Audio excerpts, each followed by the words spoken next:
One indiscriminate day, the world was plunged into catastrophe.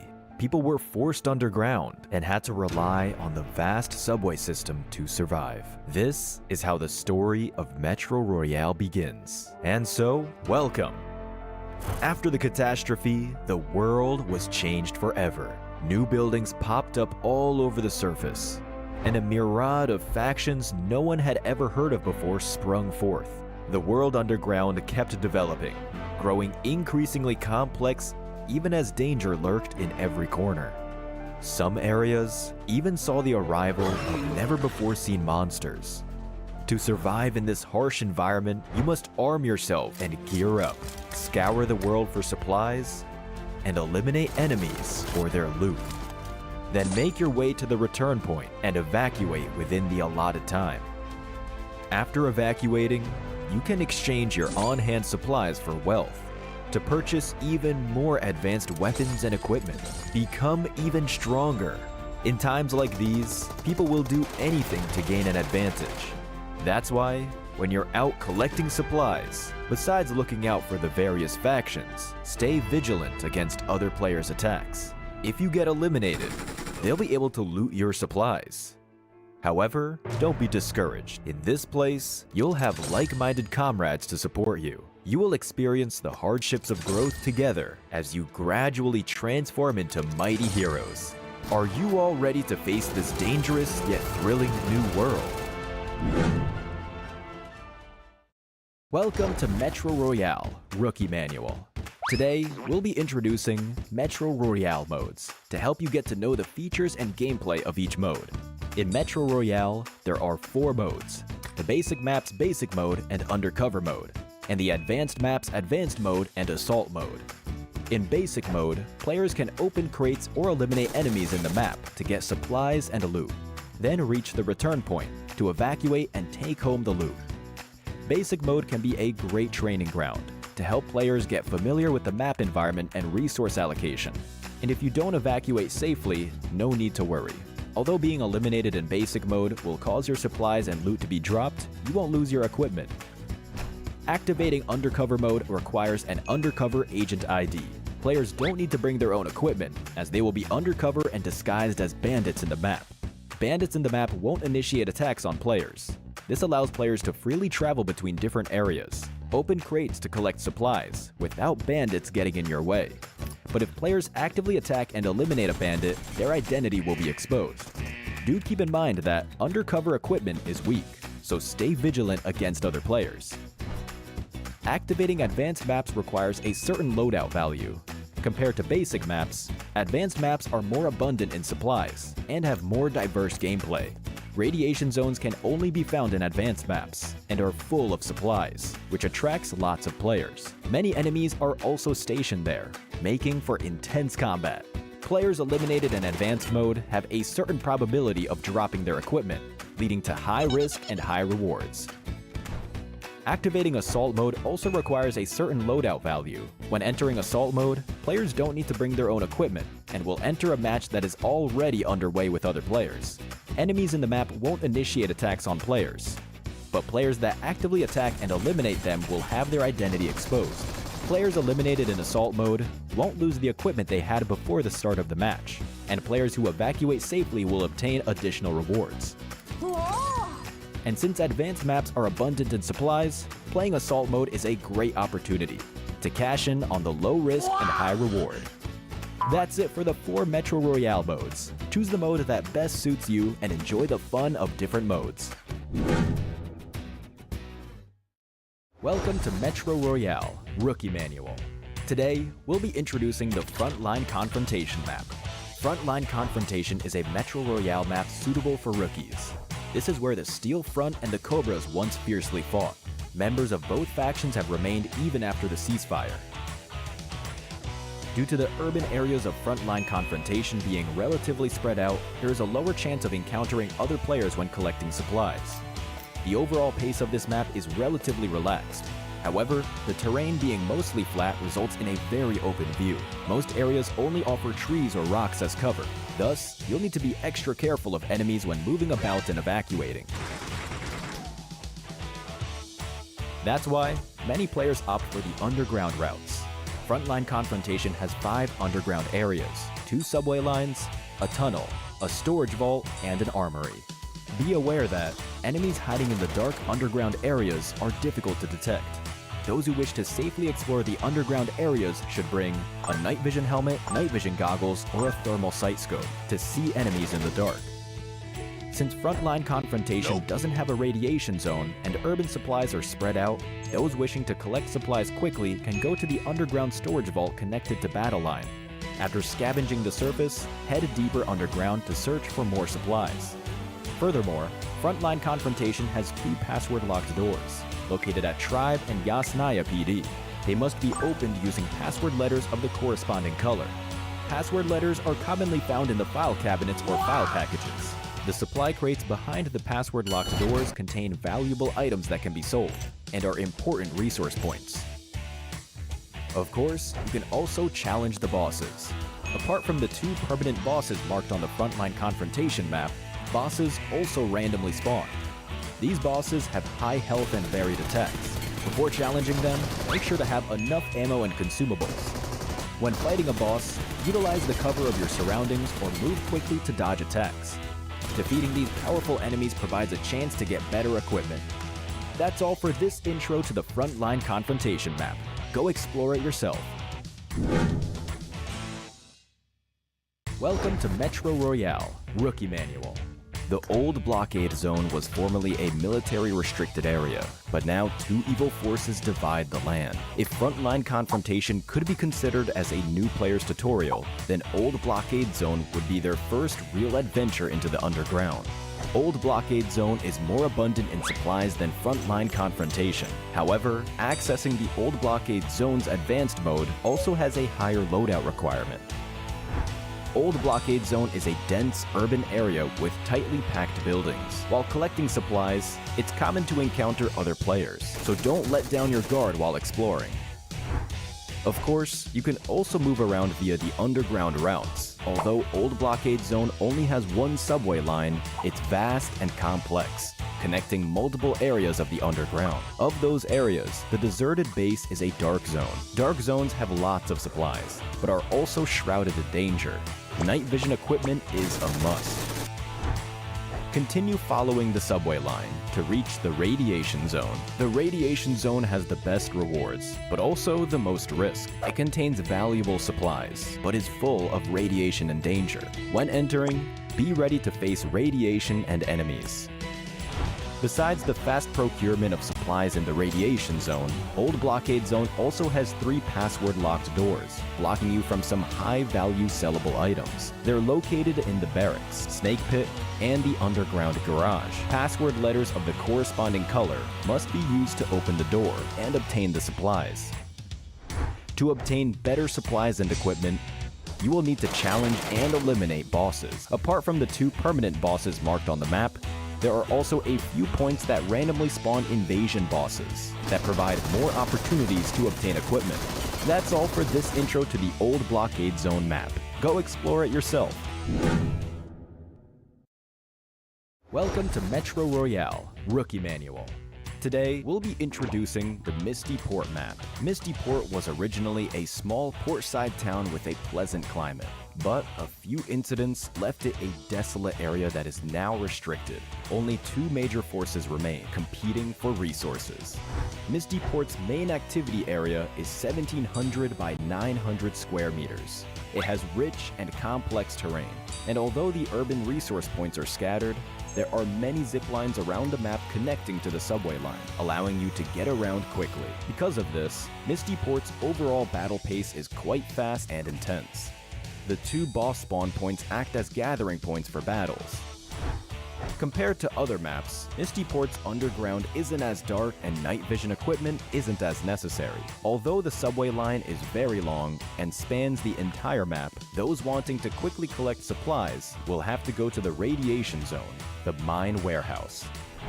The mine warehouse is located in the upper right side of the map. Many mutated enemies lurk there, and the large warehouse lab at the center randomly spawns a mutant boss, Variant F, who uses fire, or Variant P, who spews venom. These mutants guard the warehouse's valuable supplies.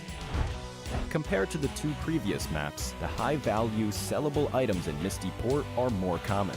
To quickly get these supplies, you can skip opening crates in the radiation zone and head to the 3 password-locked doors instead. Obtain password letters of the corresponding colors to open them, and obtain the loot within. There are 2 fixed bosses in Misty Port, Firejoy and Fire Roy, that use fire attacks. When challenging them with teammates, spread out as much as possible. Also, be aware that there is chance in each match for the bosses to become reinforced. The bosses can then transform into special bosses that use drones and shields, Handsome Jesse or Handsome Pete. When facing off against them with teammates, make sure to focus your fire. Defeating these powerful enemies provides a chance to get better equipment. That's all for this intro to the Misty Port map. Go explore it yourself.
Introducing PUBG Mobile's Metro Royale.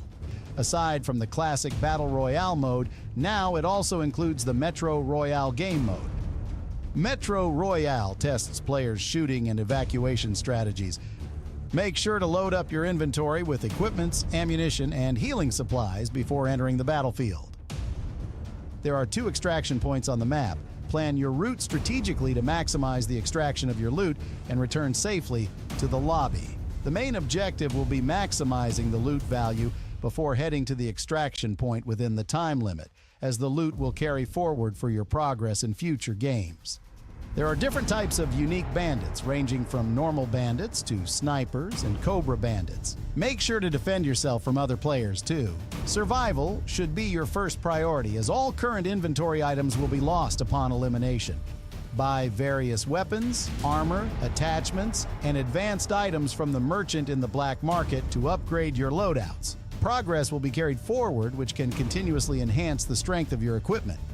Choose the map selection at the bottom left side. Currently, there are 4 maps with unique areas, enemies, and interactions for you to explore. Gain access to advanced mode as you progress, where there are more challenging enemies, higher tier loot, and access to the dangerous radiation zone. The new chapter of Metro Royale introduces a new mode called Zombie Uprising, featuring zombies in place of bandits, significantly more dangerous enemies, new weapons, and higher tier loot.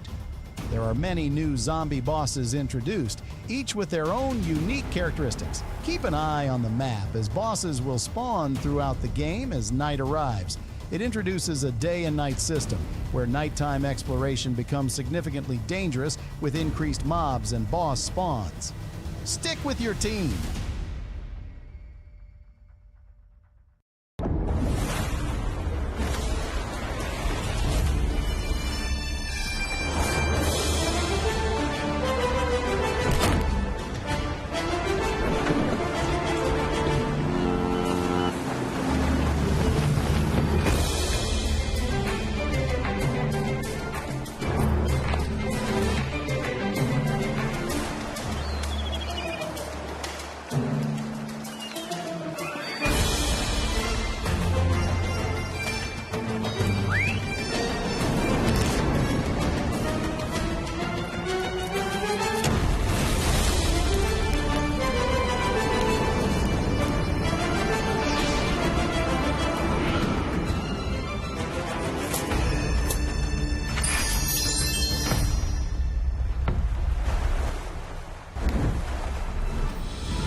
Ladies and gentlemen, welcome to the PUBG Mobile Super League Southeast Asia. It's Sir Cloud joining me here, Contra, as we'll bring you the Metro Royale edition before we move into the day 2 of the grand finals of the Battle Royale mode. But of course, even for the Metro Royale, this is going to be the grand finals, the only day for them to show who's going to be the one to take all the Metro cash home and win it big by the end of the hurdle. Sir Cloud, it's great to have you back, and now it's the finale. Are you excited for what's about to come? Oh, absolutely. I mean, the tides have kind of shifted on week number 3 to the Thai team, so we don't know if they can continue on this momentum, right? Because here at this stage, we will be determining who's the winner, and also all the points will be reset again. Everyone's going to start off with 0 points.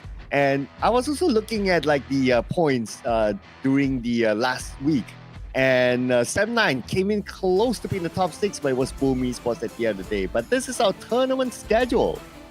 That's right. We've already wrapped up almost a full month long of action from the open qualifiers for Indonesia, Malaysia, as well as Thailand. And then we have every single weekend for the past month to be having action coming from all the teams. And here we are in the grand finals, and this will be the point system that will be played out. If you guys are joining us for the first time, this is going to be entirely different, so we don't really have to look at the bonus points at the moment. We'll just have to focus on how these teams have to score points. Each elimination is 300k worth of points. Meanwhile, of course, any loot that they can get inside the map will be added into what they do have, but once they are eliminated, they won't carry that loot value. So it's very important for them to stay alive throughout the course of the battle. Yeah, and also leave within 20 minutes. So that's also another thing as well. And they will be eyeing the prize pool here. So of course, majority of the prize pool have been distributed. Right now, we'll be focusing on the top 6 and who will take home majority of the 10,000 US dollar prize pool here amongst these 6 amazing teams who have made it into the grand finals. And of course, the champion will not only take home the 1,500 US dollars, but also be crowned the first ever champion in Southeast Asia for Metro Royale. You can never take that title away. That's right. To be the first ever team to make it to the top, it's either one of these 6 teams. Is it going to be FLSID, FaZe Clan, Boom Esports, Hasta Vista, ETS, or Nongang? Only time will tell. And you did mention, there's a lot of Thai teams that have really shown up throughout the course of the final weekend. And here there are 3 teams to be contending for that title. But of course, even the Malaysians and also the Indonesians have their flair of their own. I know, right? It's a good mix here. And when we ended week number 2, I thought that, okay, we're going to get majority of the Thai teams, majority of the Indonesian teams actually in the grand finals, but the Thais have shifted. But anyway, what also have shifted is, of course, our game mode. And in case for whatever reason, it's the first time that you're watching the Metro Royale game mode, this is how it goes. So we start off with the strategy. They will spawn at their respective spots, and then they will battle it out. Now, if they win, then they will get elimination points, which is significant, 300,000. But the main objective is to collect supplies throughout the maps there. And while they collect, they might bump into bosses. And if they win those bosses, there's a chance for them to get very special loot. That's right. And speaking of loots as well, they will start with their pre-loadout of level 6 gears with the vest as well as the helmet. A little bit higher as compared to your usual Battle Royale, but for very good reasons, right? Because you don't really want to be going on that full engagement. They really have to survive for at least 20 minutes and carry out all these form of metro cache that they can find throughout the course of the map. Of course, starting off with the AKM as well as a Mark 14, while we will begin our round in Zombie Uprising. So I'm glad to actually see this mode back, because on week 3, we didn't really get to see them play on Zombie Uprising with Misty port taking over. But essentially, it's pretty much the same sort of map, just with a lot more zombies, you know? So sometimes the zombie does throw in a little bit of a wrench where when they are in the heat of a battle against other squads, with these zombies actually revealing their location, it can be quite the struggle. And sometimes when they try to book out the match, it could also hinder them from moving out with the evacuation. So anything can happen here, Sir Cloud, when we have the final 6 teams out of the 12.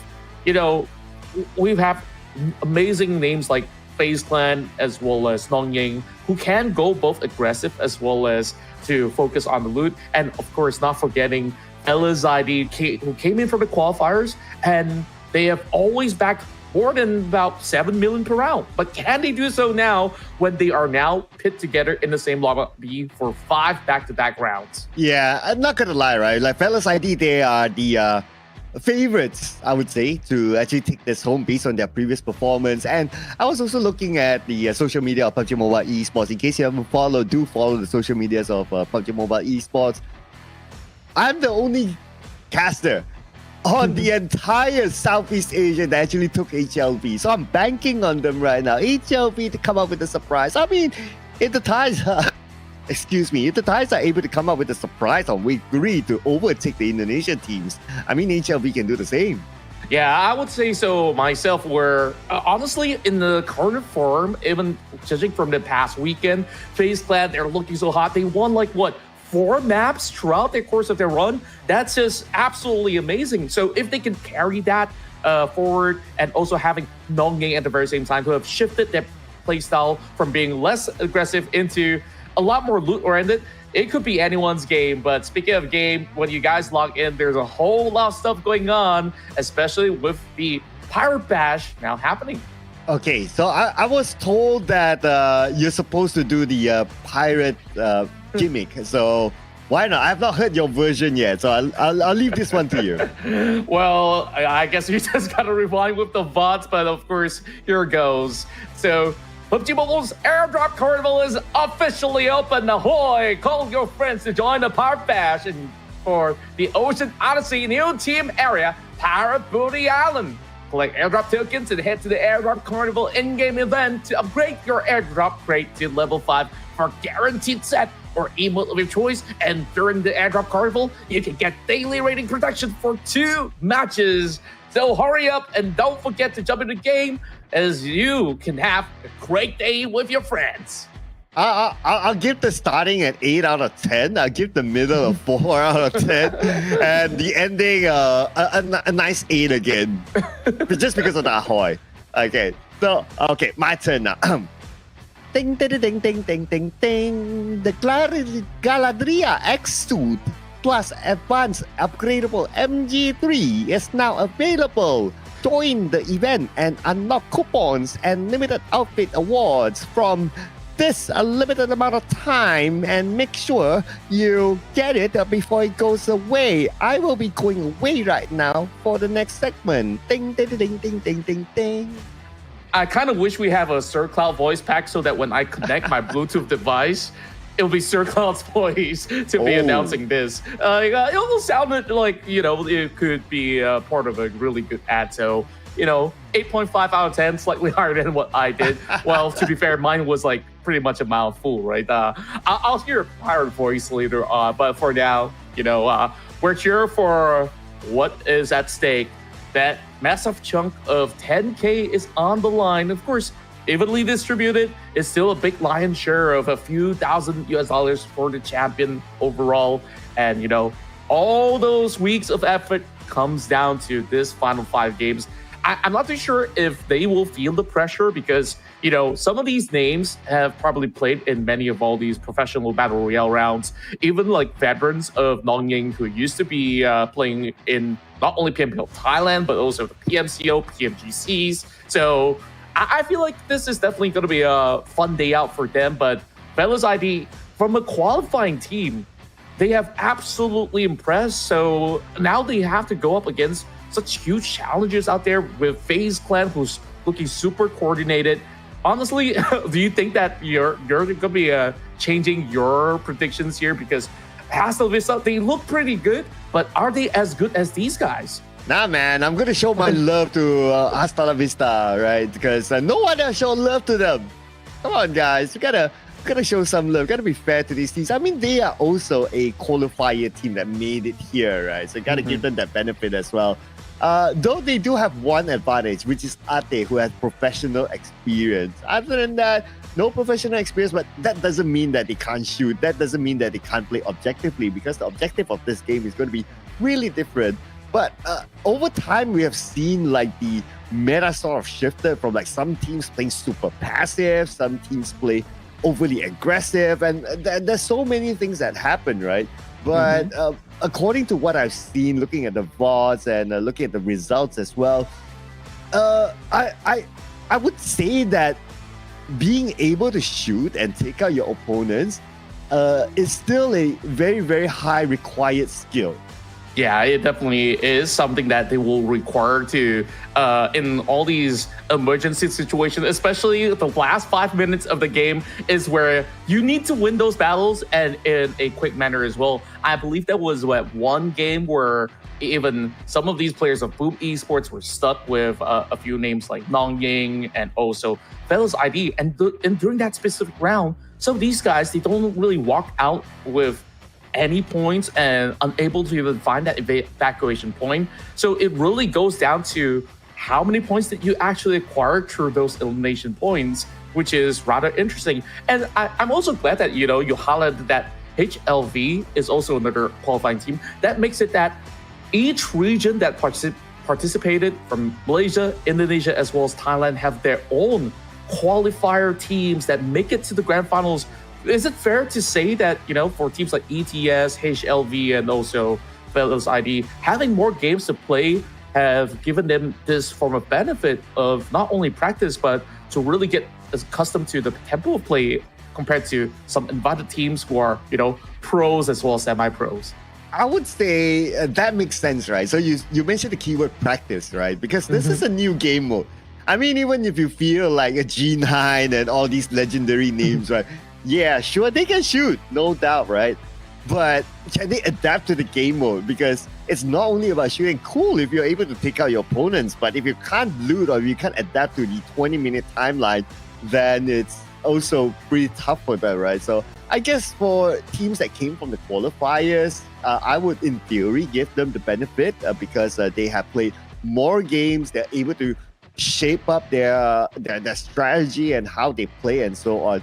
And if you kind of think about it, right? So if they were to jump into their own game inside of the Metro Royale just to play the regular game, right? It's actually not the same. Well, not 100% the same, that is, because you don't start off with predetermined loot.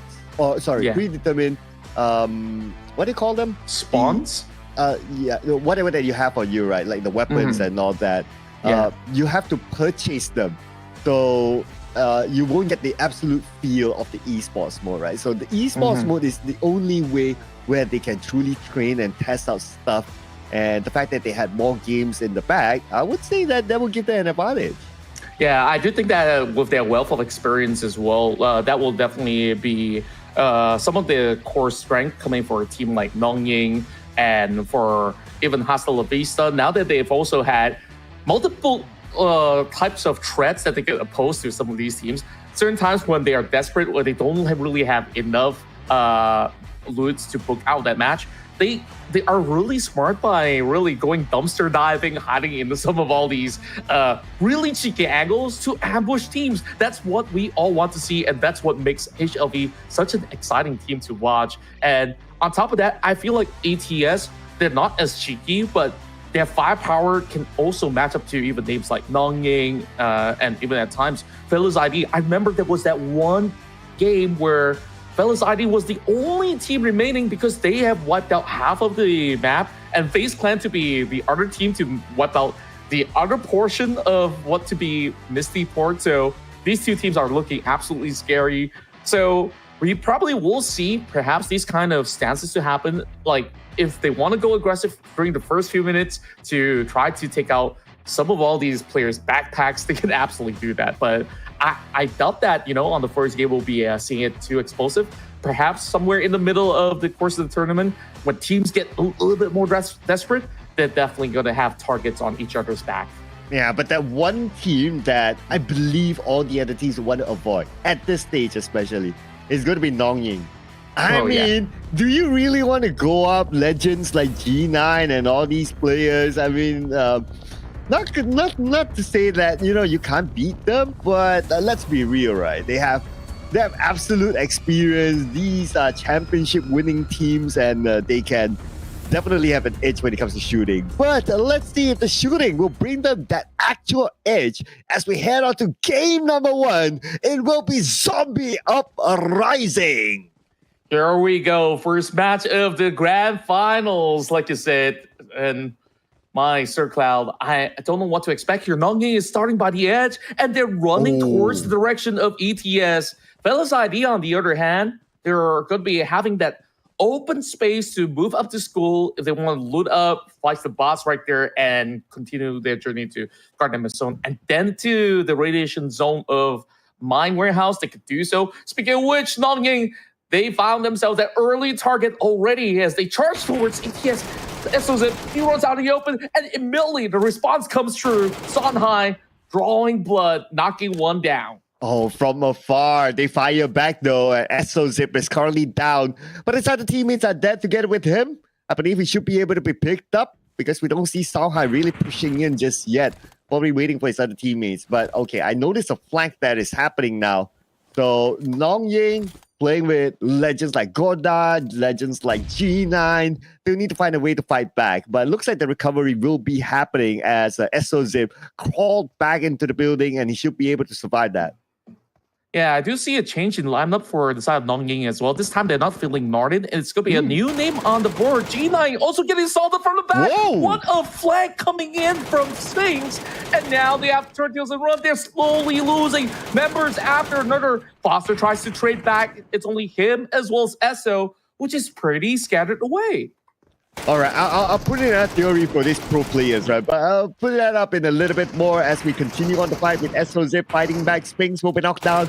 SOZIP, he wants revenge against Sonhai, but he has to deal with Ben, and Ben is cooking out his stick. He knows that SOZIP is just behind this wall. He has to move away, and he'll be able to evade that one. Now it's his turn to pick up Godard. Oh, the nade now being exchanged once again. It does actually hit, and Nongying, they will be the ones to absolutely ace out ETS. Oh, what a battle that was, Sir Cloud. Well, they lost G9, but that's fine. I mean, they still have like 3 other players, so they can still do lots of it.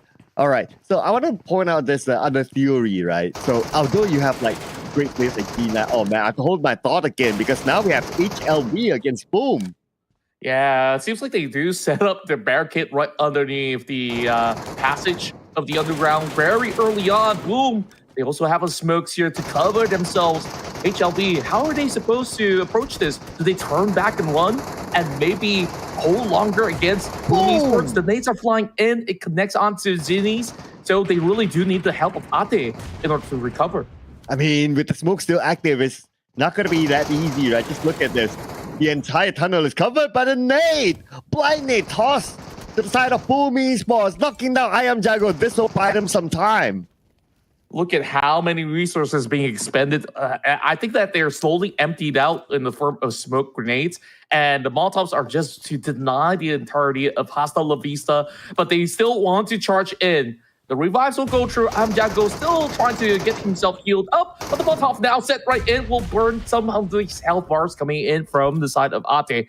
Held up, and they don't really have space to work with, as he will be the first one to be caught off right behind the car. And here we go. Dapman looking for more targets. Another player out of HLB VOIN not leaving. Only one player left.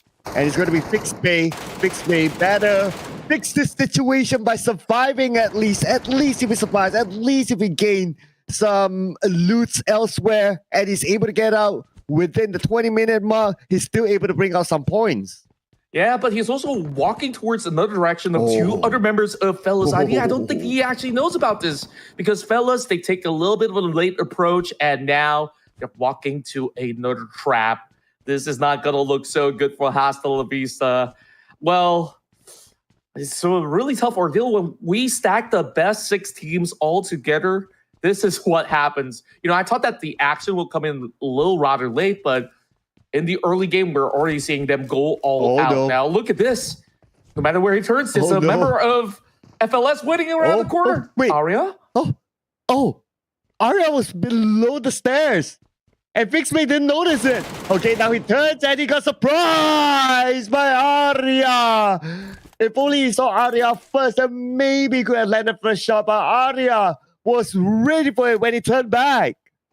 Oh, it was just devastating for HLV. Nowhere to go and no loots to actually pick up. And without any elimination points, this is going to be a tough pill for them to swallow. But hey, there's still 4 more matches for HLV to bounce back. So for now, it seems like HLV will be at the bottom with 0 points, whereas HLV, other competitor, ETS, at least when they bow out, they do secure themselves 300k worth of points with that 1 elimination on G9. You know, at least they get to say, hey, in this tournament, I get to face against G9 and we won it. Dude, if I have to face off against G9 and I eliminate him, I'm done. I'm done. Like, that's my trophy there. Like, I can retire. Like, you guys can continue on playing. I'm good, guys. Yeah, and of course, G9 being the legend of the field, playing in the heydays of PUBG Mobile Esports. Even up to today, I believe that he's still a very sought-after player, creating a whole lot more content and such. And it still does impress me on the longevity of their career, on how well they've been able to upkeep with the meta shifts and everything else on board. Some of the players of Nongying are also actively playing in what I do believe not only in PMPL Thailand, but also in the current PMSL, just like how Sem9 does. Oh, yeah. So, of course, like you mentioned about Sem9, right? They fielded some of their PMSL players as well, like Kenny played. So, I guess it's a good refresh as well for some of these players who have played the game for many, many years, right? And for them, it's a breath of fresh air. I'm sure they do enjoy their journey here, whatever the final result is. And whatever the final result is, they will still bring home some money. And who knows, with that money, G9 could have dinner with us again. Oh, yeah. Now that's a really good throwback. It's been about close to 2 years now. Perhaps if he makes another visit there, or if we get to fly to Thailand, which I really do hope we get to do so, then we get to enjoy a whole lot of food together. Meanwhile, Boom Esports off to a really good start. 3 eliminations, and they now dominate the mine warehouse. I don't really get to see Fella's ID. They were on their journey here. Perhaps a late approach to try to keep Boom Esports at bay is going to be within their playbook. And for now, it's just going to be a FaZe clan that's currently sitting at the top. 1 million points despite them not being around this area. That's quite impressive. But we know that the longer that Boom Esports stays here, they should be eventually overtaking FaZe clan in a couple of minutes. Yeah, I saw Raze got a gold bar. So gold bar is one of the most valuable loot that you can get. So that's going to be one. And I can understand, right? Like, being in there, like, you get the chance to loot all the good stuff. Okay, and looks like the timer for the boss is up, and they will show itself. And look at this FaZe clan. They started off with a molly onto the boss. At least they have a little bit of a head start here. I know the boss does take a while for them to take down, but at least with that molly, we can see that FaZe Clan, they have learned throughout the games that, okay, that is the timer that the boss is about to show up, and we start throwing mollies, and we start doing our stuff. They are playing this game efficiently now. Yeah, they also do know how to aim at some of the boss's weaknesses. So clearing it up together with Kim Tony looks super efficient. Now, since it's nighttime, you see plenty of zombies walking into the scene as well. So FaZe Clan, this is how they've been able to still reap a lot of all these Metro cash in the early game to try to match up to Boom Esports despite not being into the radiation zone. So off to a decent start. But FaZe Clan, will they eventually look to also move into the mine warehouse by then? Perhaps majority of these loots will already be backed by Boom Esports. I'm still waiting for Fella's ID. Today, it didn't seem like they are sticking to their usual game plan because the last weekend, they tried to loot up within the mine area, and it seems like they always get punished for doing so. So this time, a little bit more careful on their approach. Oh, that's a cute friend of yours, Contra Husky. Oh, no, not that Husky. But a Husky showed up on screen. Yeah, one of the pets that can be used by these players. Brings a nice aesthetic to the game. This is clearly not a nice aesthetic. I mean, needing another boss here. But of course, if they're able to take down the boss, the reward is they'll be able to get good, valuable loot. But so far throughout this tournament, we have seen bosses are able to dominate against teams. So they are definitely no pushover. Yeah, just look at this variant of the Mutant just running rampant against Foster as well as Essos. If this is going to take a while, but they managed to actually sort that one out. So with that said, Longying, despite, losing G9 so early on, they still get decent loots from the outskirts.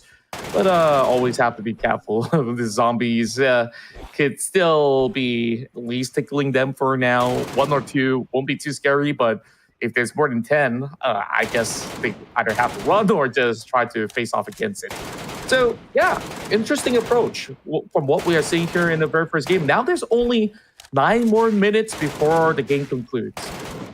Yeah, 9 more minutes. So teams who need to be aware of the timer. We've seen it time and time again that sometimes teams just forget about the timer and they miss it by just a bit and nothing will count, not even those elimination points. So they really have to be aware of that timer. And this is where in the last 5 minutes, as you mentioned earlier on, sometimes it gets a bit more exciting because teams will start to camp at those ejection spots, and when the fight happens then it will be super duper interesting. Yeah, it is. And Boom Esports trying to deal with the big boss of the mine warehouse right now. They definitely need more manpower in order to at least hustle through. But Race, he's just trying to outrun the boss right now. Not too sure if this is the favorite T or even F, but no matter the cost, they should be able to have enough time to take it down. And for now, FaZe Clan has already been able to bypass some of these numbers, but with these 2 bosses around, Boom Esports should still have the upper hand, but look at Ray's health bar. He's slowly being withered down, and the spit is all over the place. Well, this is where the Hak 12 meme comes in, right? Okay, Hak 12? Okay. I missed out on that. Fill me in. Oh. Then I guess you haven't been on social media that much for the past couple of months. I mean, it's probably a Gen Z thing, right? Age gap thingy, gotta be real. Well, yeah, it's just so widely spread throughout the past couple of months where sometimes these bosses just gotta spit on these teams. But with them being cleared up, I guess Boom Esports will be absolutely safe.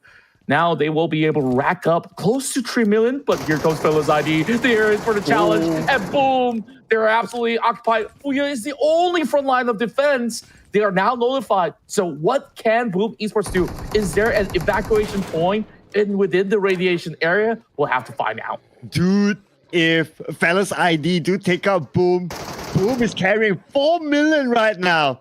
everything will swing towards Fellas ID if they are able to take out Boom. Now they do have 6 more minutes. Boom, none of their players ejected yet, and we can see them still in this tunnel. Fellas ID definitely interested but to take out the members of Boom, especially if they found out the amount of loot that they're carrying.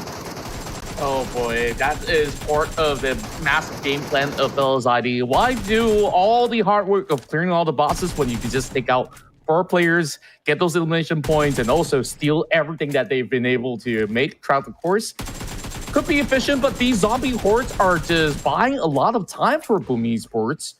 And while they're at it, is there going to be plan B for Boom? Because currently they're stuck within the mine warehouse. Plan B, plan Boom, or will they go Boom? Because you got to remember as well, like they will have 6 minutes more to go. Now, if they don't exit themselves, the 4 million wouldn't count. But speaking about exit, Nongying already sending one out. FaZe Clan sent one out as well. We can assume that these 2 players that they've sent out are the top looters in their game, and their backpacks are already full. So no real reason for them to risk still being in the battlefield and drop those loots to other teams. But the other members of FaZe Clan, you can see them still taking the time to try to loot around this area. Yeah, and perhaps their game plan is to send some of all these low-value loot members to challenge Mine Warehouse, deplete the rest of the squads, because I'm thinking that Sakura, he has that passage into the Mine Warehouse, so they can do so. Boom, looking for the exit as they are now sending all 3 members forward. Jerry, first line of the offense for Fellas ID. Now, let's see whether or not can they quickly sniff him out, because Boom Esports, they're being super cautious about this. Look at the amount of smokes that they pop on their end, and they're ready to also hold on to some Defilade, some Mark 14. Okay, they expect this one coming as they set up more and more smokes to try to cut through. Let's see, Raze spots him out. J-Reed now having the Molotov right in front. Boom is currently stuck. It's 4 minutes and about 40 over seconds for them to work with. No matter what, they have to just hustle the rest of Fellas ID in order to make it out alive. And you know what? If Fellas ID is able to make it out within the 4-minute mark and Boom Esports, they don't, then it's still a win for Fellas ID.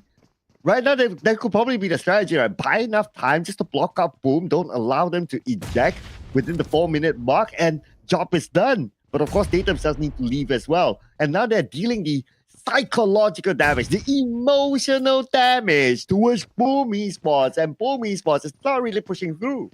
Oh, there's also FaZe Clan on the other exit as well. This is not looking good, but Kim totally is being knocked out. Here comes the flush coming in from the rest of the team as members to swarm right through. Boom Esports, they will be happy about this situation where both FaZe Clan and Fellas collide. Oh man, the happiest of the bunch right now is going to be Nongying. But look at this. Fellas ID down to only 1 player after the attack by FaZe Clan. And they do have the chance to loot out of FaZe Clan. Now Boom Esports still need to find an exit. They are still in the tunnel and they're navigating around. Okay, they're getting into the cart right now. They have to exit because time is on their side. We only have 3 more minutes. And they're just trying to work this out together. Thankfully, they still have majority of the members pretty much okay right now as they drop 1 Molotov, try to zone any form of assault coming in from FaZe Clan. But what a setup that we've just witnessed here, Sir Cloud. 3 eliminations for Boom Esports, 3 for FaZe, and Fellas plans being botched just like that. It feels like maybe this form of playstyle isn't exactly all too suited for them to open up this map for Zombie Uprising. And Boom Esports, they're already out, but now 2.5 minutes. Where is the nearest evacuation point? Okay, at least they see sunlight now, right? Because if you're in the tunnel, there's no evacuation spot at all. Now, FaZe Clan pretty much doing the same, it seems. Now, I wonder if they'll ever pump into Boom. Okay, look at the minimap. Looks like they do have Nongying across them. This will be big. This will be interesting because the timer is low right now. Okay, we do see the exit point. Nongying looking at the same. And he's just going to push through. He saw the smokes popping from the top end of the hill. But it's going to be a one member versus the rest of FaZe Clan, who's already looted up. But if he does actually win a couple of trades, these backs of FaZe Clan will be emptied out. He's just trying at this attempt to move all the way to the back, but will be caught out. FaZe Clan, super efficient on their approach today, secures 4 elimination points. And this is the chance for Sakura to pick up those loots, but he is still staying aware of his surrounding in case the other members of Nonging are around. And so Zip definitely won't be going to that exit point. He will be going to another exit point that he found, so he should be able to exit clean. Now, Nongying will end this round with 2 players, and the loot, not that much, but we're back here. FaZe Clan! Kim Tony, the moment he showed himself, get knocked down. Booyah! Got knocked down by a nade as well. Oh no, big trades happening here. Big trades and only 1 minute left. And here comes the zombies. Jared doesn't really have time. He needs to deal with it before he can evacuate for the rest of Fellas ID to at least get a little something. He's only got 880 over 1,000. And I think this is barely enough, but whatever Fellas ID can get in this round should be at least okay for them to overtake certain teams out there. But my, what a chaotic finish that we're seeing. 45 seconds, and members of Boom Esports still looking for their evacuation zone. It's so far away. Oh my Can goodness. Boom actually make it out? And all of them have to make it out, even if one member doesn't make it out in time. That's it. The 4.7 million will not count. Oh man, this is crazy, Contra. I'm holding my breath right now. And it's still so far away. There's 20 more seconds. They just got to dash. How could they actually book it out? The final member has to burn himself to just deny certain points away. And perhaps Ray as well as Dappen could be able to reach. And yes, they will. 5 seconds left on the clock. Oh, could they do it? Dappen? Oh, no. Is it going to be it? Oh, boom. They don't. They don't. They don't. It's so close, yet so far. I'm Jago. He's on the ground. It does not count at all for Boom Esports. Despite 5 eliminations, despite 3.6 million being gathered in this match. Oh, man. And I am Jago. He probably tried to deny himself, like what you said. But if you don't have the molly, you just be bleeding out. And the timer will still be ticking. So they will not make it. Boom Esports. They failed to exit in time. And that is, of course, thanks to FLS and FaZe Clan who appeared at the tunnel. And it's such a devastating crawl to the end as he drops all these valuables. The pain. I can feel it. It's just so hard for Boom. And here we have it, ladies and gentlemen. Our first round concluded in dramatic fashion. Oh, man, the pain. The pain. The pain with that, their values won't count. And the highest value collected is by Nongying, 2.1 mil. Despite them losing 1 player early on, Nongying, I'm pretty sure they couldn't believe themselves that, hey, we lost 1 player, but we're still the highest value team. And for most part, they were just playing on the outskirts. They officially take out ETS. They were happy about that result. They get about a 1.2 million, and then on top of the stats, another couple of million here, and somehow overtakes the teams that were eager to get the most loot possible. The radiation zone seems to be a trap for all these teams, including FaZe Clan, and we saw, of course, Boom did manage to win those trades, but it results in nothing because all these Molotovs, all these smokes, they were depleted. They could not save any to even deny themselves when the going gets super tough. So I'm Jago. He tried though. I mean, even without him being eliminated, we saw that was maybe about 4 to 3 seconds the moment that they touch upon that landing pad, and it was still not going to be enough for Boom Esports to make it out. So I guess the plan of playing spoilers for Fellas ID, it worked out, but it came with a cost. Yeah, it came with the cost of Fellas ID as well. Like at least Fellas ID, they're able to send back 1 player, right? So they're still able to cash in something. So they still had the last lap against Boom. Oh man, this is crazy. I mean, I expected today the grand finals to be insane, but not like this when you put in like the best of the best teams throughout the entire stages. And this is what you get. I can't wait to see the next round. Yeah, the next round is going to be even more grueling for these teams because now they have got a picture of how this grand finals could actually play out. So no teams are going to be safe in any respective round. So let's take a look at this. Longying, they are just barely overtaking FaZe Clan by 100,000 of a margin and a little bit of a surplus. Same amount of elimination points and just slightly higher loot. Oh man, Longying, they will be looking at this and telling themselves that this is impossible. How did we even get the most when we lost one player early? The pain is to Boom Esports. The pain. Boom Esports, they have Fellas ID. They somewhat have FaZe Clan to blame in this round. I mean, that just happened, right? But we gotta give the chosen one to a legendary Gordon who came out with majority of the earnings for the team. Yeah, that's a massive haul that he managed to bank out of this match where we've seen them winning that trade. And after that, they were just clearing the outskirts, getting a couple of boss battles as well. So it's a really smart plan for Longying to play it very safely in this very first round of match. No, understanding that other teams, they might get a little bit greedy. The fortune does favor the bold, but this time, maybe too bold, resulting in the point that they don't really move out of the map. So it was just an effort pretty much laid to waste for members of Boom Esports, unfortunately. Let's take a look at the recap of what really went down. Look at that. Free space for Longying to work out while FaZe Clan move in late alongside Fellas ID, which is both eyeing on Boom Esports. Right. So this is something I think we have learned like throughout like this tournament, right? The spawn spots are the same. It's just a matter of which team will spawn where. So let's say if you spawn like Longying spot like in Lost Village, you're definitely going to get somebody at Lime Seafood, which is just right next to you. And all they need to do is just move towards the right, and you definitely have a team there. And Longying is a team that does not shy away from fights. And if they get that kind of spawn spot, whoever who is at just next to them will need to be really, really prepared to fight.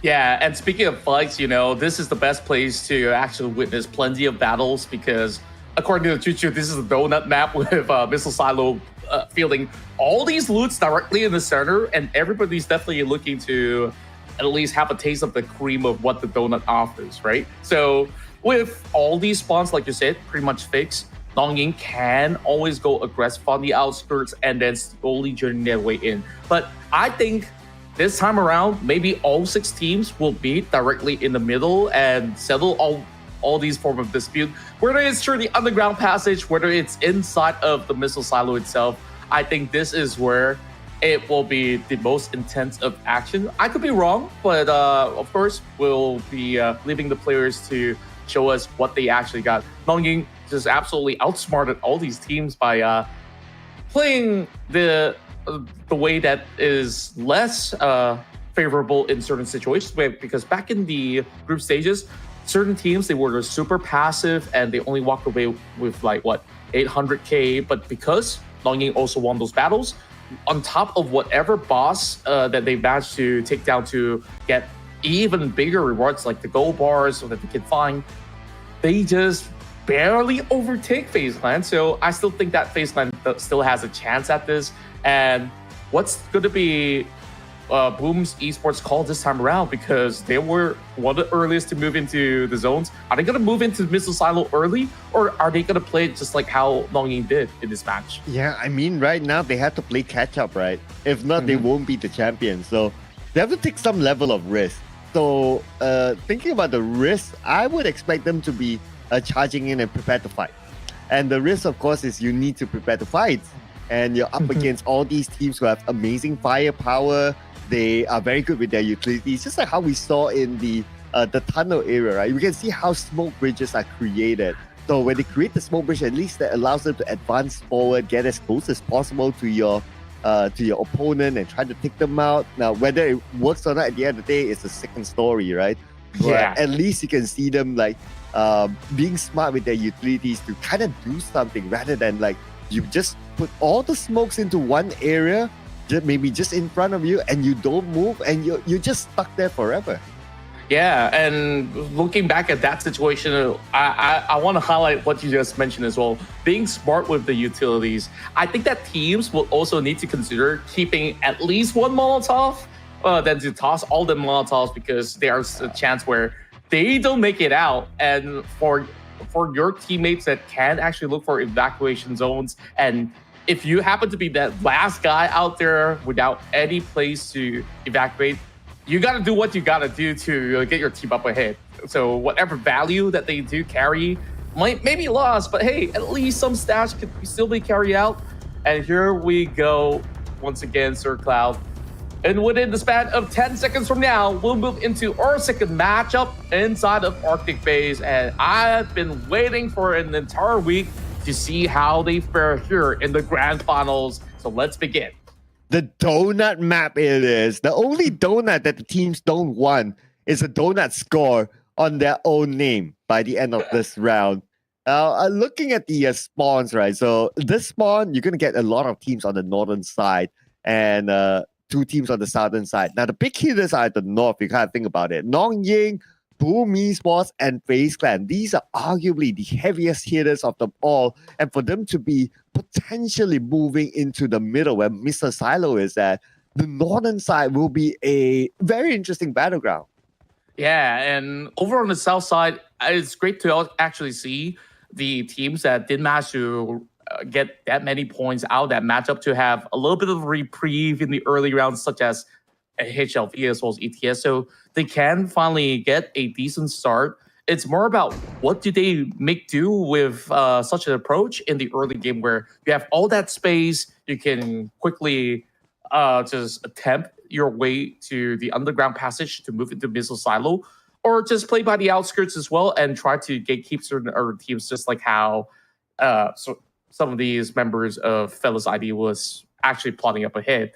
So plenty of ideas, but really down to what is between them right now. But of course, what's juicy to look at right now is a potential fight between some of these members of Boom Esports who's running around, where I believe that they should have actually spotted each other out by now. Fellas ID dropping a name very early on as they're already passing through the missile silo. This is going to be pretty intense to kick things off. You know what? The tunnel in any map sounds great. Like, it sounds like, okay, you're able to be safe from whoever's on top, whether it's teams, whether it's the zombies. But if you're stuck here with another team, then it's like you're in a straight line of sight for your opponent. So navigating around the tunnel is actually really, really difficult. And of course, the familiarity of these teams with the tunnels as well, that will also play a part, because this is a new game mode, so they may not have as much time to familiarize themselves with how the tunnel navigates itself. So they have to well, it really depends on how much knowledge they were able to gain throughout this tournament, right? But if fight needs to happen, it will happen. True enough, and here we go. Pram already going for a pickoff against Sakura. And I'm just looking at all these names across our screen that's currently between walls, between certain areas of play. And this passage is just going to be absolutely blockaded by the entire squad of Fellas ID, where FaZe Clan still finding it tough to actually move out of the way. Now, ETS moving from their back as well. Realistically, though, can FaZe Clan actually survive this ordeal? It's time to actually find out. Sui Boy, the usual member that carries the most loot per round, will now be pit up against some of all these players of ETS charging in from the back. Molotovs now in hand. Sphinx to be the first line of offense, but FaZe Clan, they will have Zhao James to also look for that trade out. So they're fully committed for the battle, and they managed to put a big nade towards both beds as well as another member of ETS. Well, Shanghai sending his own nade across as well, and that chipped a bit of damage out of Sui Boy, but not too much. Sui Boy still all right behind this box. Now, both teams locked in with each other, and if you look at the numbers right now, ETS, they have not looted much. As for FaZe Clan, it's pretty much the same situation, right? So it's a lose-lose situation by these two teams if they continue to be in the standoff. Yeah, true enough. And while we take a look at the teams that are reaping the rewards, it's members of Boom, members of Fellas ID as well as Nongying, who might be somewhere within the mix as well to be cashing out on those loots at the moment, while these two teams are still brawling against each other, and they're slowly depleted of these resources. Take a look at Sphinx. This is going to be one of his last couple of grenades. He still have some smokes, but in terms of damage output, it will be exhausted for a tiny bit, so they have to rely on whatever bullets they have. Sui in the middle of it all, that big nade does clip over onto Sphinx. Zhao Jay needing a little bit of helping hand. This is not looking all too good for FaZe Clan. They start to pull back. Oh, they try to flush out the Sui boy, the anchor that's holding down the line for FaZe Clan. But looks like it's still going to be a standoff between these two. 15 more minutes to go. And teams like Nongying, FLS, even HLV, they're ranking up the numbers. So they'll be happy to stay away from this fight.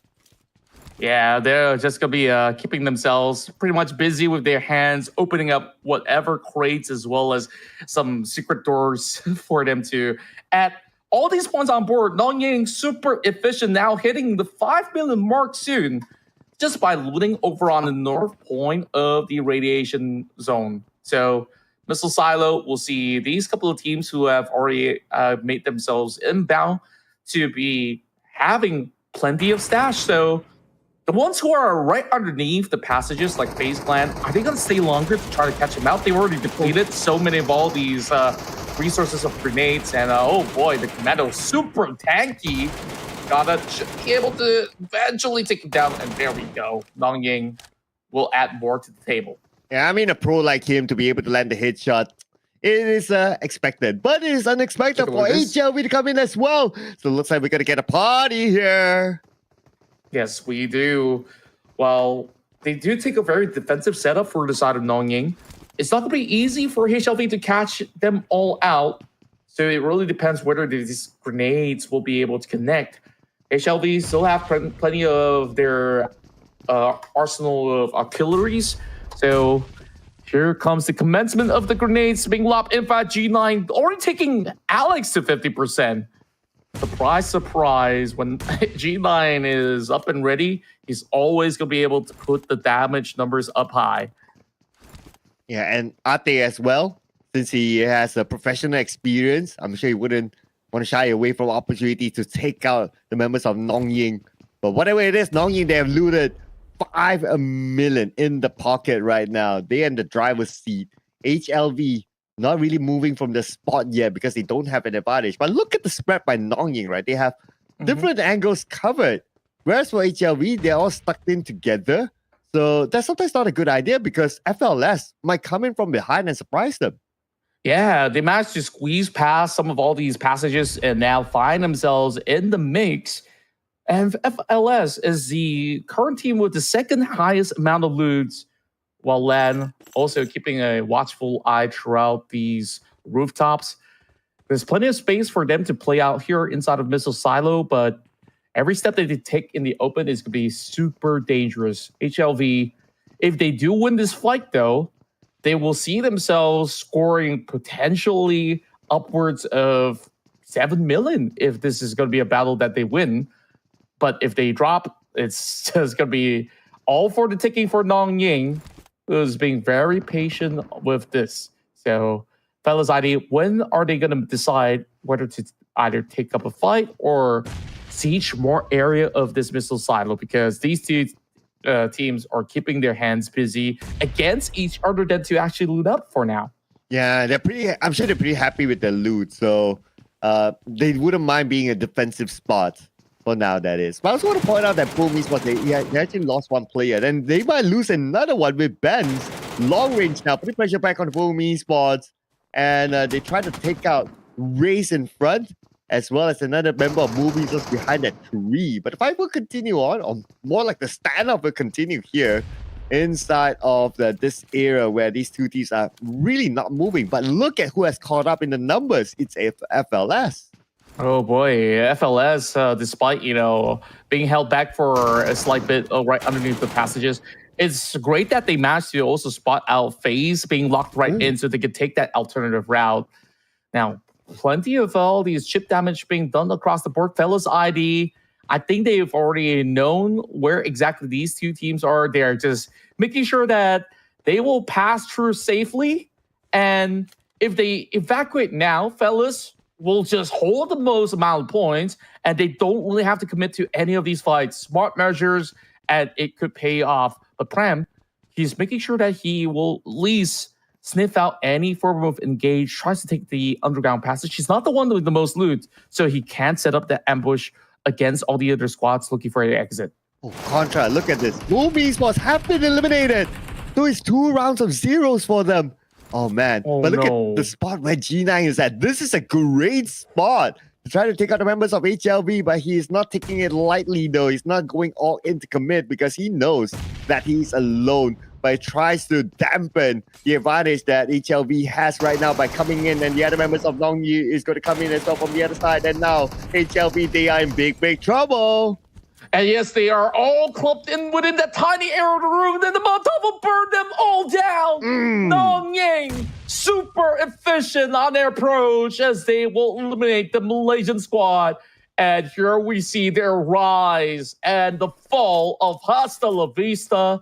They say goodbye to them for now, but here goes.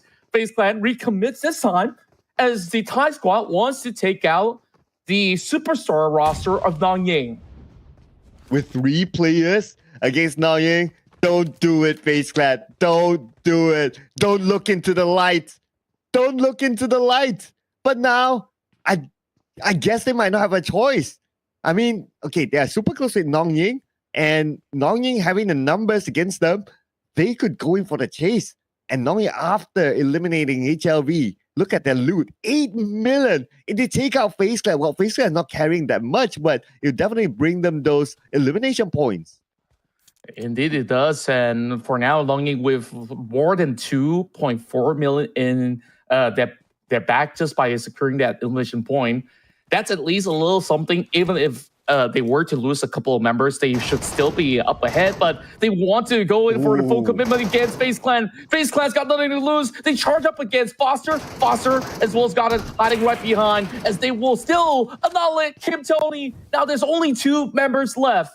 And I do believe that there is an evacuation zone somewhere between, and the trades are on. Got it almost falling down. And yes, he does get clipped.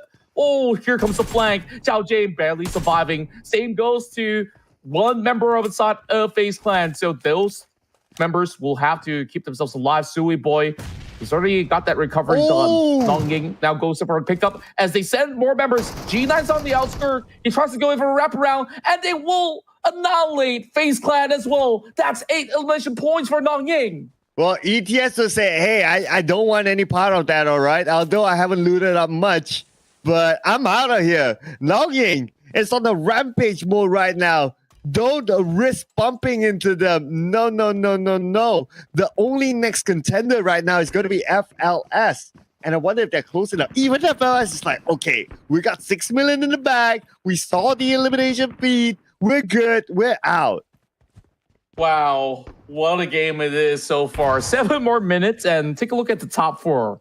It's all the names coming in from majority Thailand, but Fellas ID, they've already sent out the guy with the most amount of loot, that to be Arya in this matchup, as they are recommitting into the missile silo to, in hopes, take out the rest of Nongying. So is it going to be a fair fight with one member already booking out? It's hard to tell because Nongying looking to be pretty unstoppable at this moment. Absolutely battle ready, and you take a look at what's also in some of all these crates, right? I don't think he needs that 8x scope, but if they were to battle, hey, they could put everything to good use. Bruh, and somehow Prem got eliminated. I wonder how, because Nongying is nowhere close. ETS, was it maybe ETS? Not sure. Okay, but anyway, so looks like FLS, they lost that 1 player, so their value went down by quite a bit, and Nongying is now all the way 8 million. Wow, that is going to hurt Fellas ID for a little bit. And they don't even have a single elimination point thus far. They were playing a little bit passive. But take a look at this. ETS, they were out on the hunt as G9 now notice their presence. he will report this back to the team, and he is going to be out of that passage. Perhaps if they can find a little bit of that wiggle room to fend them off, ETS might not even get to actually step up above, so they will remain indoors. But for most part, around the vicinity of missile silo, there's supposed to be at least one spot where they could evacuate with a zone for them to eject out of. So we'll see if Nongying could do just that. Okay, we just got info from our mission control that from ETS actually got eliminated by a bandit. Oh, bandit? Yeah, by a bandit. Of all things? A bandit. Oh man, that is huge. That is huge news there. And it's going to be even bigger news because they're walking into Nongying. But Nongying says, we found our way out of here. You guys won't be able to steal all these loots from us. And speaking of which, you know, they're evenly distributing. They're hoping to see whether if Godot can carry the most amount before they go in for a commitment. The nades are flying through, and they still manage to get the knock. ATS, they are in absolute shambles. No. Oh no, Contra. Oh no, this is bad. Okay, Nongying, they don't have Godot. He's out. But they still have SOZ, Foster, and G9 himself. And ETS, one of their players, not one more to go. I mean, they can completely wipe out ETS at this point. Yeah, and just, do they even need more of these points? It really doesn't feel like they need to take on more of these battles, but if they can deny ETS from getting these points possible, it'll be even better for them to leapfrog throughout the leaderboards. ETS, this was their game plan all along, to try to hunt out for these numbers. So even if Benz wants to recommit, it seems to be a very tough fight for them to actually win this trade.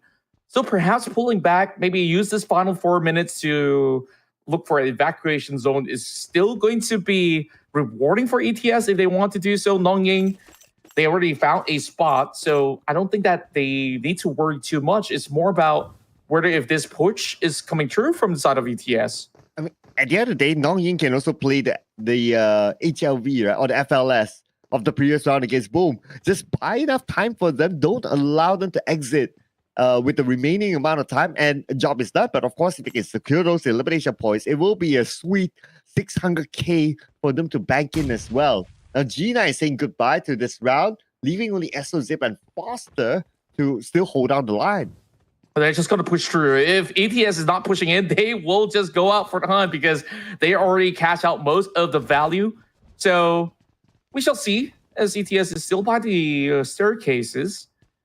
While it will definitely take a while. Meanwhile, the other two members of Fellas ID, where exactly could they be at the moment? Because they still have perhaps some extra points to gain out of this round with 2 minutes and slightly and a half more to go. So between these three teams, I guess Nongying, undisputed, will be at the top with this crazy amount of elimination points that they've gotten throughout this round. Yeah, I mean, like 8 elimination points now with the potential of getting another 2. Springs throwing his mollies. He has 3 more in the bag. But of course, the downside that if you throw a molly to stop them from coming down, you can't go up as well. So it's a double-edged sword here. And Nongying is going to send Foster back out. So 1 more to go. SOZip. SOZip is probably going to play the psychological guy here. Just to try to put in the pressure back onto ETS. Because right now, ETS showing themselves, and Ben goes down. Foster still able to get him before he exits. And here we go, 1 versus 2. It's between SOZip as well as the final member remaining, Sphinx, for ETS.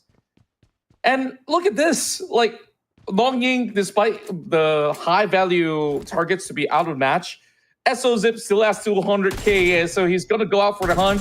I think he's going to either tap out or just try to win this trade in hopes that there's still this grenade that he could just cook out and wipe himself out before they get booted off the match with no points at all for ETS. They got to do something here. I think the pressure is more on towards Steer the Strong because Sphinx, he needs to move up. Because there's no way that he could just crawl through the tunnels and make it out alive. And there we go.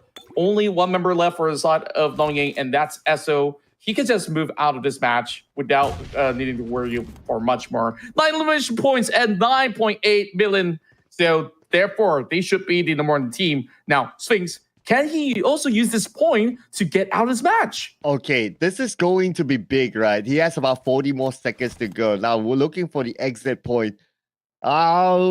Okay, he found one exit, so he should be able to cash in. But frankly speaking, nothing much to cash in except for the 4 elimination points that they got, and that's about it. So that's 1.2 mil cashed in. But no doubt, undisputed, Nongying is again the team with the highest value, 9.8 mil, even higher than before. They surged all the way to the top. I mean, they've already been in the top from that crazy play that they've had back in the very first match. And now they made certain that they will be so much more higher in terms of value against names like FaZe Clan. So speaking of FaZe Clan, you know, they were also caught in between that tunnel in the early game. So it wasn't exactly the most efficient round, but I'm just surprised that we're looking at Boom 2 times in a row getting taken out so early. Oh man, heartbreaking for Boom. If at least they cashed in the first round, it would still put them like, okay, we're still in the race. We're still in the race. But 2 rounds in a row with a 0 for Boom, man, a team that should have been able to cash in the first round at least. This is painful. This is painful for Boom. But it's not only Boom, you gotta think about it. HLV went out 0 twice in a row as well, I believe.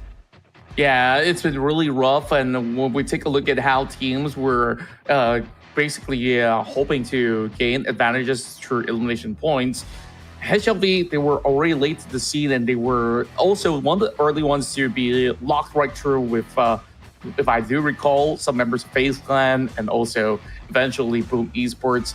Acerta Strong was the one that was taking charge from the outskirts. That's how they managed to get those pickoffs. And I believe that Pram himself also got caught out all by himself. That was a member from Fellas ID.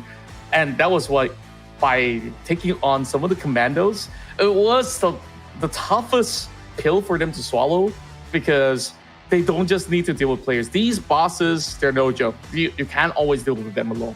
Yeah, we talked about that, right? That where bosses are able to not only take out players, but they have taken out teams as well. And not only bosses, like the regular, like whether it's the zombies or the bandits, they're also able to put out damage. So they're definitely no pushover here. If you see one, you better deal with it. You don't let them overrun you and those kind of situations. If not, things like that will happen. And one of the players of ETS earlier on actually lost one player in the process to the bandit. So it just shows that they are merciless in this round. But we're going to look at some of the numbers here from this match itself, and obviously Nongying is going to be on top. Yeah, that is, of course, without any form of a shadow of doubt, as they secured 9 elimination points from elimination points alone. That's 2.5 million. So in that sense, Nongying, they cash out with this high margin, dominating members of HLV who was contesting up against them. And after that, ETS, GEEK kept Boom Esports. They also managed to also find a couple of these members of FaZe Clan. 4 elimination points, not too shabby after all. While Fellas ID, despite them, you know, playing a little safe and having a few members to try to trade out, they managed to still walk away with huge margins, 8.4, in order to still catch up to Nongying. Yeah, and we have a Goda, who's basically the wallet for the team, cashing in 6.9 mil with 2 eliminations to be the chosen one this round. And 6.9 mil out of almost about 12 mil that they have collected throughout. I mean, this guy, he collected like more than half. And the trend is that we have seen is that they will always assign that one player to be that backpack for the team. Like, okay, you're full, you will bring the highest value among all of us, and you will exit first, while the rest of us, we try to maximize the opportunity or the time left on the battleground. So that has seemed to be the trend. Now, speaking about trends, you're going to check out the match recap from this round. Yeah, look at how all these teams were certainly involved in all these scuffles. Everyone just wants to be reaping the cream of the crop directly in the center of the missile silo. But ETS, they had an alternative approach. They went on the outskirts, tried to loot up a little bit, and then recommitted. Whereas Fellas ID, they saw that battle happening between HLV as well as Nongying, so therefore they say, you know what? We don't really have to be part of that party. They just move out of the matchup a little bit safely, despite not having as big of a number as compared to Nongying. So they will still be able to catch up to Nongying in these upcoming rounds. But of course, somebody's got to find a way to hit members of Nongying in the early span of round, or else we'll just see them cashing out all these big numbers every step of the way. Yeah, with big amount of eliminations, like 13 eliminations so far, and they're cashing out in that department as well. So twice in a row, they are the team that brings home the most points in every round. No surprise. I mean, if you just watch it, it's quite clear that they are running away with the points right now. And we're already 2 games in. If they take home a third one, they are edging closer to be the champion. Yeah, and it's only a couple more games away before we crown a first ever champion of the Metro Royale version of PUBG Mobile Super League. Right now, it's just undisputed at the top, Nongying to really hold onto the record. But who's to say that they can't have any form of bad games? Because there were certain point in time where Nongying, they go in for that full loot. They were also being the ones to be gatekept in the manner of some of the matches of the group stages. We'll have to see as we go on a short break to get ourselves back into our third match in a moment's time.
And welcome back, ladies and gentlemen. This is going to be our game number 3 in the PUBG Mobile Super League Southeast Asia 2024. And this is the Metro Royale edition. Together with us, your storytellers, my name is Circla, together with Contra. And we have seen Nongying dominated the first 2 maps.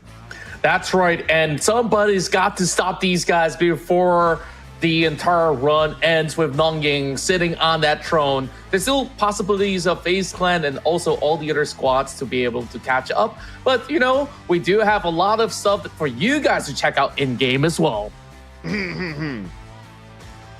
Ahoy, matey!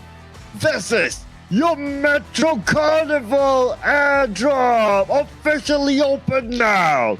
Make sure you explore the Ocean Odyssey new theme area called the Pirates Booty Island.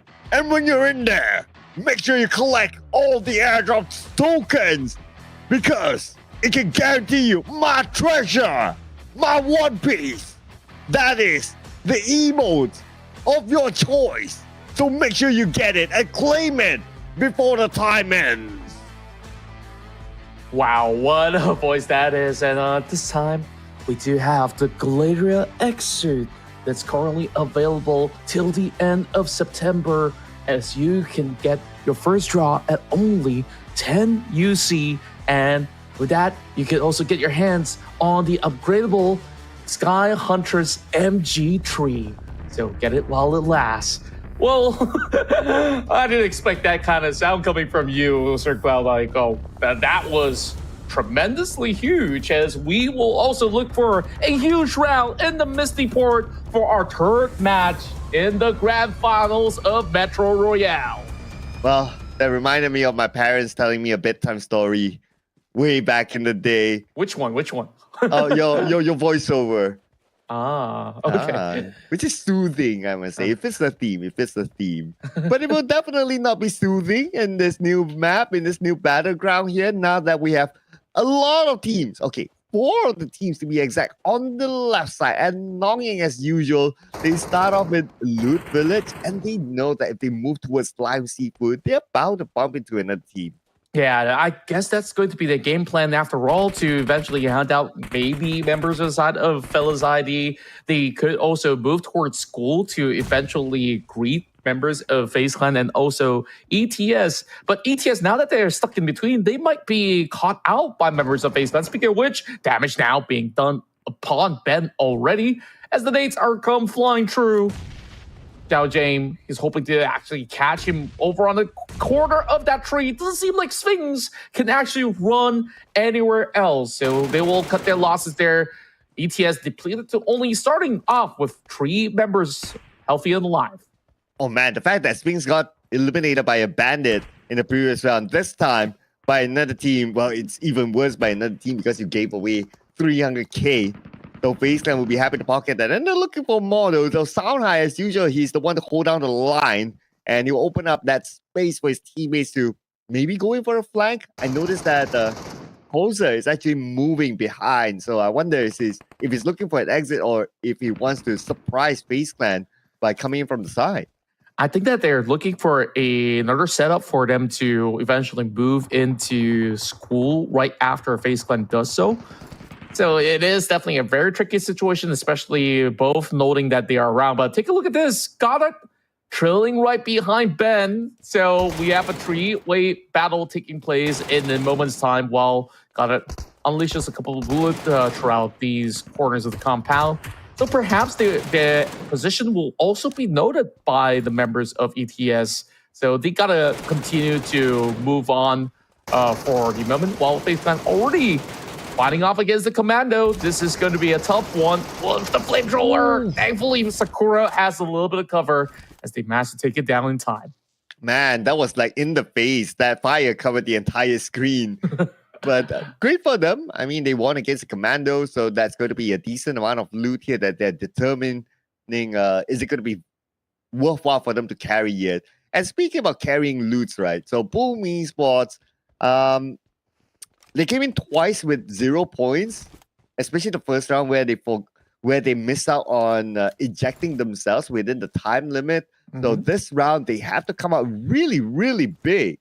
Yeah, and that is by them just running right into the corner of the mine warehouse, and they're already stashing close to 2 million, but they got to make it quick, though, before the other squads make their way through. Then, thankfully for Boom Esports, these three teams that are the biggest teams who have definitely given other squads a little bit of a hard knock to be well occupied. But take a look at Fellas ID. They also want in, so we might see a civil rivalry between both Indonesian squads. Dapen is also on the lookout. Perhaps he will be able to sniff this danger coming up ahead. We might see a deja vu again, because this has happened before inside of the tunnels, and it involved these two teams. And Boom Esports, they'll be looking forward to be able to seek revenge here. Now, the first name will be tossed by Puya. It did chip away a bit of damage from FLS, and FLS on the lower ground finding it a bit more difficult to land their own nades on the Puya. It does actually do significant damage over onto both land as well as Arya. So Fellas playing it smart. They haven't really tossed anything towards the direction of Fuya for the moment at the very least. So they're keeping their resources, and HLV is also cutting in from the back. Fellas, they don't want to be in the sandwich position, so they're also thinking of should they deal with HLV first before moving into the deeper areas of mine warehouse. So Boom Esports, they get themselves a good head start, now already closing into perhaps what I look to be 3.5 million at the moment, but it seems like they're already switching some items, while HLV, they have finally arrived at the scene. So what is going to be their take upon this upcoming battle? Yeah, also HLV, they're a team that really needs to bring the points in, and they wouldn't mind eliminating FLS. Now, both teams in front of each other right now. Prem cooking up his nade, lobs it across, but no big follow-up yet. But between the two teams, I would say FLS, since they do have an exit point, they have a bit of an advantage against HLV. And we have seen this before, time and time again. Like, if you're locked in with each other for quite a while or long enough, it's not going to benefit anyone. Yeah, but at least for now, there's about 15 minutes to go. So they could battle as much as they want. But the longer they take, remember this, there's still other squads like FaZe Clans is also cutting past. And HLV, even despite them pulling back, they're now dealt with the cards against FaZe Clan.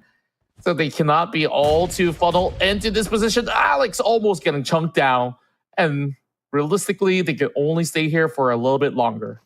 Oh man, this is bad news for HLV. I mean, whether they move front, whether they move back, there will be teams waiting for them. And both of their opponents are in a advantageous situation, just like what FaZe Clan is at right now, right? They have this outer side advantage, and they're just gatekeeping the exit point. On the other end, it's a tunnel, and they're basically funneled in. So what is the game plan now for HLV? Their possible only game plan is to try to win this fight somehow. And arguably, the easier fight is to go back and fight in the tunnel rather than try to exit here. Yeah, as we definitely see that FaZe Clan has the upper hand in this form of exchange. And also keep in mind, so long as FaZe Clan holds this tunnel, nobody gets to pass towards this area of play. Not HLV, not even Fellas ID, or even Boom Esports, excuse me for that. So it's a little bit more of a waiting game for FaZe Clan. And where does that really put Nongying, though? Will they be doing the same game plan back in game one where they just playing by the outskirts and eventually let these teams fight? Because that could potentially see Nongying just getting some safe margins to upkeep on their number one position. That reminds me of that movie with the two big monsters, right? Oh, which one? And there was this line that was said in the movie, "Let them fight." Oh. Yeah. it was a Gojira movie. I believe. Yeah. So that is what Nongying will be hoping for, right? Like, okay, let them fight. While we will happily loot somewhere else. Okay, Boom Esports, here we go. Look at this. Puya. Pull the trigger. One more. Okay. He's not gonna wait. He's gonna take down Bram. And now Puya needs to retreat. Oh, he's just efficiently sniffing one out, but he has to turn into the safe corner. He barely survives. And now Aura gets to push right through. There is going to be cover fire coming from the member of Boom Esports at the very same time. So this is not going to be too clear cut, but at least they will manage a revive. But the zombies are coming through. This is not looking all so easy for Aria. My, what a setup coming from Fuya. Oh man, great one there by Fuya. But looks like FLS, they managed to reset themselves as a 4 again. So now Boom Esports, yep, a great start by getting the knock, but not getting the elimination. So they have to back out, especially Dapen right now. He is alone, so he has to take a safe position. Whereas for Ayam Jago, he's together with his other teammates. Whatever it is, if he gets knocked, he still can be revived easily. Yeah, and I thought that he'll be waiting a little bit more patiently to catch the final guy because they just arrived to the scene. It could have actually been 2 knocks back-to-back or even at least 1 knock plus elimination if he had timed it well enough. But he saw a couple of members running towards his corner. He could not afford to take too long, which is absolutely understandable. But at this current point in time, fellas, despite them arriving, it seems like they won't be benefiting in the number of loots until they take out the entirety of Boom Esports.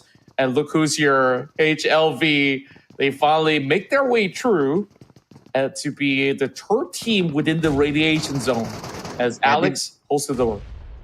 They decided not to go for the FaZe clan exit, which is smart, which is the better route if you ask me. But inside of the radiation zone, I mean, it's crowded right now. We have FLS waiting in front of HLV at the exit point.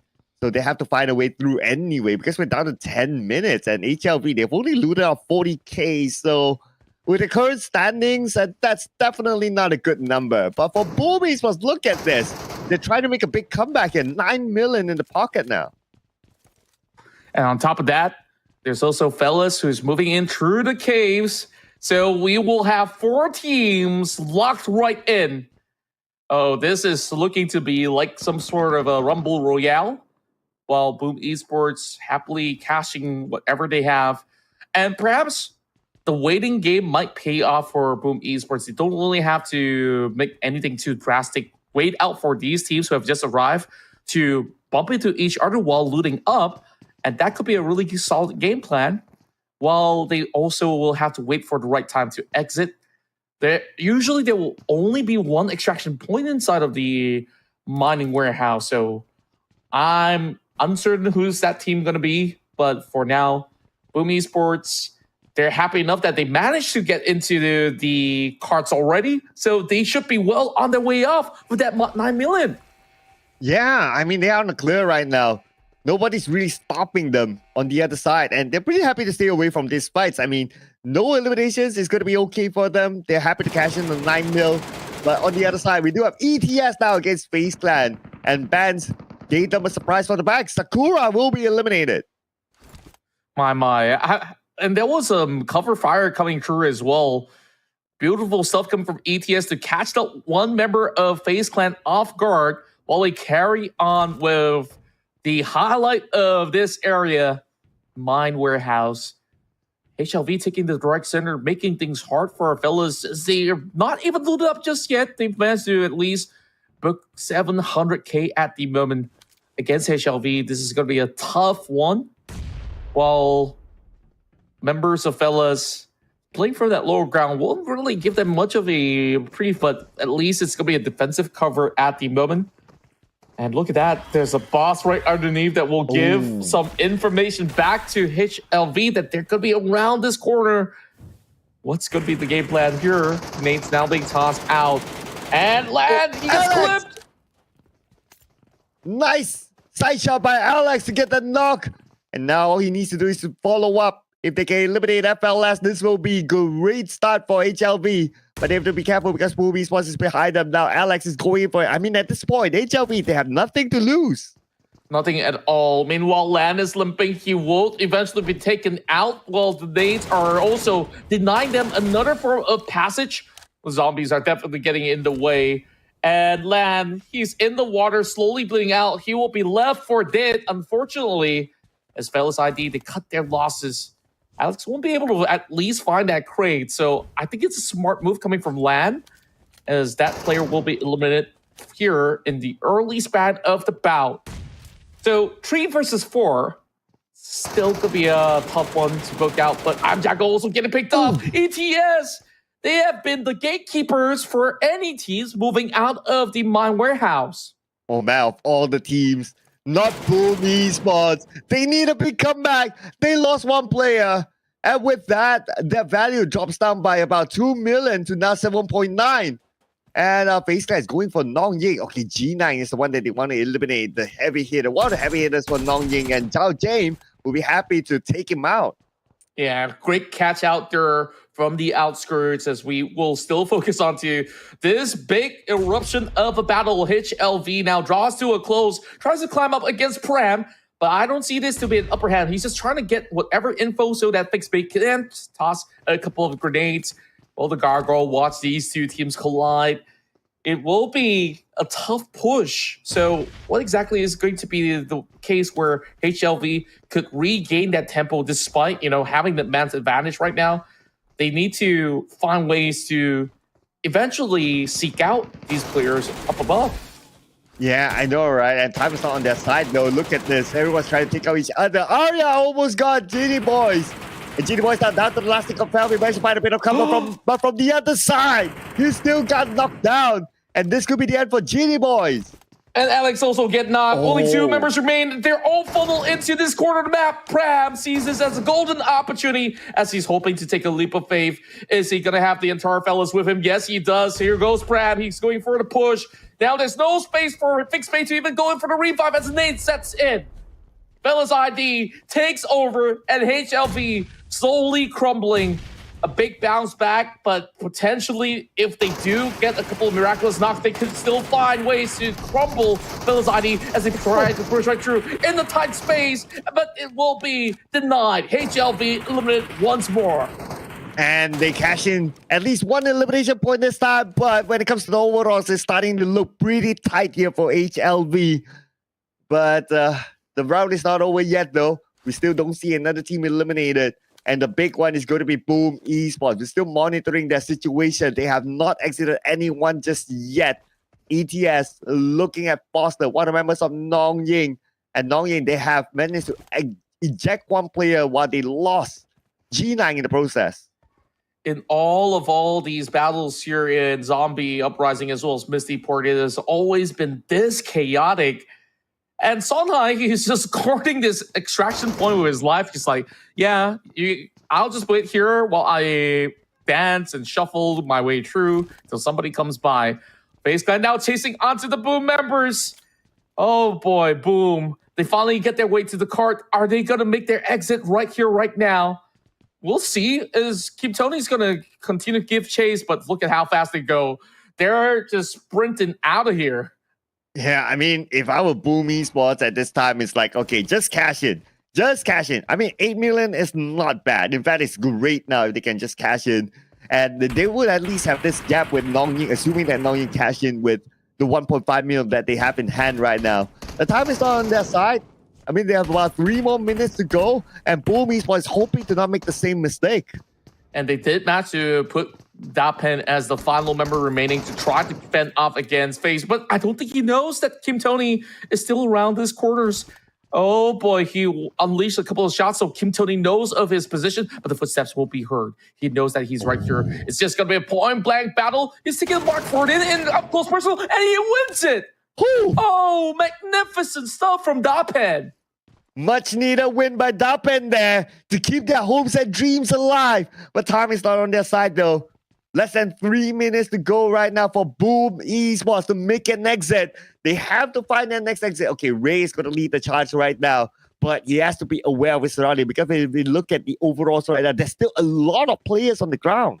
There is, and we last saw ETS was on the outskirts. SOZip, also another member of Nong Ying, to try to sniff any form of passerbys, but it's just going to be a clear-cut answer for him to just peel back. There should be an extraction point around the vicinity as well. He saw all the smokes coming from Songhai. ETS is taking a deeper area of play, so I believe Boom Esports might just found their safe passage without any interruption. Yeah, and for sure, FLS, they have found two, but they don't cash in much, unfortunately. Only 4 eliminations with 1 player more to go, and I doubt that he'll be able to get much out of this round with the remaining time left. Boom Esports, they're still not out of it though. We do see 1 exit point being guarded by teams. 3 says goodbye, and that is FLS with only 4 eliminations. Now we are going to put focus on ETS and Nongying. This is a long-range battle between the two of them, and I'm just really surprised that they continuously duke out, also utilizing a lot of all their own resources. As last we saw, Songhai have already popped about 2 smoke grenades previously, and this time Kozu is being caught up by Foster. Quick hands, securing 2 eliminations already, down to Songhai. Oh boy, ETS, I think this is just them booking out. They don't want to stay for longer because Nongying just looks so ferocious. Yeah, it's not going to be worthwhile for him to stay here. So he's going to say, adios, mi amigo. He is out. And Boom Esports, all of them make it through as well. So 8 million cashed in by them, which is a very healthy amount. As for Nongying, 1.7 mil, 45 more seconds to go. Now it's about finding the exit point. Yeah, it starts right behind. It shouldn't be any problem at all. 30 seconds left, though. Foster, is he still going to be looking for that loot? Yes, he does. But can he make it out in time? Nongying, you need to do something right now. SO is going to be out of the matchup already. So it's all down to this gentleman. As Foster says, you know, maybe I don't need this 300k. I'm just going to burn myself out and call it a day. As we will now have the biggest recovery coming in from Boom Esports. Oh, very much needed recovery by them. Now, at least this is a good start to the campaign. I mean, it is literally a start for them because they ended with zeros in the first 2 rounds. So the break did do them good. 8.6 mil cashed in by Boom Esports. And they at least they have quite a big gap with Nongying. We can't think about it because Nongying only cashed in like 1.7 mil or so, excluding like elimination points. So they still keep themselves healthy in this race. Yeah, like they were really smart about that situation. They also did manage to notice by sending Dapen to be on that lookout and say, okay, these teams are slowly coming in. So we need to quickly gather ourselves, try to look for that safe exit out where there is still ample time before these teams basically cut off all this form of exit points. So they managed to make it out with only 1 member taken out. So it's not too shabby after all, with the main carriage still uninterrupted. So good news for Boom Esports. But is this going to be enough to match up against Nongying? Nongying is playing it very differently this time. They're not looking for those big ticket items here in the Misty port, and therefore maybe coming up with a little bit less, but they still managed to get about 3 elimination points at the very least. So we'll see what does that add up to. Yeah, I really like how Nongying is adapting to the situation, right? Like if they have a full team, they don't mind taking fights. They don't mind blocking off teams. But when they realize that, oh, we don't have G9 with us, we are like 3 players, let's just switch up our strategy and focus on the loot instead. And it's not that they don't gain elimination points along the way. They kind of do, but it's not as explosive as the rounds before. And it just shows that they are able to readapt and switch up the strategies depending on what the situation is. And if I remember, like in the earlier weeks, right, like week 1, week 2, this wasn't the case for Nongying. Nongying was just all out looking for blood during those weeks. But when it came to week 3, and of course now in the grand finals, they are readapting themselves, and so far they're doing really well.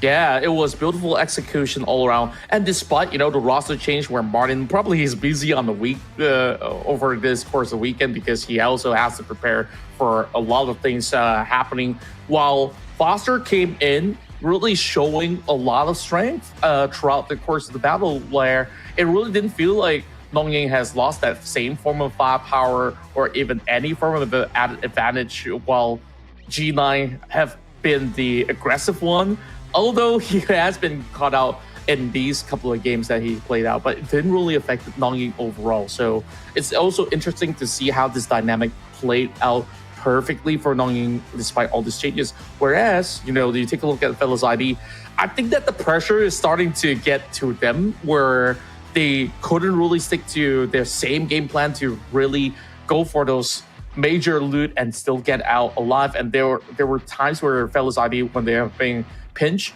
they will just go all out in the battle. They did go up against HLV, but in that exchange, the moment that they lost one, it really felt like they want to play on the more reserve side, which is absolutely understandable, because when you drop out the game with 0 points, this is just going to hurt your chances into making a comeback. And now there's only 2 more maps to go, Sir Cloud.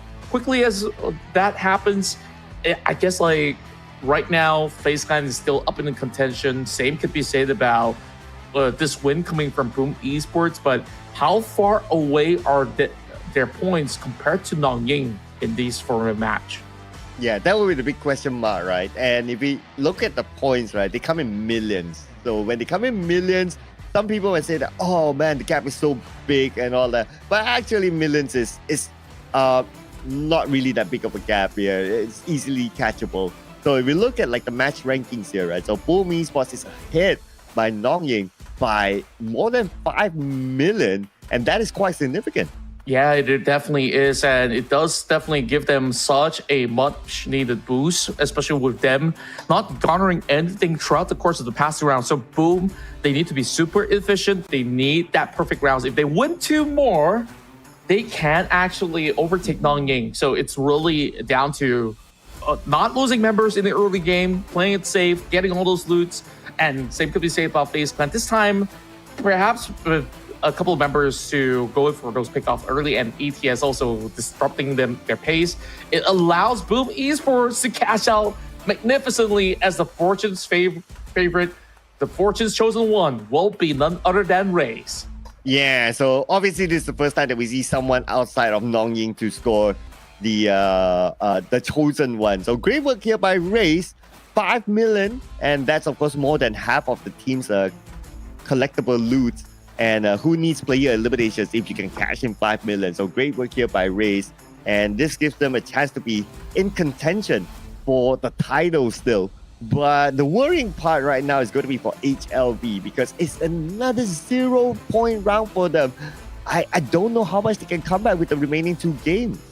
I'm not too sure as well, but if HLV can do anything at all, is to disrupt the tempo of all the other teams and steal all of their loots. That's the only form of gameplay that they have in order to come out huge. While we take a look at the match recap, Boom has the smooth of a passage to move into the mine warehouse efficiently, and they were the earliest ones to do so. And by then, they fully looted up, and all they have to do, hold out against Fellas ID, and then make their way out of their journey. So HLV moved in a little bit later to have that contest against Fellas. And then you take a look at the outskirts. It was more interesting of how these teams rotate. Look at how they separated. Boom members are pulling up the edges of the map, taking multiple different escapes in order to make this round work. Oh, that is a very interesting strategy there by Boom to split out like that. But it brought them the points, and that's what matters at the end of the day. So right now from a 0, they are in top 3. Okay, now top 3, cool. Ranking, cool. But look at the gap here. Nangying still have a significant gap of 19 mil. The next contender, FLS ID, is 9 million behind. And assuming that FLS ID scores the same amount of points as Boom, about 9 million, they still need to consider that Nangying might continue to collect points. So I guess like what you said, right, is probably the best bet right now is to try to just deny Nangying somehow. Yeah, and on top of that, I do see chances for FaZe Clan to still pull up a decent round. And if they do manage to get a win, we might see a 4-way horse race in that very final game. So, Third Cloud, I can't wait for this game to start, but there's just so many possibilities out there.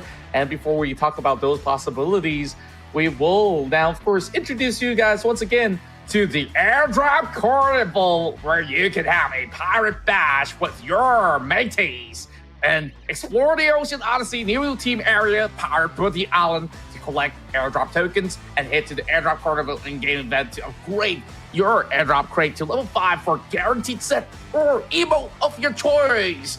With the Airdrop Carnival, you can get daily rating protection for 2 matches, So go in there and get all of your treasures. Ahoy. Oh, I see you've warmed up to it, so I like this version better. Okay. Hiya, Galatria X Tuda. Hiya. Funds upgradable MT3 is now available. Make sure you get it, Join the event, unlock all the coupons, and don't forget, limited outfit awards. With the amount of time left, not much, so make sure you do it fast, okay? You do it slow, Uncle won't let you get any of it. Okay, boss. Okay, no problem. I never knew I was casting with Uncle Roger the whole time. Okay, you get yourself the uncle title perhaps one day, but you gotta cook some fried rice. So, speaking of which, like I heard he's coming up with a restaurant, but we're not here to promote it, so ignore that for now, Sir Cloud. That was magnificent. Wasn't expecting that, so 10 over 10.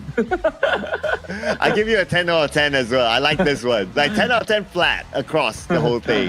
Yeah. All right. We're pretty much even right now, but not so much for the teams, Like these guys doing all these massive hauls, getting in the mix of all these troubles up ahead. And speaking of which, this map is where we'll see a lot of chaos once more, because what I do believe is they're going to be moving into Arctic base yet again. Ooh, yeah. Arctic base again. And let's remember whatever happened the last time in Arctic base, right? There were eliminations by NPCs. Mm-hmm. So, okay. Right. So, from your observation so far, right? Would you rather face off against zombies or the military? If you ask me, I will take the zombies any day, because why? If I'm going against the militants and other teams that push me, I would be confused because, excuse me for that. Well, I wouldn't know whether if the one shooting at me is actually a player or the militants, because it's so hard to tell. Because militants, they can shoot from long range, though they don't hurt as much as players, but it will throw you off guard. Yeah, I would take the zombies as well, because like what you said, right? Militants, if they start shooting at you, if they're like, and you wouldn't know, right? Like, oh, are they players? Are they militants? Should we be extra careful of them? I mean, if they're militants, you don't look down upon them, but you're also like, okay, we can deal with it, right? But if they're actual other players, then you'll be like, oh, like super on your guard, right? So yeah, I'll take the zombies. Although the zombies do show up in hordes, so that's one thing to consider as well. And if you're like in a tight position, and we've seen this before, some players, they get cornered in a tight position and there's just like tons of them in front. Like you won't have enough health to tank out the damage that's coming to you. You might still have the bullets to try to shoot your way through, but the tanking the damage is going to be another story, right? So true enough. Yeah. So those are situations that they can get caught into. But I guess the way to not get yourself caught into that is just don't corner out yourself. Like be in an open space as much as possible. Yeah, but moving into Arctic base, I guess that's where they really have to be very, very careful heading into some of these matches. Despite, this not being zombies out there, HLV have gotten themselves into such predicaments before when it comes down to those matches that they've had in the group stages. And on that very final week of week 3, I think Hasta La Vista definitely pulled off quite the highs, and I'm hoping that this final few games, they will really show us what they're made of, because they have even bested the likes of pro teams like 7-9. We had a lot of high expectation on 7-9, but 7-9, let's be honest there, they kind of choked because they also resulted in multiple 0 rounds to actually be eliminated by the tail end of the tournament. Hasta La Vista, if they're not going to be getting too much of those loots, I think just go all the way, play spoilers, mess up the chances for things to be even more dramatic heading into this final round, because now we're looking at potentially 4 teams, depending on if FaZe can win this round. If they don't, then maybe we see 3 Longying with Esports, as well as another squad that I did miss out. Could it be as they're strong? Could it be Boom Esports? Well, we'll see. Yeah, but okay, so now that you put it that way, right? So teams like HLV, they're at the stage that's like, okay, you know what? It's all in or nothing, right? They could be the big disruptors for teams. Like, like in terms of points, if they really want to be the champion, they have to really wipe out the entire map and have the entire map for themselves to loot. And in order for them to do that, it's just by going ahead at those teams. And that also means that they can have like the nothing to lose sort of a mindset. So they can be very disruptive to those teams, right? So that's something for the teams to be aware of for teams that have technically nothing to lose. Although in terms of like determining who will take home what amount of prize pool, there's still something to play for.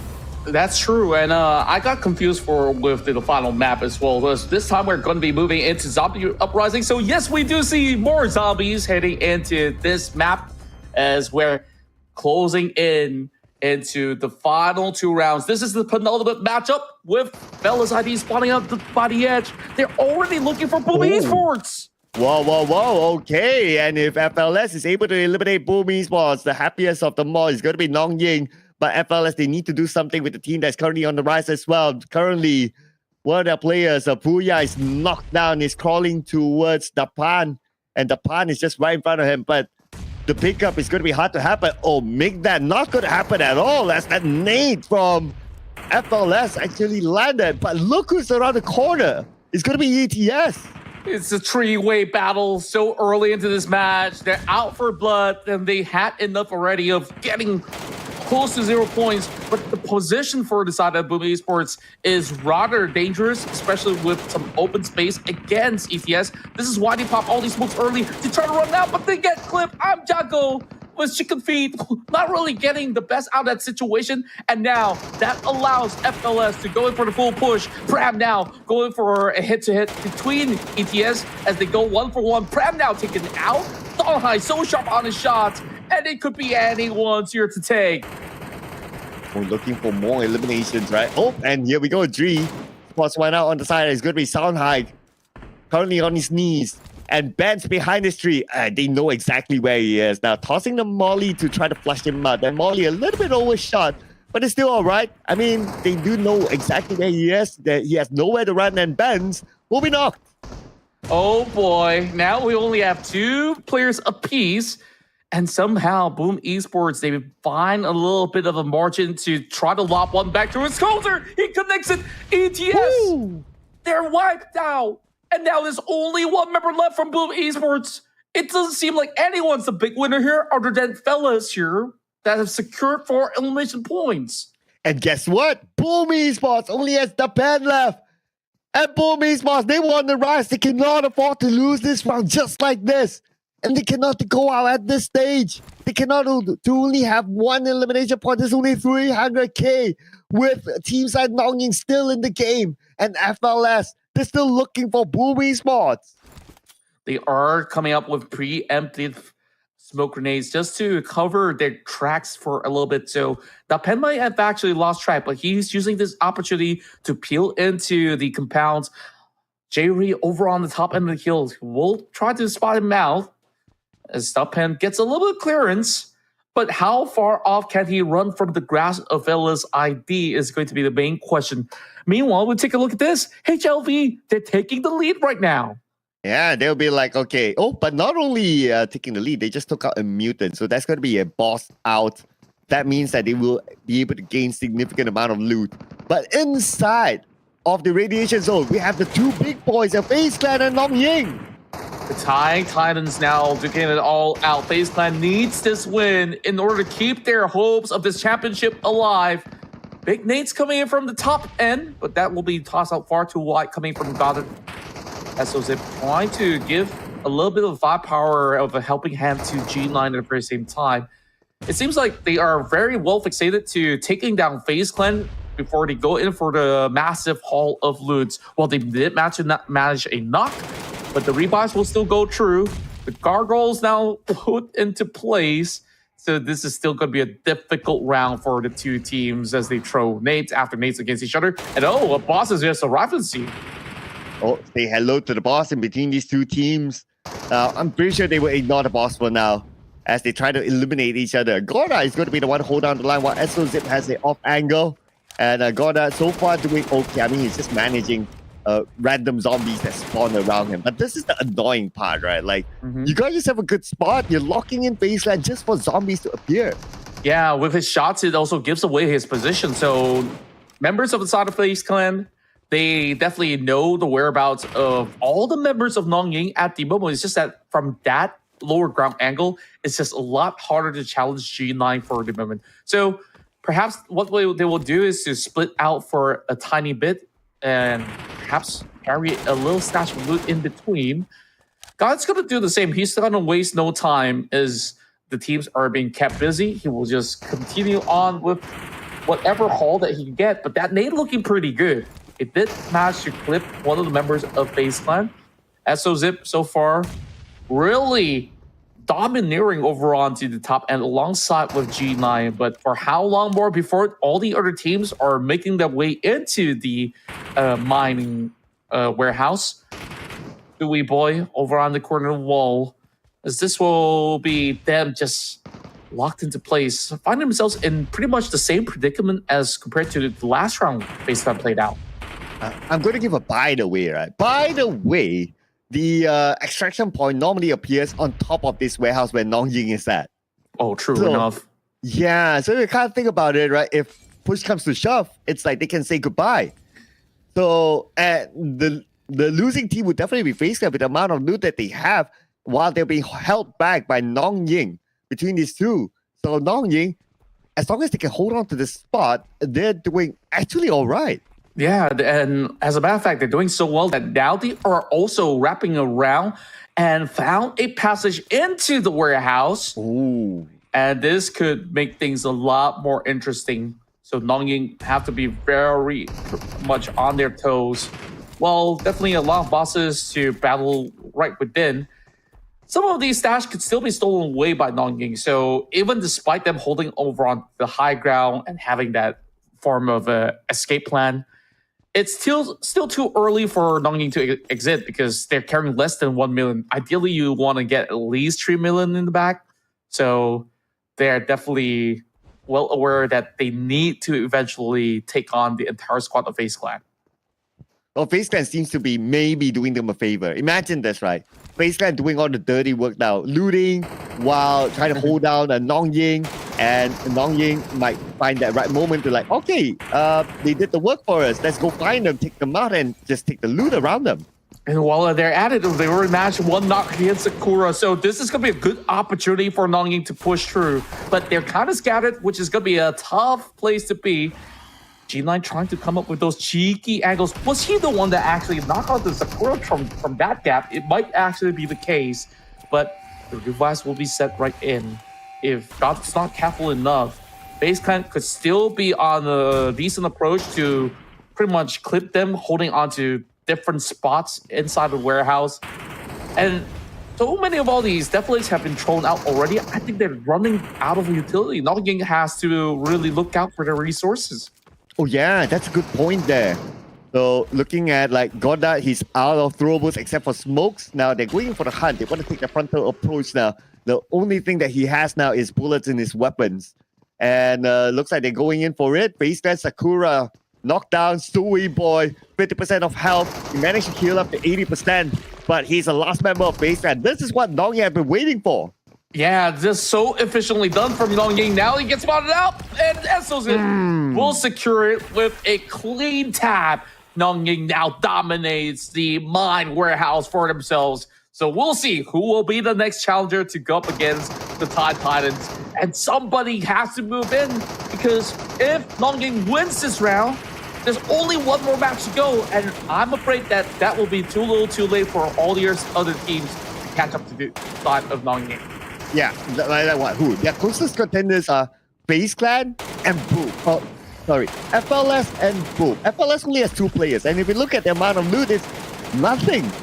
So we only have like what, 11 minutes more to go. Yes, they can loot, but like what you said, because of the gap is quite significant. And Nongying with a full squad, and they have a boss here that they can collect more valuable loot.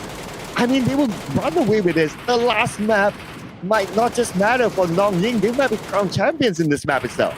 Yeah, it's a big maybe, so long as HLV is still within this map. What if HLV would be the savior for all the other teams that was eliminated to take down Longing and steal away all that cash. That might just be the comeback potential for HLV. And also, mind you, now that all these other squads are being wiped away, this is the best chance for HLV to also overtake and look to gain even more prize in their hand. So I'm thinking that there is a glimmer of hope left. Fellas ID, they're nowhere nearby members of Nongying, so they're just going to play it very safely. They already got this for eliminations in the back, and just by looting on the outskirts, I think they're maybe hoping to just cut into potentially a couple million to secure this round. Oh, yeah. I mean, all they need to do is just, like, have this amount and they're pretty cool. Okay, we have FLS now on screen. I mean, you have 2 players and they got 5 eliminations, so that's okay. But with 2 players, you know that the pockets are not deep enough. So I don't know how much they can cash in out of this. So that's going to be a thing here. HLV looks like they will be in the clear now. They will be just doing their thing. But they're not really bringing in the numbers. Okay, benefit of the doubt, there's still like 9 minutes more to go. So they should be able to still come up with something.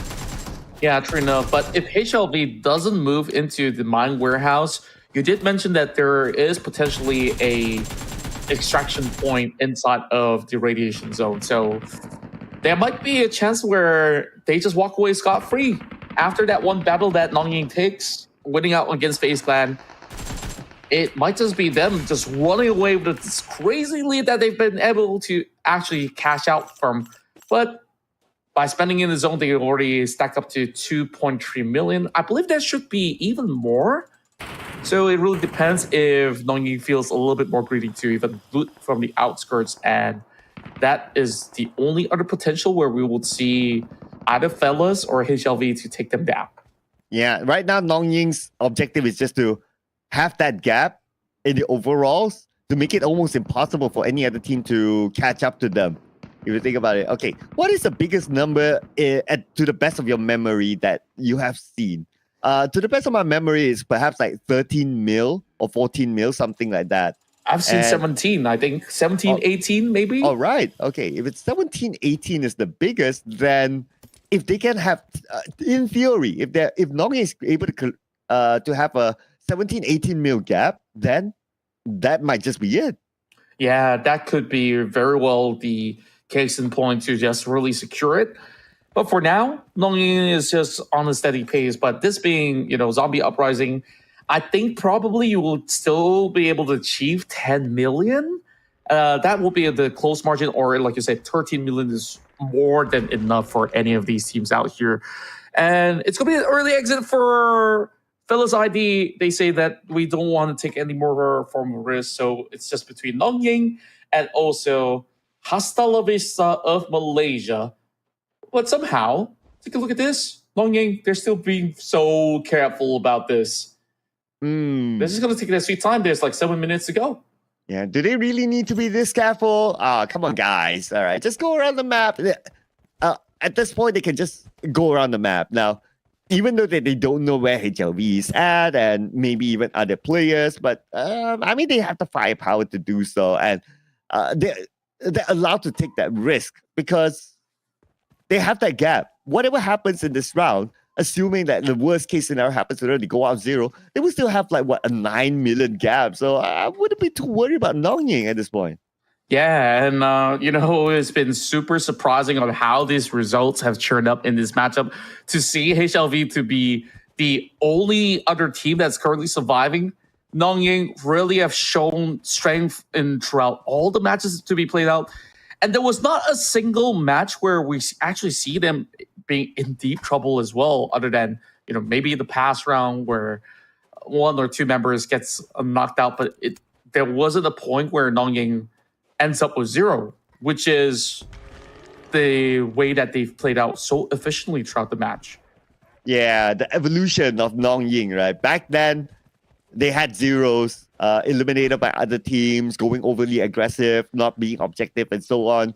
But this is the new and refresher Nongying that they are playing this objectively, and they even have a mix of firepower in their gameplay as well. Yeah. And if we just look at love like to the, see. Mhm. sorry. Go ahead. Oh no, I was just about to point out the fact that Nongyin there are 3 eliminations, so that's like 900k, and even if we like tabulate like the scores, right? They will still be in front of HLV because HLV they seem to be prepared to eject themselves. Yeah, absolutely ready to go in for the ejection already. 3.5 mil, honestly, more than enough against HLV. But they're banking on the hopes that they could still reach perhaps a 5 mil. HLV on the outskirts of school, they could still actually battle a couple of bosses and potentially be moving up ahead. But like you said, there's also that 3 elimination points that was acquired earlier on from Nongying against FaZe Clan that we'll still see them up ahead from this current standpoint.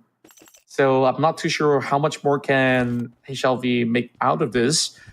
Now, taking a look at the timer as well, I believe it to be around less than 5 minutes. Yes, indeed.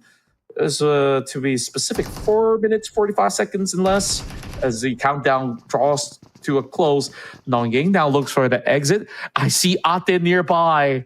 Oh, they're now cooking up their master plan. Can HLV win it all? And 4 minutes and a half, is it enough time for them to really collide, win that battle, and get to an extraction point? It's time to find out. Well, if you look at like the odds, right? HLV, they have 3 players now because one of them exited. Nongying has a full squad. So the numbers do favor Nongying. So that's one. And of course, you're obviously going up against Nongying, the team that has a lot of these pro players. But it will be an interesting fight, though. I would say that probably HLV, they are actually guarding one of the exit points, and Nongying happen to be here. So if Nongying, okay, here's the other part too. So if Nongying takes out HLV and takes out all their loot together with them, that's going to be like them cashing in like 6 or 7 mil. Oh, yeah, that could very well happen. And who's catching who first is going to be the question here with G9 already scouting up ahead. It didn't really seem like there was any shots fired from the side of HLV. So perhaps this current moment, Nongying is already plotting to at least make a pit stop here by Garnet Mason. While Fix Bay and Co, are they ready to take on these Titans though? Here we go. Fix Bay is still getting a couple of decent loots. No gold bars to be seen, but there is going to be the extraction point just by this corner. It seems like they will at least send SOZip out. He's not going to be moving out yet. He's only got 170k in his stash, whereas we're looking at perhaps Goddard to be carrying majority of the numbers. But HLV, the moment that they move out, they might be able to spot something here. But that will come at a risk because G9 is still firmly planted at Garnet Mason. Foster should be out. I mean, he has 500k. G9, he is clearly not the fragger for the team, right? Like, he's always the one like at the front line. He's always the one like holding down teams and just either that or gathering information. And he doesn't have much onto him. So even if he goes out, at most it's like just giving away 300k to whichever opposing team it is. And look at G9's movement. It seems like he's going on to HLV. Yeah, 2 minutes left. I mean, he's got to sell lit. Well, I don't think that they have any Molotovs left. So they have to either win it quickly or just get out of here being eliminated. So I'm not too sure, but it's definitely pressuring Hostel Vista. These points might not be cashed out by Hostel Vista. So right now, HLV overtakes in the form of loots, and G9 now getting traded off. He will go down. That will add 1 more point to the table with 1 more member remaining from Nongying. Now they do seem to have an upper hand, but do they spot out SOZip? Time is of the essence here, my friend. 1 minute and a half. There's usually an extraction point here by Garnet Mason, so they need to get out right now. Find him out. Okay. SOZip tries to run away. I'd like to believe that SOZip actually does not have much onto him. That's why he's willing to take this fight. And even if they give away 300k to HLV, it won't be much of a determinator there. Okay, so Ate has 400k now. Going on to SOZip. SOZip, 10% of health left. They're going for the chase. From the top to the ground. They jump. Hit his boy. He got him. And that's going to be another elimination point onto HLV. Now it's about looting, resetting, and quickly make the exit. And he has to go in for the revive. This is going to buy some time. 45 seconds. Where's the nearest extraction? I haven't really seen it. Okay, HLV, they already sent one player out. That means they do know for a fact that an extraction is very close by. So all they have to do is make that hurdle right now. They're going to go for that same point where Ate is going to be leading the charge. This should be sufficient. But the other members, there's a little bit of a gap between them. So is it going to be enough? 20 over seconds. Ate at least secures it. I'm not too sure about Genie or Fake Spade. They got no time to heal up. They just got to just put the pedal to the pedal. 10 seconds. I don't think it's enough. HLV. Oh, they're going to lose it. Oh, no. They need to Molotov themselves right now. They could not afford to lose it. No. Oh, HLV. They got denied. No, after all that work, they got nothing this round. And their time was wasted by G9 and SOZip. So again, without a shadow of a doubt, it is going to be Nongying being the highest looter in this round. And we're definitely going to lock in the numbers here, ladies and gentlemen. FLV. Oh, man. HLV, as much as they wanted to make a comeback, but that's not going to be possible. Nongying cashed in 3.1 mil. And that's excluding all the eliminations. I can't believe my eyes. The last-ditch effort from G9 and SOZip just spoiled that opportunity for HLV. That could have been that comeback round. They could have moved up 1-2 spots. Boom Esports got eliminated. ETS was moving nowhere. And oh my word, Nongying just wants everything for themselves, and they got it. And that's a smart strategy, right? They sent G9, they sent SOZip, they gave away 600k, that's fine. But if the time is not enough, they won't even be able to cash out that 600k with other elimination points. So this feels like a strategy that Nongying that has actually found out. Is like, okay, if we are able to buy some time, we trade off some eliminations or trade off some knocks. That's it, job done. Job done. It was pixel perfect. Their game plan is just flawless. It's absolutely flawless. Like, they didn't really have to commit with all the three members with one member booted out, right? Like, this was just the best that we've seen coming from Nongying. So with one round left, honestly, I'm unsure if there's any other competitors to close in that far of a margin. Unless if you're talking about maybe Nongying being the first team to be eliminated, they can't afford to go out early and they still have a gap. And it's really down to all these other teams to really cash out big heading into the final round. Now, what's also interesting is that in Arctic base, I did mention you can get up to 18 million or so, provided if you eliminate with a high record, and also you need about 1.5 million in the form of Metro cash of whatever loot is possible.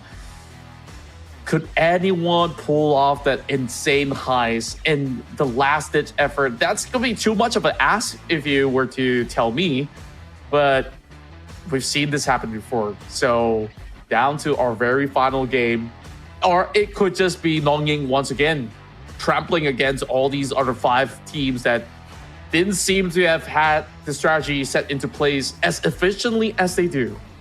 Okay, last we checked, right? Last we checked, Palace ID was the closest contender to Nongying.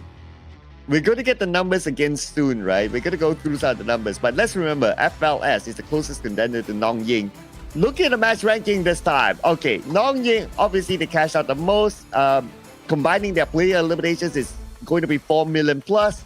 And then you have FLS, 2 million. So again, another gap is set here. ETS, 3 eliminations, that's 900k.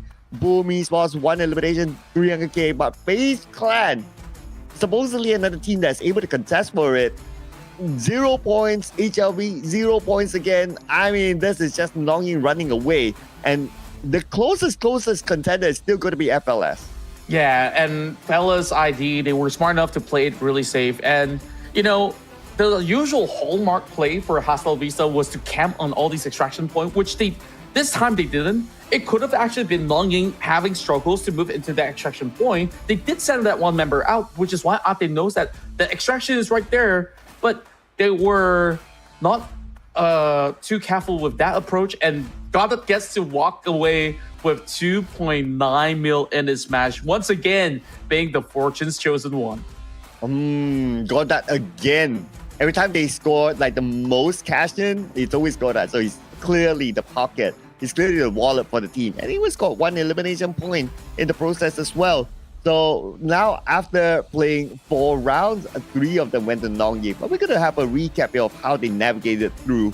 And if we look at this, like Nongying, they actually had a start, but they had to face off against Space Clan. And that was a long standoff between them.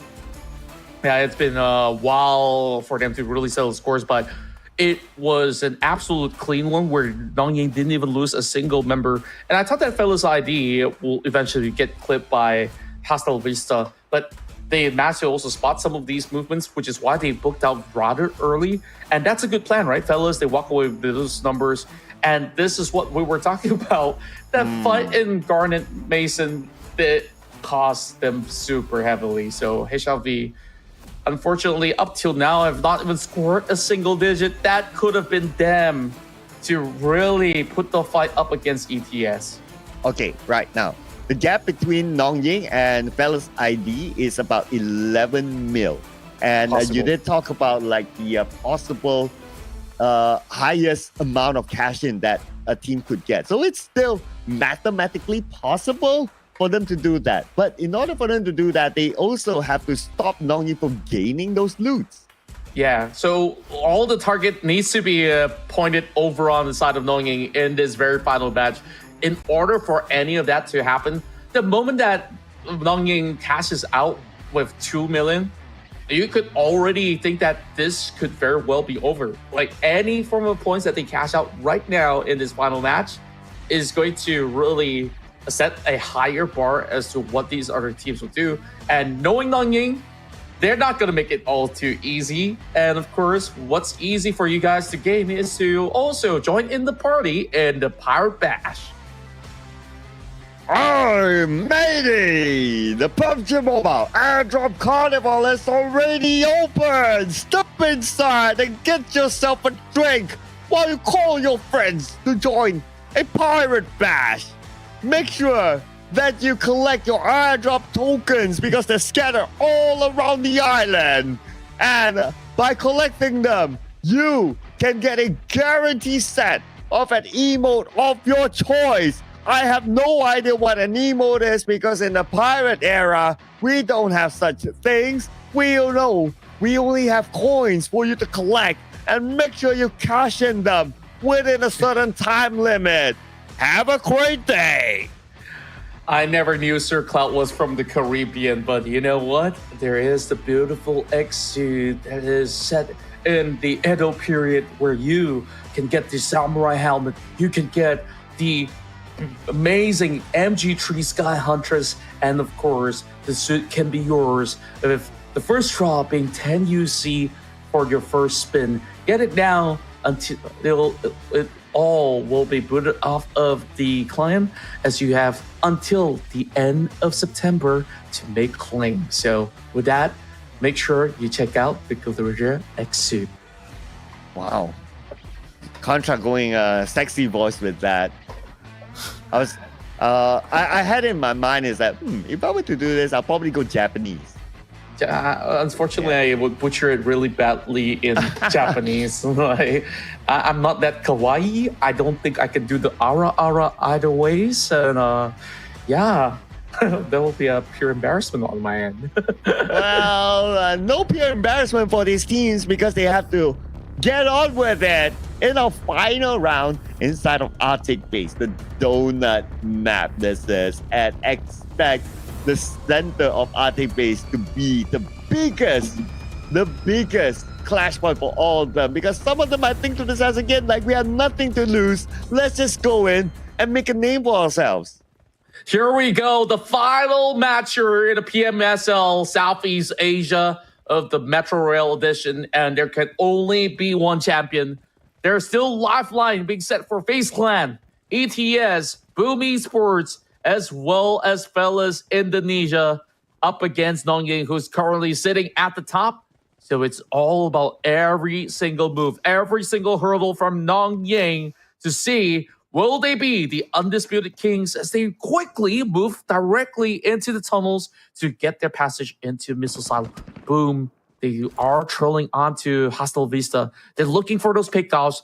Will they get it though, as they are now being inside of the compound, funneled through. So this is not going to be a good position for the Malaysian squad. Oh, the fact that Boom Esports is just above them. Look at the spread of Boom Esports, right? The moment HLV moves out this compound, that's pretty much it.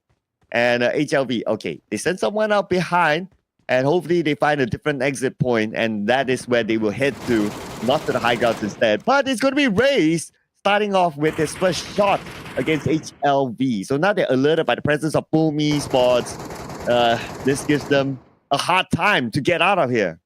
It's so sad for Hostile Vista, where they should have actually gotten those millions of points, unable to book out of that last round, being denied by Nongying, and now starting off on another bad round. Nongying also gets themselves in a little bit of a predicament, now up against Fellas ID, who were also just as quick.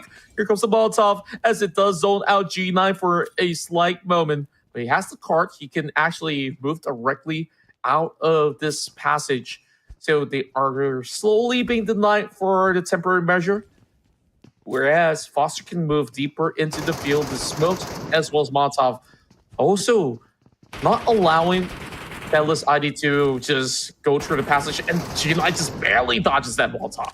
All right, if Fellas ID gets eliminated here, that's it. That's it. I don't think any other team will be able to catch up to Nongying. So Nongying, obviously they don't know that it's Fellas ID in front of them. If they do, then they'll probably go all in onto them. But instead, Nongying is going to take another route, and probably they might meet up with the Fellas ID again on the upper ground. True enough. Meanwhile, we haven't really settled the score between HLV as well as Boom Esports. I'm liking the fact that HLV, they managed to still get a couple of loot coming from Hamlet, but still stuck in a tough situation. I think they will cut their losses. They will just leave this one player on the open field, that to be Fix Bay, and just play as a squad of 3 because they're pretty much scattered for the moment. Boom Esports, even through spending 3 minutes on the outskirts, they only find 1 elimination point. That's barely enough for the moment. Yeah, I know, right? So it is really down to the wire right now. That's why I can see that a lot of these teams trying to be as safe as possible. But can't say the same for HLV. They just lost 1 player, confirmed, given to Boom Esports. And that's going to be the first blood this round. As for Fellas ID, now they might meet up with Boom Esports. And again, the same rule continues, right? If Boom Esports is able to take out Fellas ID, that's it. And this could be a solid chance here for them to catch up against Ayam Jago. But Fellas, now that they pre-fired, the rest of Boom Esports will be alerted that this position to enter the tunnels is going to be tough. They will look for an alternative route. Does that mean that they will be forced to deal with HLV yet again? Remains to be the question. Look at the spread. The 2-2 wide split. Oh. And, this guy's out in the open. Dappen. He gets into the cover, thankfully. But Fellas ID, I think they're definitely up for a fight here on the open fields.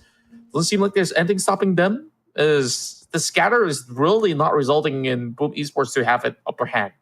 Yeah, Boom Esports now on the lower ground against Fellas ID. But Fellas ID, they have not looted anything. And look at Nongying, they're already at 3.7 mil. Now shots will be fired out by Arya. Arya will get the knock.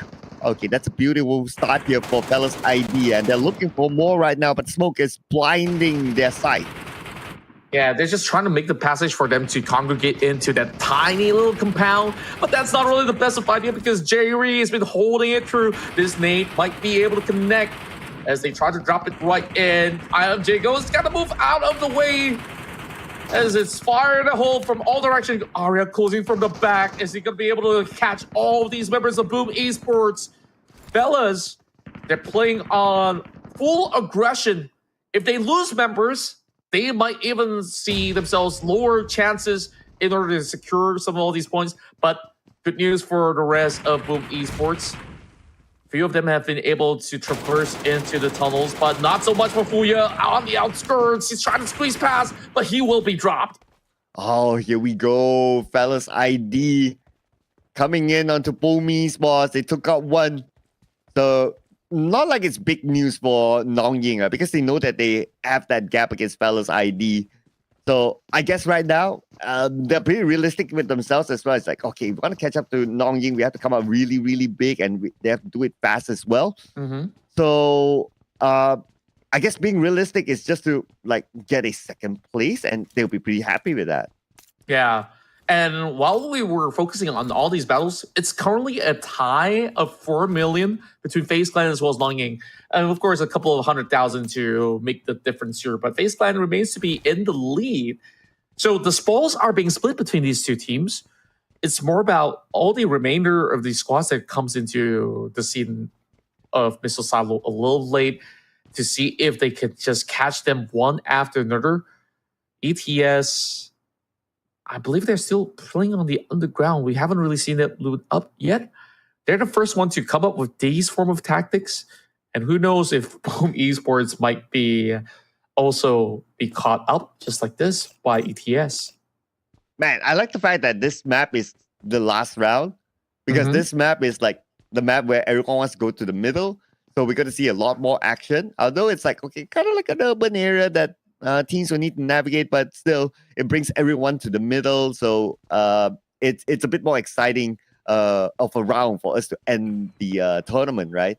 And Absolutely. if we look at like sort of numbers here, Nongying is still like what 5.1 mil. Somebody has to take this stash away from them for them to even have a chance to be the number one.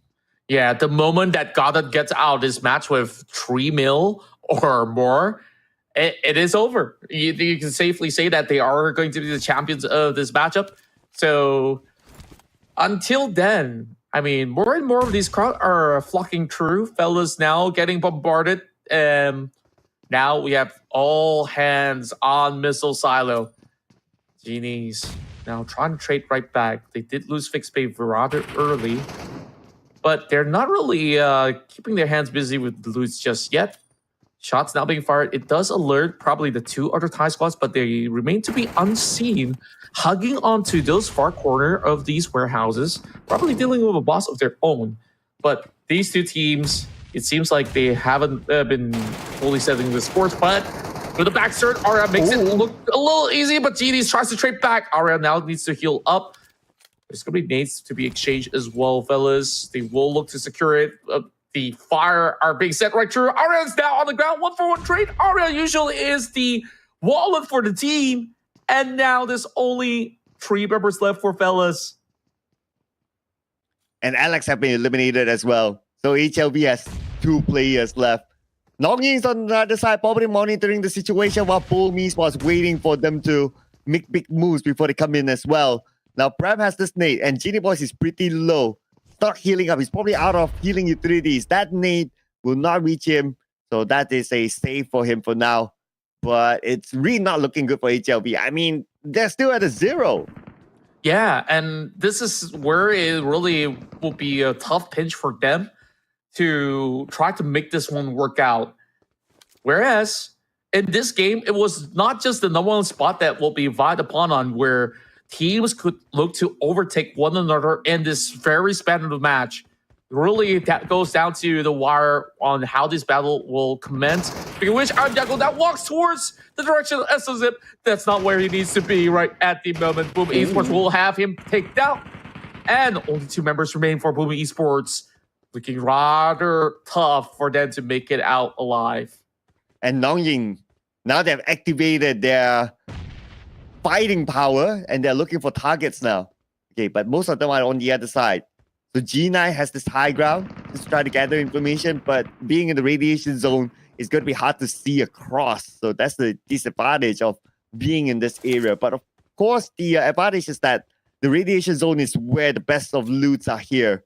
So that's why all these teams, they are in this area together. Now for Boom Esports, at this point, only 2 players left, Raze as well as the Pan. And we all know before this that Raze is the wallet for the team, but he has not been able to loot up anything.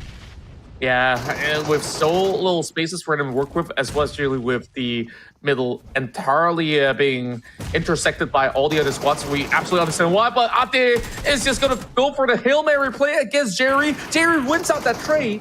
Still looking decent for Fellas ID, trying to keep themselves alive, but there's still one more charging through, and it gets dropped. Oh, this is looking bad. Jitties is also being burned up, but HLV, they are here to play spoilers, and they will just make themselves known to try to crush the hopes and dreams of Fellas. But with that big bang, Fellas remain to stand tall. 3 elimination points, but how much space can they now fit with whatever loot that there is in Missile Silo? Ooh, man. But in Missile Silo, yeah. Without the numbers here, it's going to be kind of hard as well, right? You still need to have as many hands as possible to gather all those loots. At Nongying, they already sent one out, so they're pretty happy, and that's going to be Goddard. He's definitely the wallet for the team. Can we say that Nongying is right now done? It might just be, but they're still FaZe Clan. Okay. I'm not too sure if it's fully 5 million. It seems to be the case because you look at SOZip, is on the negative. G9 doesn't really carry much. How much does Foster realistically have at the moment? Such a great gameplay from Nongying, and now they can just battle to their heart's content to just disrupt all these other teams. Boom Esports, they're really thinking about what exactly will be the call here. They're on the negative. They only got 1 elimination point. So I say go party. Oh, and here we go. Party it is. That FaZe Clan has a party in hand right now with Nongying firing onto ETS as well. ETS coming by, kind of helping FaZe Clan in the process. But Nongying, they wouldn't mind taking out these two teams together. They still have 3 players, so that could still happen. Now, to answer your question on to Foster, he definitely isn't having much. Okay, 370K. It's not really that much, so they would have cashed in like about 5 mil with just Goddard. Wow, that is huge, and that really puts the pressure onto FaZe Clan. They do have that 4 mil. What if FaZe Clan wipes out all these teams and then just overtakes Nongying? Would they actually have enough? They did lose out quite a number of rounds in the prior matches that was played out. So if all of that considered, FaZe Clan might still be at least securing number 2 if things go their way. Quick knock. Foster, how does he see it through the fog? I know, right? That is insane spot. Man. And not only that, he spotted another, maybe a zombie just below him, just for kicks. But looks like we saw another elimination. So FaZe Clan now should be down to only 2 players with ETS behind them. Oh, FaZe Clan, yeah, they have 2 players now. Okay, Sakura is coming in. Goza is just right above it. Goza has a bit of this angle onto Sakura. Kozer still having a little bit of that tight spacing to work things out. And it might just be FaZe Clan without... okay, now he should know, as a matter of fact, with third-party POV. Wait, I don't think he does. Oh, he turns his back. This is a good catch. Gozer now takes down Zhao James and will be traded right back. But it just erupts into this heated argument between ETS. 3 members down. FaZe Clan, they're clearing it up. And there's more to go. barely any more space. Can he do it? Sakura, he's going to be the hopes and dreams. And it will be ETS denying him. Oh, FaZe Clan, they only walk away with 1.9. And Nongying, oh my goodness, is still in the game though. And Nongying, they were monitoring the situation. Now it's probably that turn to try to eliminate the members of ETS. Boom Esports. They're nowhere near. They're on the other side though, but they don't want to have any part of this. Look at this, Boom Esports. They're already playing this very passively, just hoping to be able to survive this round and not be absolutely eliminated. Yeah, also keep in mind, Fellas ID, they recuperate. They now move right back into the missile silo in order to basically loot whatever scraps. And perhaps if they do find those crates coming in from members of ETS, members of FaZe Clan, this could still look to be a very strong round coming in from Fellas ID. Now that they're going up against Boom. Massive grenades fly right in, almost taking down Pram. This is just so tough. A 2 versus 2 right at this very moment. Ooh. Dapen goes in for the push. Oh, here we go. So Dapen right now at the forefront against FLS. And of course, if FLS gets eliminated, Nong Ying will be the happiest of them all, the closest contender that is. One nade sent across by Raze, another molly will be sent just to push back the member of FLS. And there's no way they can march forward. No, Prem has his own nade as well. If you can land it on the Dapen, this will be huge. But no, not the angle that he's looking for, but Dapen got it instead. And now only down to one member remaining. Jerry's got to get out of here, and there's just fire all across the room, so there's just no way to even think about a revive. Jerry needs to just maybe take a couple of all these extra elimination points, or perhaps just get out of this map already. Look at the negative numbers. So with that being said, it could very well just be Nong Ying to secure it all in this match. Ooh. Nong Ying, I mean, the moment Goda got out, they would have done it. But now it's about sealing the deal, right? About 3 more minutes, 30 seconds to go. Okay, there's an exit point here. And there's a team close by. Okay, that's going to be ETS. But for ETS, now we only see one player. The other player's on the other side. So they still need to eject together. But nevertheless, ETS, if you look at their value, they're at a negative right now. That's technically a 0, but Sping's still carrying 1.2 mil with him. Perhaps this 1.2 mil will be able to allow him to search up ahead. Oh, look at that. ATS now takes over Boom Esports.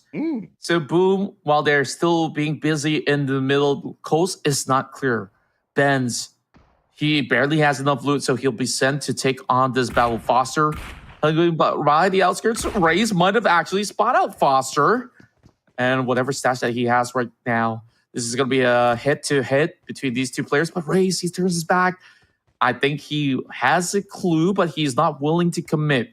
So what's going to be the call here for Boom Esports? With these two members, Foster is just taking precaution with Raze now running out in the open. He might be able to spot it, but it seems like it just moves past. That grenade will alert them nonetheless. So Foster just basically inviting them for a duel right now. It seems like it's like, no can do, bro. I'm just hoping to find whatever I can. And Nong Ying, they're just really playing as the keepers of Missile Silo. And look at this. SOZip literally zipped himself to the same building as FLS. Now we're at a standoff here. With 2 more minutes to go. Will there be teams not cashing out in time? We've seen this before, this kind of standoff, and the last time we saw it, there were teams who were not able to make it out. So we might see the same case happening this time. Perhaps so. Ben's lurking around, and Dapen just swerves past him. And now shots are being fired. They managed to clip him down. Oh, boom. They're taken out of the match already. So now it's between ETS as well as Nong Ying. 1 minute and a half to go. There are extraction points. Benz, is he going to be able to pull the trigger? Doesn't make him time to take down Foster as well as SOZip. Seems like they will go in for the knock. Oh boy. It seems like Foster did survive. Benz, you understand there's no more time left. He's going to go closer to the extraction zone. Sphinx, he's also looking for one, but where exactly is it? 1 minute left. And fellas, having Jerry to be the only one as he will make his way past. So down to Nong Ying and ETS right here. Only SOZip left. And it seems like they went in for the ejection already. But are they going to be able to make the cut? Nong Ying, if he doesn't move, then could it be that Nong Ying might not even get those results? Is he on the extraction point? I don't know. Oh, the extraction point is just behind him. Okay. That's why he's chill. Okay, Sphinx stays his out. So now it's only SOZip. Okay, so everyone will be able to cash in whatever that they have collected this round. And we will wrap things up with, well, Nong Ying again running away with the points. Look at the amount that they have collected. 7 mil and 2 eliminations. And I think that we have ourselves a winner, Sir Cloud. But of course, we still have to tablet the scores because we want to see who else will match up to Nong Ying, who has brought back the fortune's favor of 7.3 million. not only were they brave and bold, they are the richest of them all. Yeah, frankly, even if we don't calculate the numbers, just look at the poster where the one that comes up, who's like the winner of every round. Like Nongying, they scored like what, 4 out of 5? Yeah, 4 out of 5. Yeah, 4 out of 5. So by just looking at the 4 out of 5, I mean, do we even need to do the math, right? Yeah, I think it's rather obvious, but it's more of us just trying to appreciate in moments time. You know, like of course, between the other squads though, that's where we really want to discuss who really got the best out of it. Was it ETS in that round that we saw that they got a couple of eliminations? Even FaZe Clan was taken out. So I hope that there was a member or so that did manage to book out with a decent amount of points, whereas Fellas ID, they did manage to still make the cut. So I'm still thinking that it could still be Fellas ID with a very tiny little margin at second or even third. But of course, I'm hoping that Fellas ID would show us that they could draw it up with close, but it really feels like there's just no other team capable of contending against Nongying throughout these 5 rounds. Not at all, not at all. And if we were to reflect, right, like week 1, week 2, Nongying doesn't seem to be the, or didn't look to be the contender. Like they were like, okay, someone who's like, all right, they do make mistakes. Sometimes they don't cash out. Sometimes they got eliminated and all that. This is a well and renewed Nongying, I must say. And now I'm having thoughts, right? Is it a deliberate swap for them to move out Martin? And this is the results that they're getting? I don't know. I'm just putting it out there. Well, honestly, Martin has done an exceptional job back in week 3. I feel like this gameplay has already been cooked up under their own recipes on how they have been able to loot efficiently and also take up fights at the very same time. And with Martin's involvement, you also do have firepower to offer at the very same time. And there were points of time when Martin was playing in the group stages where he was the one being the backpacker of the team, where when Goddard gets into a little bit of trouble. So I would say, to be fair, Martin has also supplemented into the cause of the success of Nongying to really put up quite the showing to really show us how you can play Metro Royale and win with crazy numbers. If you guys have not played Metro Royale yet, make sure you just go ahead, log into the game, and you'll be able to see all these different game modes, and Metro Royale is going to be part of it. It does not really take too much space for you to download some of the maps, and it will just take a couple of minutes, and then lo and behold, you can have a whole lot of fun where Metro Royale is really stemming to be a very interesting esports mode, which I will look forward to in the future, because it really tests the best of the abilities of all these teams out there. Survivability is key, but at the very same time, we want to take a look at how daring are these teams to go in for these loots. Yes, and how daring did they get their return? And of course, Nongying 7.9 mil, followed by FaZe Clan 4.8 mil. By the way, everyone got their own eliminations in this round. Nobody went out 0. ATS 2.4 mil, followed by Boom Esports 1.4, FLS Fellas ID 1.3. They were the closest contenders to Nongying, and HLV. Though they did not earn anything through loots, but they scored 2 elimination points in the process, so they still take 600k in this round. Yeah, they still have their pride intact by finally scoring some points, hitting into the very final match. And of course, it's none other than Goddard to be not only the MVP, but the Fortune's chosen one, as always, for Goddard to rack up that 4.6 million in his bag, carrying the weight of the entire squad of Nongying, and just cashing all these checks, all these Metro cash, in order to put them up to the top. And I think it's about time for us to announce who are our grand champions. But calm before down. that, we still have the recap of the match. Yeah, calm down. We still need to look through the storyline of how Nongying does it again. Like, no hesitation for them. They went straight down to the middle. They were one of the earlier teams to be there. And because this map is as such, right, where the middle will always be the most valuable spot. We can see all the teams going through that area. when all the teams are there, it's really down to firepower, strategy on how you place yourselves, and so on and so forth to really fend off these teams. And obviously, Nongying, they did really well in that department. That's right, and that's it. They were undisputed, uncontested, and will be your champions of the PMSL Southeast Asia Metro Royale. It's none other than Nongying of Thailand. Our champions of last week and also champions in the grand finals, Nongying. Congratulations to them. Doing it in style. Out of the 5 maps, 4 maps. They were the team that came out with the most loot, and they were the team that came out with the most eliminations as well. Nongying, the legendary players, are back as your Metro Royale champion. You have SOZIP, you have Martin, Goddard, G9, and of course the newly added member to also contribute to the success of Nongying.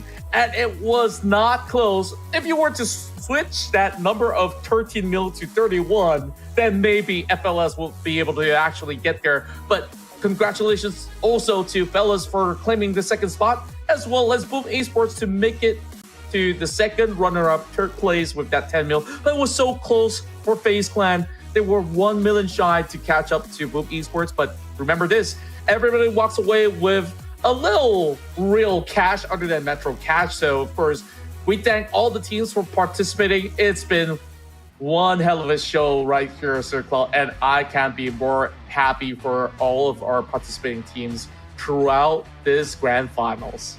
And there's so much to learn from this tournament, right? Like, I'm pretty sure, like, a lot of you out there will be watching this and learning from the best and how to be the champions. And when we have the next season, then you'll be more prepared to like, okay, this is going to be the best way to play this. We learn from them and try to practice. And who knows, you might be the new champion of next season's Metro Royale. That's right. When you do see opportunities to sign up, make sure you guys head on over to PUBG Mobile Esports social media platform.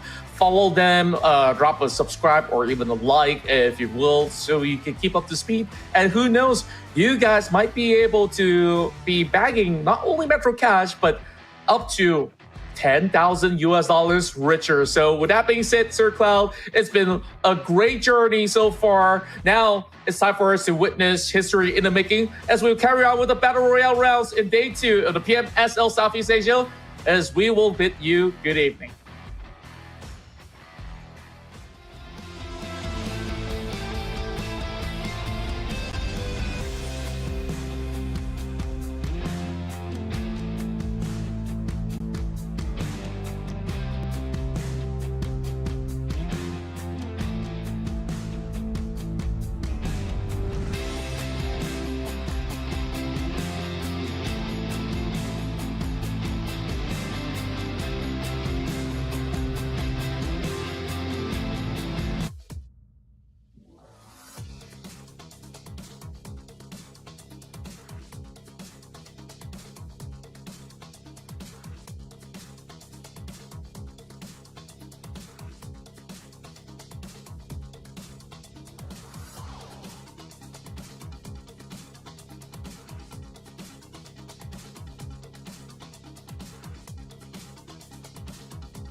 It's time for your sacrifice.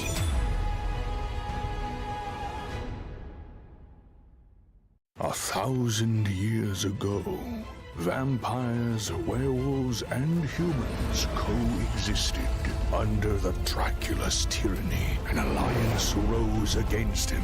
On the brink of defeat, the Dracula went berserk, attacking all. Humans and werewolves sealed him in a castle, securing a fragile peace. Now, this peace is about to shatter.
It's time for your sacrifice.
Oke, selamat sore dan selamat datang di hari kedua PMSL Southeast Asia Fall 2024. Luar biasa sekali, ini kita berada di kota Surabaya pastinya. Dan luar biasa bisa kita lihat semua yang sudah hadir di sini. Kalian luar biasa, keren-keren. Mana suaranya sekali lagi Surabaya?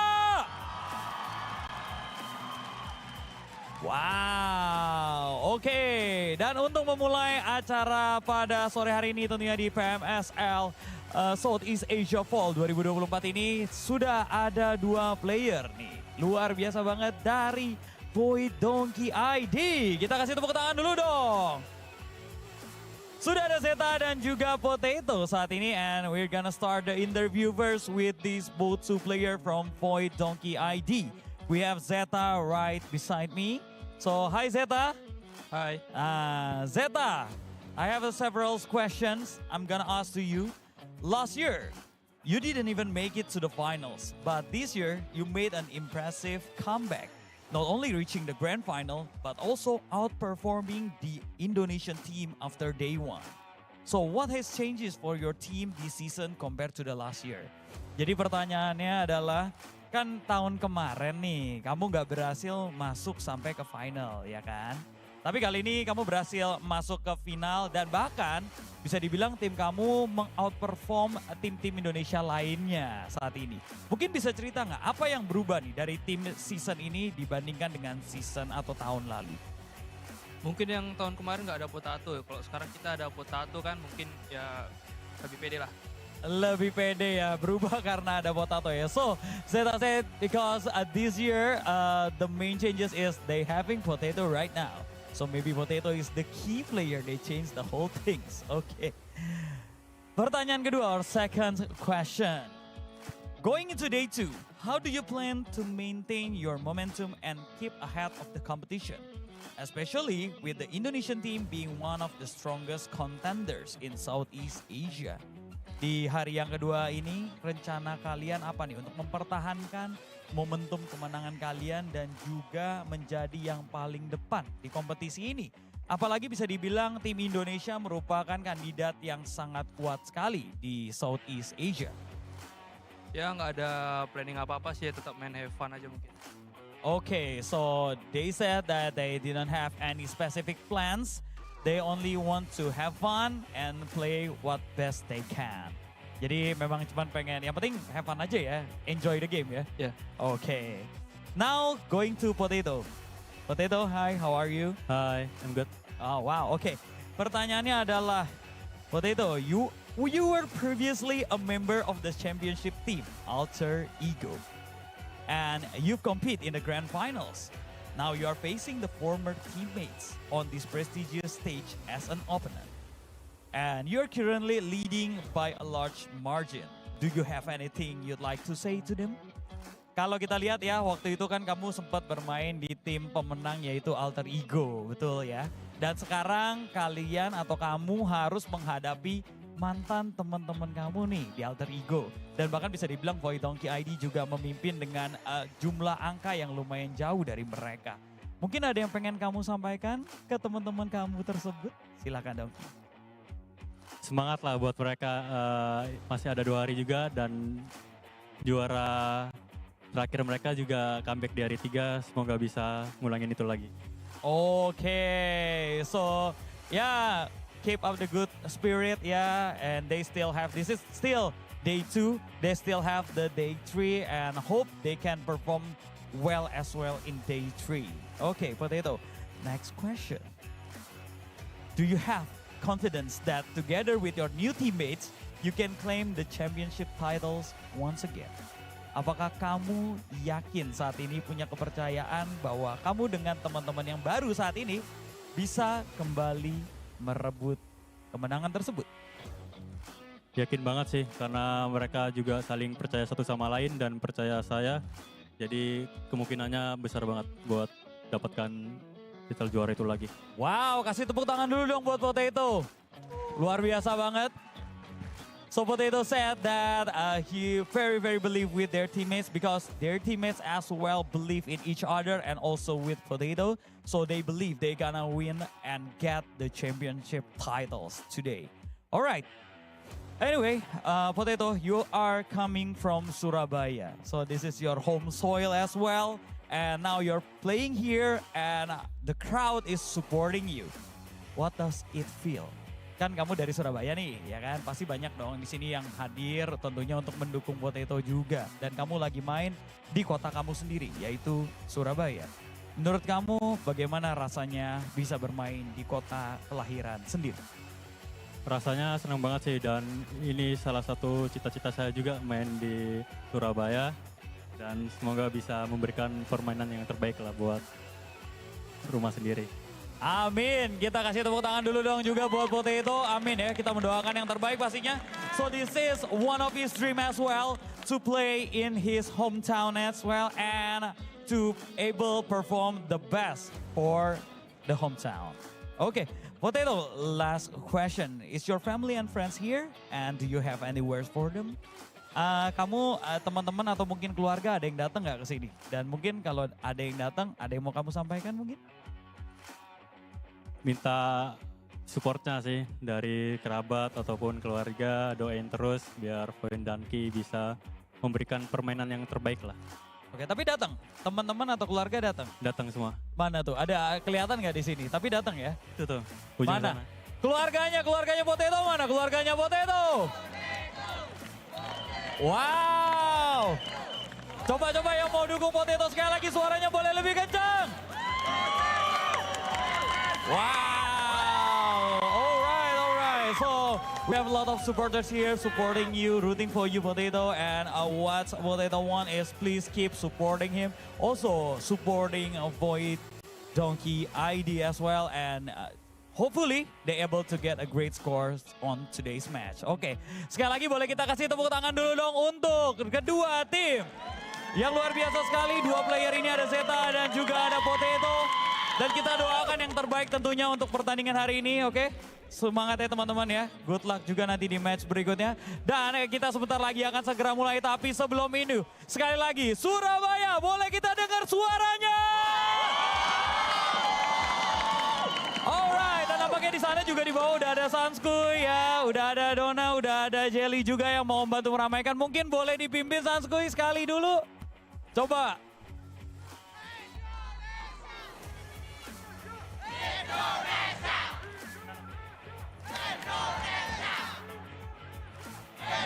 Wow, sekali lagi kita tepuk tangan untuk Indonesia. Tentunya kita mendoakan yang terbaik baik untuk VOIN, Donkey ID maupun juga tim-tim Indonesia lainnya yang akan bertanding sebentar lagi. Jadi langsung saja kita akan segera mulai pertandingan yang pertama. Langsung kita akan lemparkan ke para caster kita yang akan memimpin pertandingan ini. Caster, silakan. We are back for day 2 in the grand finals of 2024 PMSL Southeast Asia Fall season. We meet you and Sir Cloud will be your casters and storytellers here today. I love that interview so much. We have a bit of a Cinderella story coming up from VOIN Donkey from all the way at the very bottom. Now finally get themselves into the top 5 within a day. Yeah, they started the grand finals with 1 point, entered the grand finals through a tiebreak. How tight this was. And yeah, nice to see them here. And the Potato playing in his home ground, so it's going to make a good start. But we still have 12 more games. Speaking of the games here today, we're looking for will be another hat-trick chicken by the Xaviers, or will be a different team coming up, entirely different ones that did not show up yesterday. We talked about how much we are looking for our defending champions, which could be Alter Ego, as well as Boom, the recent back-to-back champions as well in the past few seasons, especially this year. But it seems like they are fumbling a bit and seem to be struggling when it comes to the grand finals, when it comes to the first day. But when it comes to second days, it's going to be a different story entirely. Yeah, the former champions are kind of struggling. It's going to be something there just to check out what's going to happen today. And these are your participating teams. So these Xavier, Vampire Esports, Alliance, Donkeys, RRQ, MORPH, FaZe Clan, TALON, BTR, Team Sem9, Team C, Alter Ego, and GEEK, and boom. Now for today, we're gonna look for the teams on the second page, especially the team did not show up yesterday. Will they actually make a bit of review and just regroup and reassess as a team, as a unit on the backstage with their coaching staff, just to get what they need to fix here today. But in case you guys join us when it comes to the grand finals day number 2, we're already down to the grand finals. Yeah, yesterday was the 6th of September. We're down to the 7th of September, and tomorrow will be the last day of the grand finals.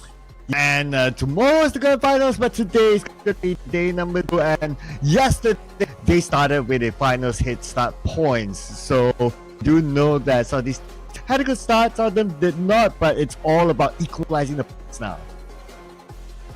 But when it comes to the prize pool, don't forget there's going to be a lion's share of 200,000 USD to the pockets of whoever actually get the most share out of this tournament, yeah? So do tell us, who do you think will finally score and lift the trophy this year? Will be one of these two teams that we have the comparison between the Xaviers and VOIN Donkey. Yeah, we're obviously with 3 winners, can't deny that average placement points is definitely going to be higher than anyone else. 5, and they score a lot more in terms of the elimination department. That's going to be 5.8, the highest of them all, but not too far away. It's going to be RR with 5.2. Now, when it comes to the other fraggers, yesterday has been a lot of fragging coming out from Vampires. No chicken for most of these teams across the board, except for, of course, the Xaviers. And MORPH also scored yesterday chicken. There's only 3 teams that scored chicken yesterday, but we're going to rewatch your highlight. The Xaviers, they scored multiple chickens in the first Sunhawk, and then went over to the 3rd map of Erangel and 4th map of Erangel as well, but then they stopped their momentum when it comes to heading into Miramar, because when it comes to Miramar, that's where VOIN Donkey came back for the last map, and we have MORPH as well coming in for the first chicken dinner Miramar map. But for the Xaviers, yesterday they were on the beast mode. Can they carry the momentum here today? Oh yeah, they were exploded yesterday. The players doing very well. Lamborghini did very well in this game as well. Towards he came out with a solo performance that took out 3 enemies towards the end for them to chicken dinner as well. And there were many amazing moments, like Chua came in onto week 3 and he looked like he never left the team.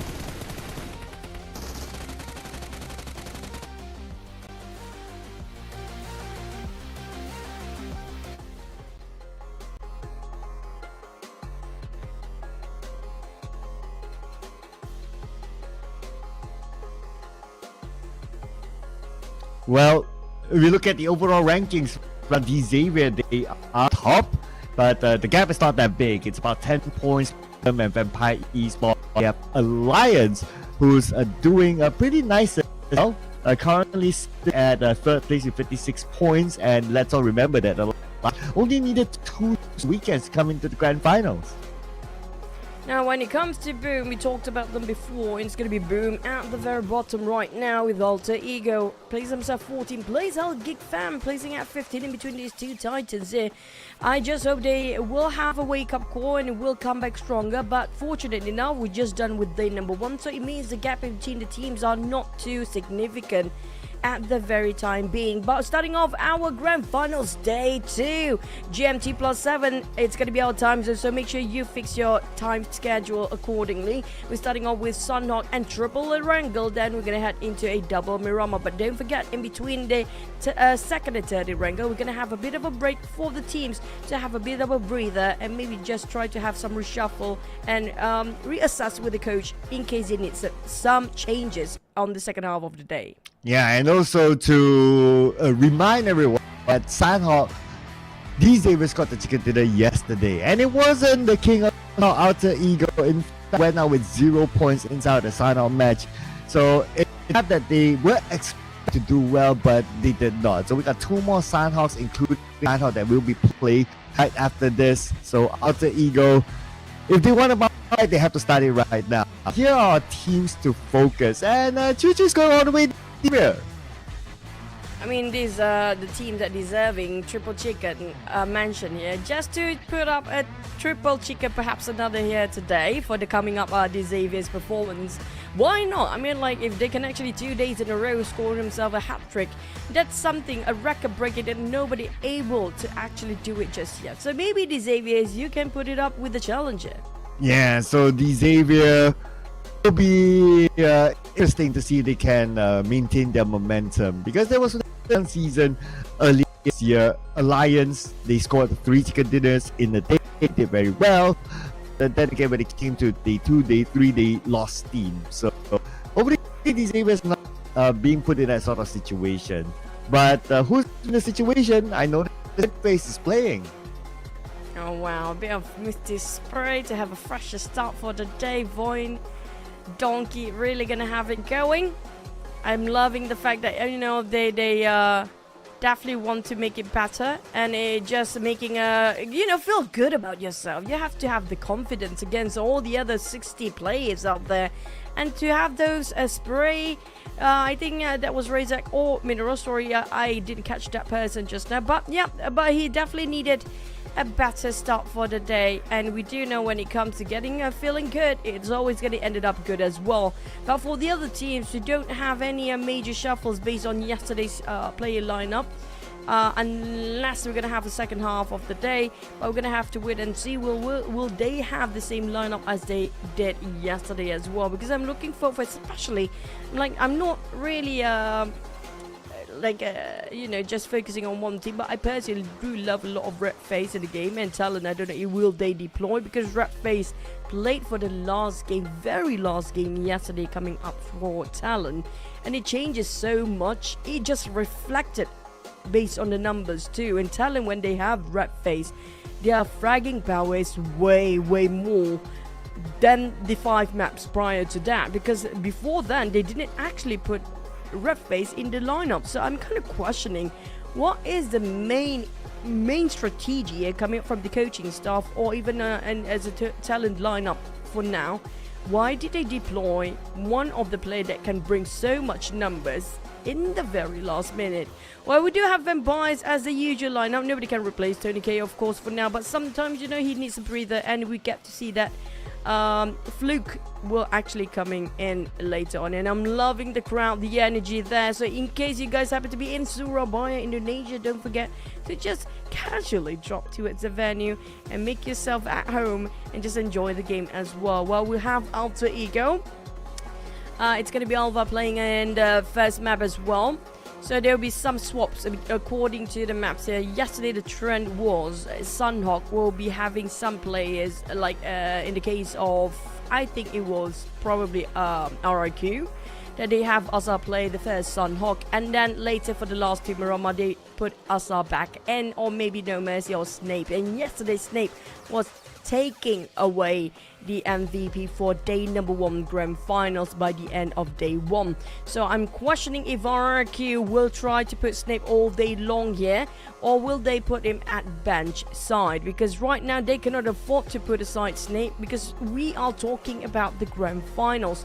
A lot of things at stake here, and they have to push all out cylinders, even it's just game number 1. And speaking of game number 1, we're heading into Sunhawk very soon, and the players already buckled up with their headgears. It means that the lobby will be ready up, so we're gonna head into our first map of Sunhawk today.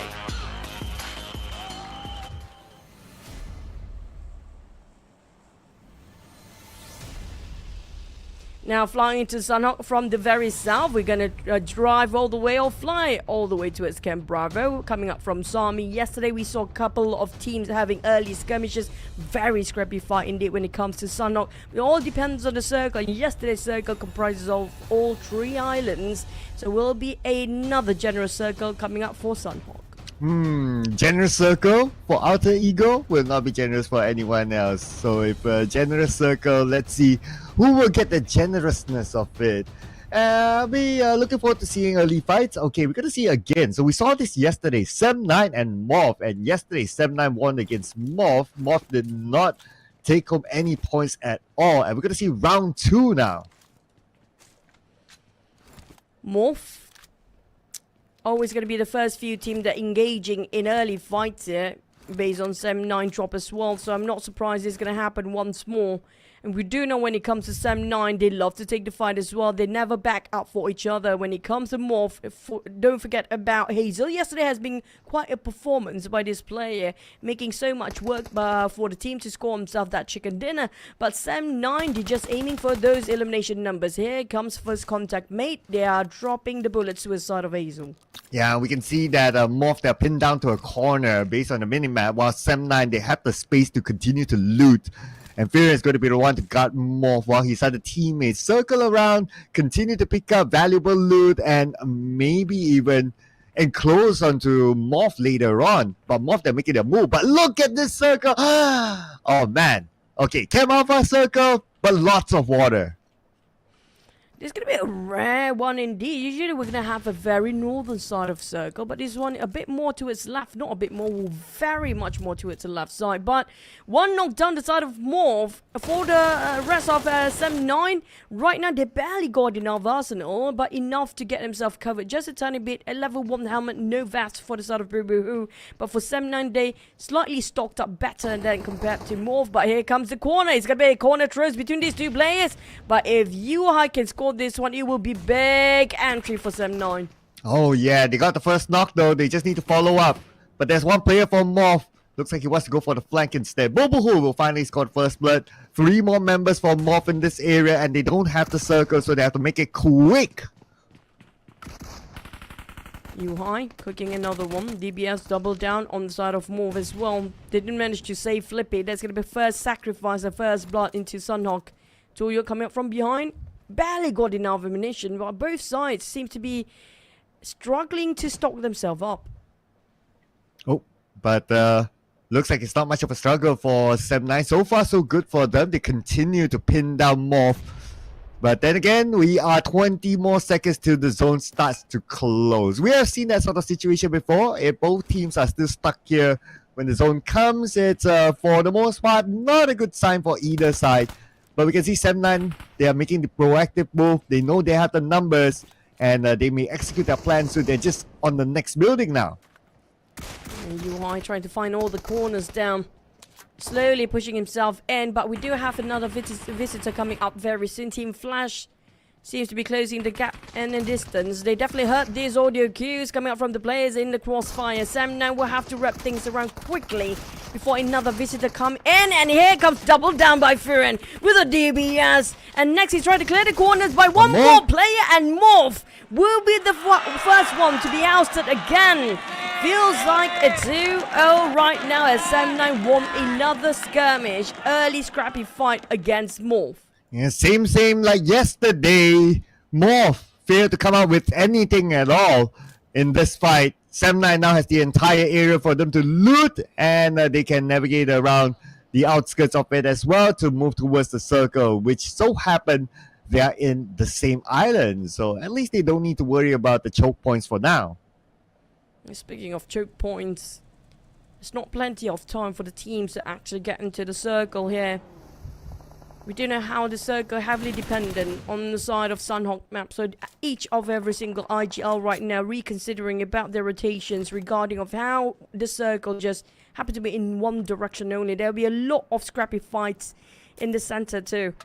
Now, for the teams that seem to be not too far off around the other coastline, they will actually try to stock themselves up. First of all, BTR forcing themselves into a fight, a CQC against FaZe Clan and Venturis. They all got themselves a DBS, but it's going to be clearing out the corners that will be seems to deem difficult on the side of BTR too. Well, it's difficult for La Paz to land a shot to Venturis. Venturis will get Leon Pung as well, who's starting for BTR today. And now coming for the back, Venturis 2 bullets left for his DBS, and it will be enough for FaZe Clan to eliminate BTR. FaZe Clan stocking up. There's a lot of bullets to reload it into the DBS itself, but Talon seems to be very interested after this kerfuffle here just now. Another one of Indonesian region teams seems to be taken out early. And this time we have another contender coming up from another Indonesia region teams, which is going to be TALON. Misery. No red phase. Oh, red phase been deployed quite early this time. Now things might change for TALON, who knows. But Misery, he definitely knows exactly where Mela. For the start of Mela, he sends the threat. He knows exactly there's an audio queue. There will be somebody there lurking around the corner. And try to check things out. Misery being busted when it comes to his position. They have to relocate himself. Misery leaves this area, focusing on to getting into the higher ground instead, and that's a good strategic location for them to try to gatekeep FaZe Clan in case the circle moves away, because they only have about a minute left. Might as well secure a better spot and play the gatekeeping role, because there's a likeliness that the circle will move away from this L house. TALON, Axel, holding their position here. Trying to push themselves to a side of FaZe Clan. Seems like they have to put on hold for their plans. Deviated from their original plan here since they're already being discovered. How about for VOIN Donkey? Razak have to fight this by himself. It's a 3v1. He got himself a 2. He might actually score the entire crew of Boo by himself. What is happening? Razak with a Vector managed to knock down 2 on the knees. It's going to be the entire squad by himself. Razak can actually do this. Cleaning up job. 1v4, you joking? Razak's no stopping at this guy, and the rest of the crew of VOIN Donkey is yet to be here to give him backup. Well, backup has arrived though, but Razak got eliminated. Nevertheless, Yummy May is still busy with Potato knocking him down. Okay, they still need to defend themselves against VOIN Donkey. There's another member of VOIN Donkey on the other side, but look at this circle, man! Stage 2 is still split between the Camel Island and also the Ruins Island. It's going to be difficult. A lot of choke points here today, especially when it comes to the bridge last circle. We might actually ended up on top of the bridge in the next couple of stages here. It's going to be a 50-50 for the teams to decide whether to go to the north or south, but we're not done with Boom versus VOIN Donkey. Despite they had almost three members knocked down before, here comes the rest of the crew of VOIN Donkey. Unfortunately, they had such a huge upper hand before, but Razak was fighting that by himself. And it's a very late backup coming in on the side of VOIN Donkey here, willingly giving their bodies one by one to us. Boom, after they managed to reset themselves. I don't know what's the plan for VOIN Donkey, but this don't seem to be working out for the team with only Vaxi left alive. Well, it was too bad that the Potato got knocked when he was charging in. If not, it might be a different story. So Vexy is now alone. He was playing the support role behind, as always, and now being the sole member of VOIN Donkey, he might want to stay away from this fight. But he'll be forced to move forward as well, so it looks like he's going to take another exit route. Using the C, I wonder how he will navigate around Boom Esports. But as long as Boom Esports does not know that he's there, he should be fine. Back towards the other teams that have not putting into action yet so far, including Alliance here, taking a bit of rotation. RQ, I'm surprised they're always going to love the bridge fight, but seems to me they're taking a bit of compound instead of bridge. In fact, he resort to only swimming, trying to take control over the water area by himself, but it's going to be difficult with him alone to actually just cover himself, make sure that he survived long enough. But Boom, speaking of control of the waters, they definitely try to park themselves right on top of everybody else in case there's more swimmers down there. So, Boom, if they make use of this advantage, despite having only 3 players, they can actually farm for more kills and eliminations. Well, speaking about eliminations, Team Flash just scored 1 out of Mika. Mika got surprised there. The other members of GEEK fam still around the corner. And let's see. Looks like they want to go and try to take this one against Team Flash. Although they are on a deficit when it comes to manpower. Audrey will lead the charge. Sonics will be playing today. So it looks like Izine is the one that's taking a break. Damroot is playing the support role as usual behind. So they'll follow up onto Team Flash now. GEEK fam, yesterday has not been so proactive for them.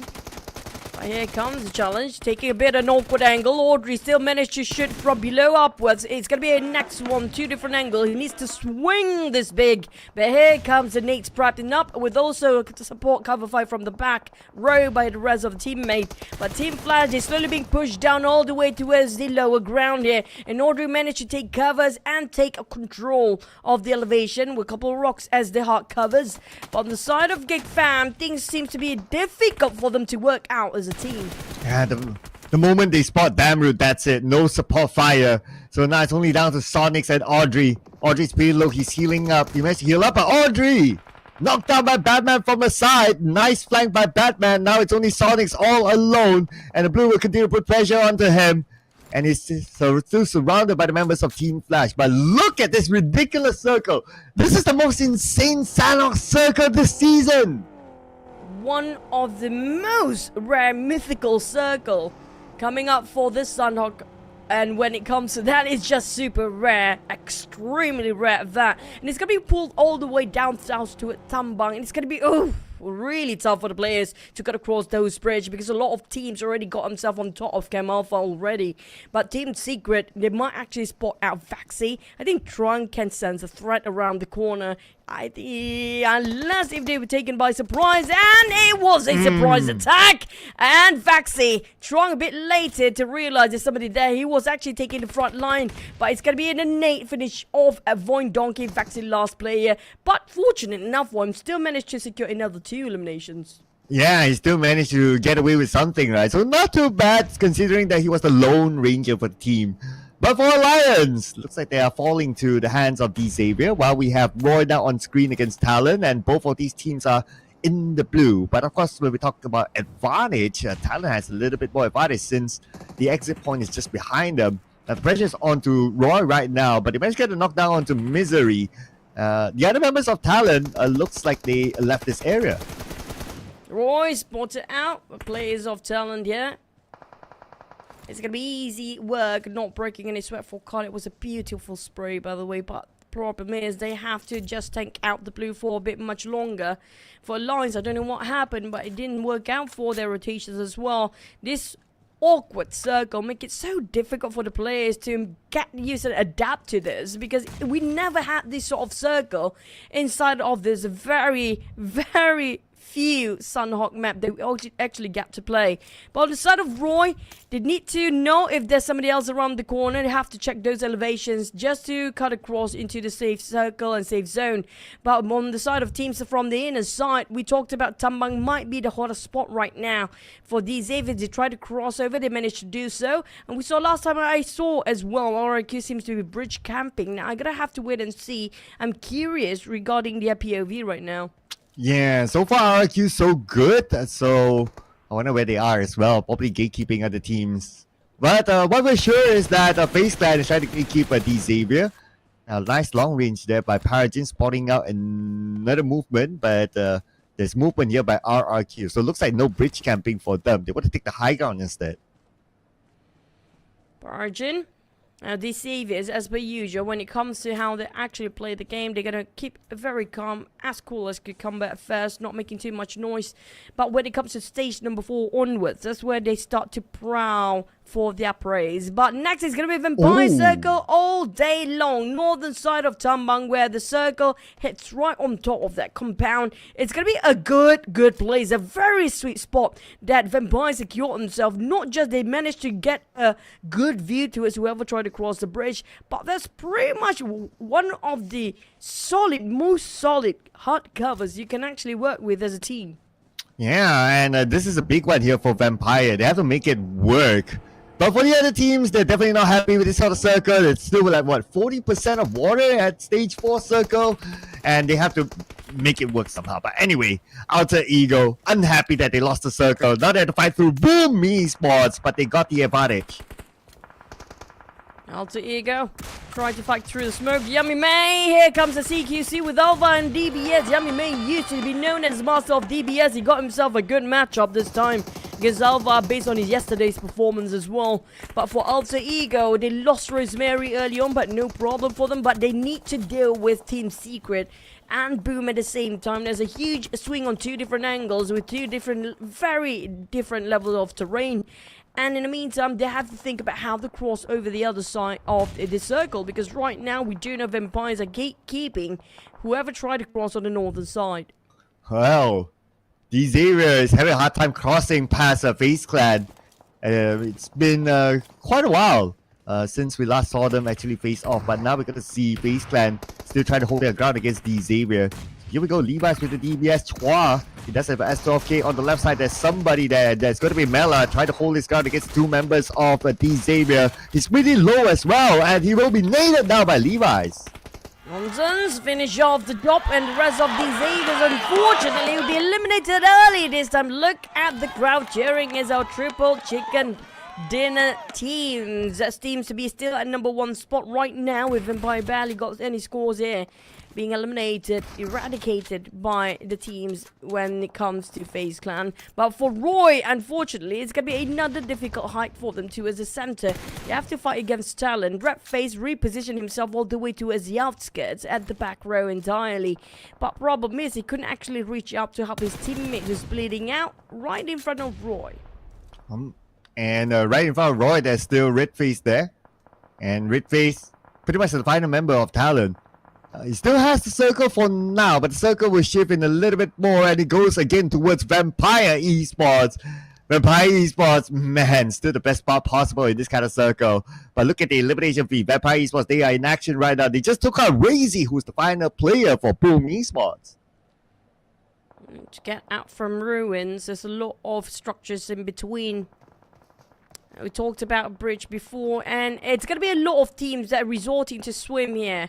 And if Vampires can actually take control of the northern side of the water, one of them have to watch out around the bridges or around the docks area where they actually do have the compound here right now for Vampires. That will be great as well to get a bit of a view who will be swimming. But for FaZe, he has to deal Roy by himself, getting on 1. Now FaZe can see he scores another 2, just try to bait him out, kiting away towards the side of Roy. But FaZe, is going to be too much fire on the outskirts as well. It's going to be FaZe left from behind his back. Is being surrounded left, right, and center. For FaZe, it's do or die time, but unfortunately, it's still going to be Roy outplayed FaZe. Yeah, it was difficult for Redface anyway. I mean, he was alone against Roy, but he still scored 1, so not too bad for Redface at the end of the day. But RQ, okay, for the Cam Alpha Island, they managed to make themselves to the other side, the Ruins Island, but now they do have FaZe Clan here. Beautiful nade by Assad, not Mela back down the moment he came up.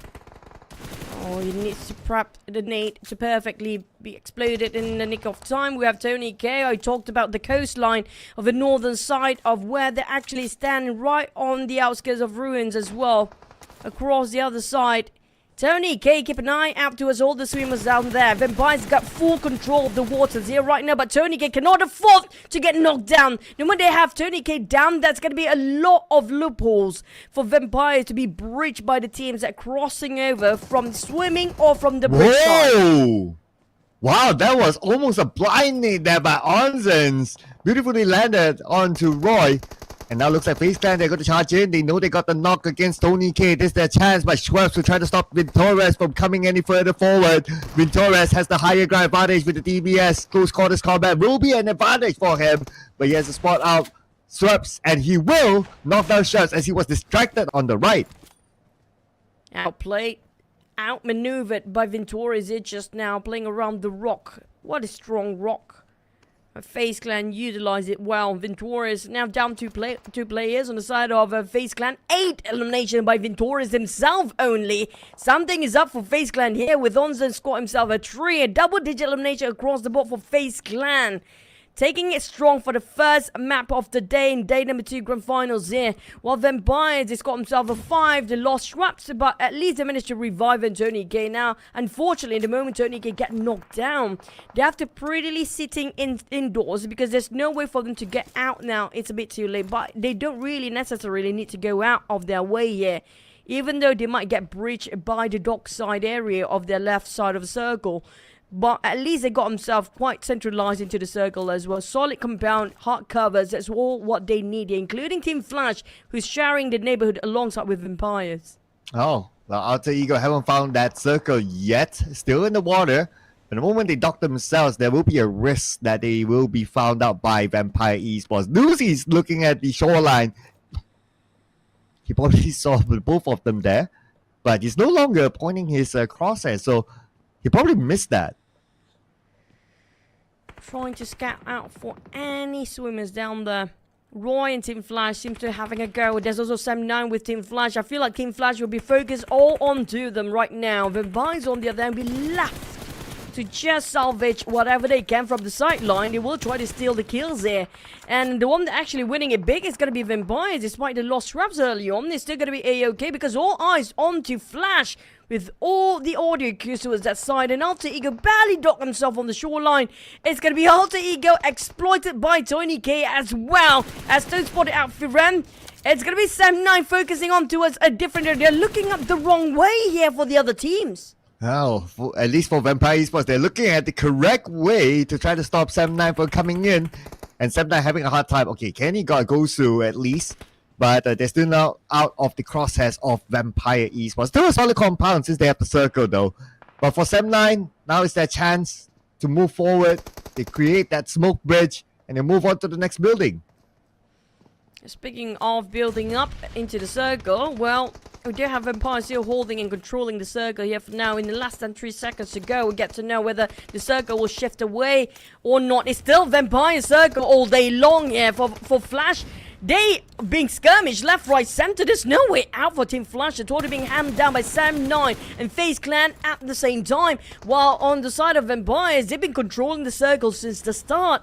And they got the best view out of all the teams that actually just get into the circle here as well. But for FaZe Clan, these elevation were put up to good use. And they have to scout out Sam9 first. But Sam9 do have those hard covers. But the only one that can actually take Sam9 down indoors is going to be Vampires. They do have a better sightings on Sam9, especially Boo Boo Hoo and the rest like Firen and Kenny through those windows. Oh, Vintorez knocked down by Kenny. Beautiful shot there. Vintorez and FaZe Clan, they were so busy from the start. You gotta think about it. 12 eliminations now for FaZe Clan. Another nade sent on to Onzens. And the zone just stopped right behind them. So they have to make this recovery quick right now. But at least M9, they're busy with Vampire Esports. Now that will allow FaZe Clan to reset. Now this is going to be big for FaZe Clan. 9 eliminations on the board with Ventorius leading with 12 total for FaZe Clan. There's no stopping this beast mode for this duo. And now they're going to have to push in. The Blues will start to close from their backside first. While Vampires, they still have hard covers. It's forcing FaZe Clan to push all the way down. But Ventorius been knocked down by Sam9. And it's down to only one last player for FaZe Clan. Tony K next. It's going to be a 3-way war across this wall. Boo-boo jump shot is still Vampires winning over. It's not done yet. As long as it still fight his way through, it's gonna be 2v1. But Onzon, if he scores this, he will make such a big call for FaZe Clan. But when it comes to the numbers, Vampires have crazy amount of eliminations too. Oh, that's a lot of damage to the Onzens. Now it's all in for Vampire Esports to wrap things up. And Ruins is their hometown. No other team will be able to take it away from them. These two die region teams, something is cooking and something is definitely burning down, which can be the players that they eliminated, eradicated completely by these two bulldoze team. Vampires and FaZe Clan both score double digit. For side Vampires, I think everyone put in their heavy labor work, but when it comes across FaZe Clan, those duo, I mean Ventorius, well, we never get to see this much Ventorius before. It's been a while. We actually see this side of Ventorius. We finally gonna have him back. Yeah, no doubt, no doubt. If they got the chicken dinner, for sure Ventorius will be the MVP. But the ones that got the chicken dinner is going to be Vampire Esports. And look who came out with the most damage. Surprise, surprise. It's Tony K with the most damage and also the most eliminations. And in total, they scored themselves a total elimination of 15 eliminations. Wow, that's still a lot of eliminations considering that they got the circle. It's 12 eliminations in total here just now with Tony K score almost half of it at 5 eliminations, 743 damage thanks to his position that actually place himself around the northern side of where a lot of swimmers coming in, just around the bridge area, because he knows if he didn't guard over that side, there'll be a lot of breach coming in by the other teams towards the those jetties where we have very small compounds there. But thanks to Tony K also contributing so much eyes and insight notes and as well as the info for the team. But don't forget about FaZe Clan. Vintorious, that was a monster, bulldozing everyone from behind. Also Team Flash and Sam9, there was still a pretty decent run for them, with the least amount scored time coming up from Team Flash at only 9 minutes. But hey, FaZe Clan had it even less at 4 minutes. Let's rewatch the highlight. What a rowdy Sandhawk as the start of Grand Finals Day 2.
In terms of rotations, Vampire Esports, they really need to do that much, as they got the luck of the circle towards them instead of the circle going to Camp Alpha Island. They played the defensive role really well to score 13 eliminations, and that brought them 23 points as the team who scored the chicken dinner.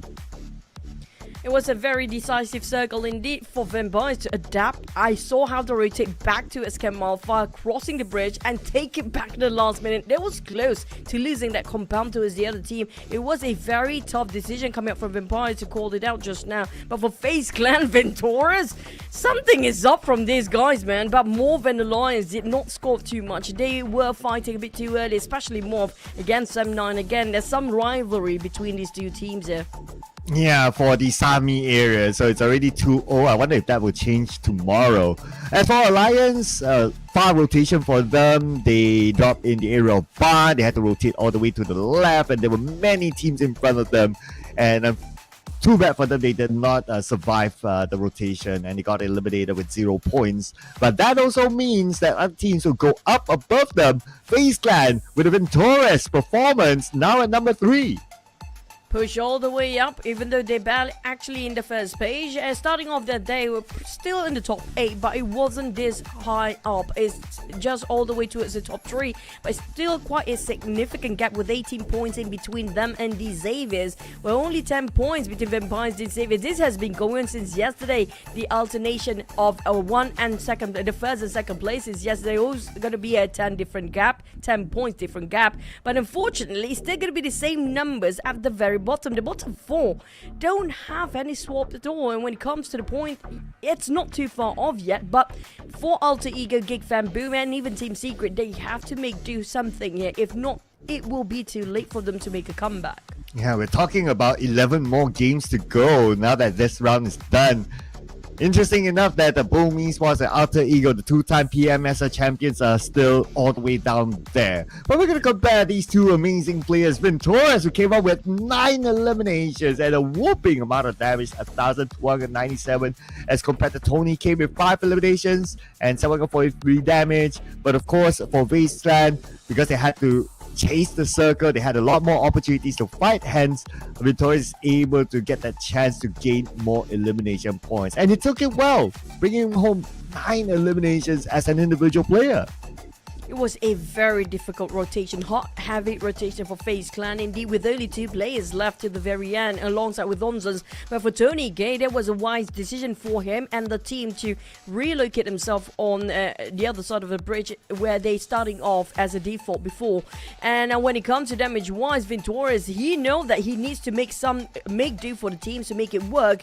And for Ventoras, I mean, the last time I saw him performing this well, it was around 4 years ago, and that was quite a long time, and it was not even this map, it was way in Miramar with the Mini 14. That's how I really love how Ventoras play. We haven't seen this side of him for the longest time. But next we're heading into Erangel, a different map completely.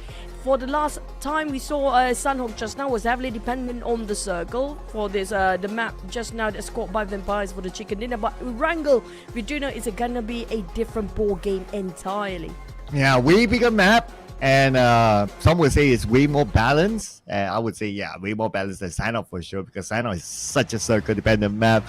So starting off the day, it's not the Xavier yet. But then again, the circle was kind of iffy as well. Not gonna lie there. It was very difficult for most of the teams there, except for Vampire Esports, who really didn't need to move that much from their first checkpoint, and they got the circle all the way. But it could be a different case here inside of Erangel, since it's a bigger map, there's a lot more space to rotate, and it will be interesting to see if any of these teams would bounce back, especially the teams at the very end. Now, for the circles here, it's kind of a clue that been dropped us by the game itself early, that it will be an interesting circle probably today, because that's how it has been the trend for 2024, when we have a very difficult, very unusual or rare circles we have in Sunhawk starting off our day. We might actually have a very weird rotation of circle for the entire day. Hopefully that's going to be the case, because we get to see the players be pushed towards their limit and see how can they break through there and go beyond their limit here, just to get themselves for the last seasons of 2024 PMSL Southeast Asia and to secure that trophy. Well, speaking of which, we do have the rise of FaZe Clan when it comes to today, and Vampires consistently still getting themselves at the very top teams. It will still be possible for the teams at the very bottom to make a comeback with this sort of performance. Yes, they can have that one map to flip the coin or flip the table all around for teams. Like, I do know there's going to be a big fan base like BTR, Alter Ego, even Boom, even like RRQ. A lot of the Indonesian region we talked about before seems to be dominating across 2024, but with the performance showcased by the Thai regions and the Vietnam region here today, they're not slowing down at all. Not at all. Even our final few teams are like, what? It was a Thai finale earlier on, so that could be a sign there. That could be a sign. But okay, if anyone wants to give the benefit of the doubt, it's because of how insane the circle was. So Erangel will probably be a better measurement to what's going to happen here. And of course, for the Indonesian teams, they're playing in their home ground. A place like Potato, this is his actual home ground. So they want to give something back to the fans. So I would expect at some point the Indonesian teams will be able to bounce back. Speaking of bouncing back, we also talked about the teams that actually at the very bottom, including that's going to be GEEK Fam among the Indonesian teams down there.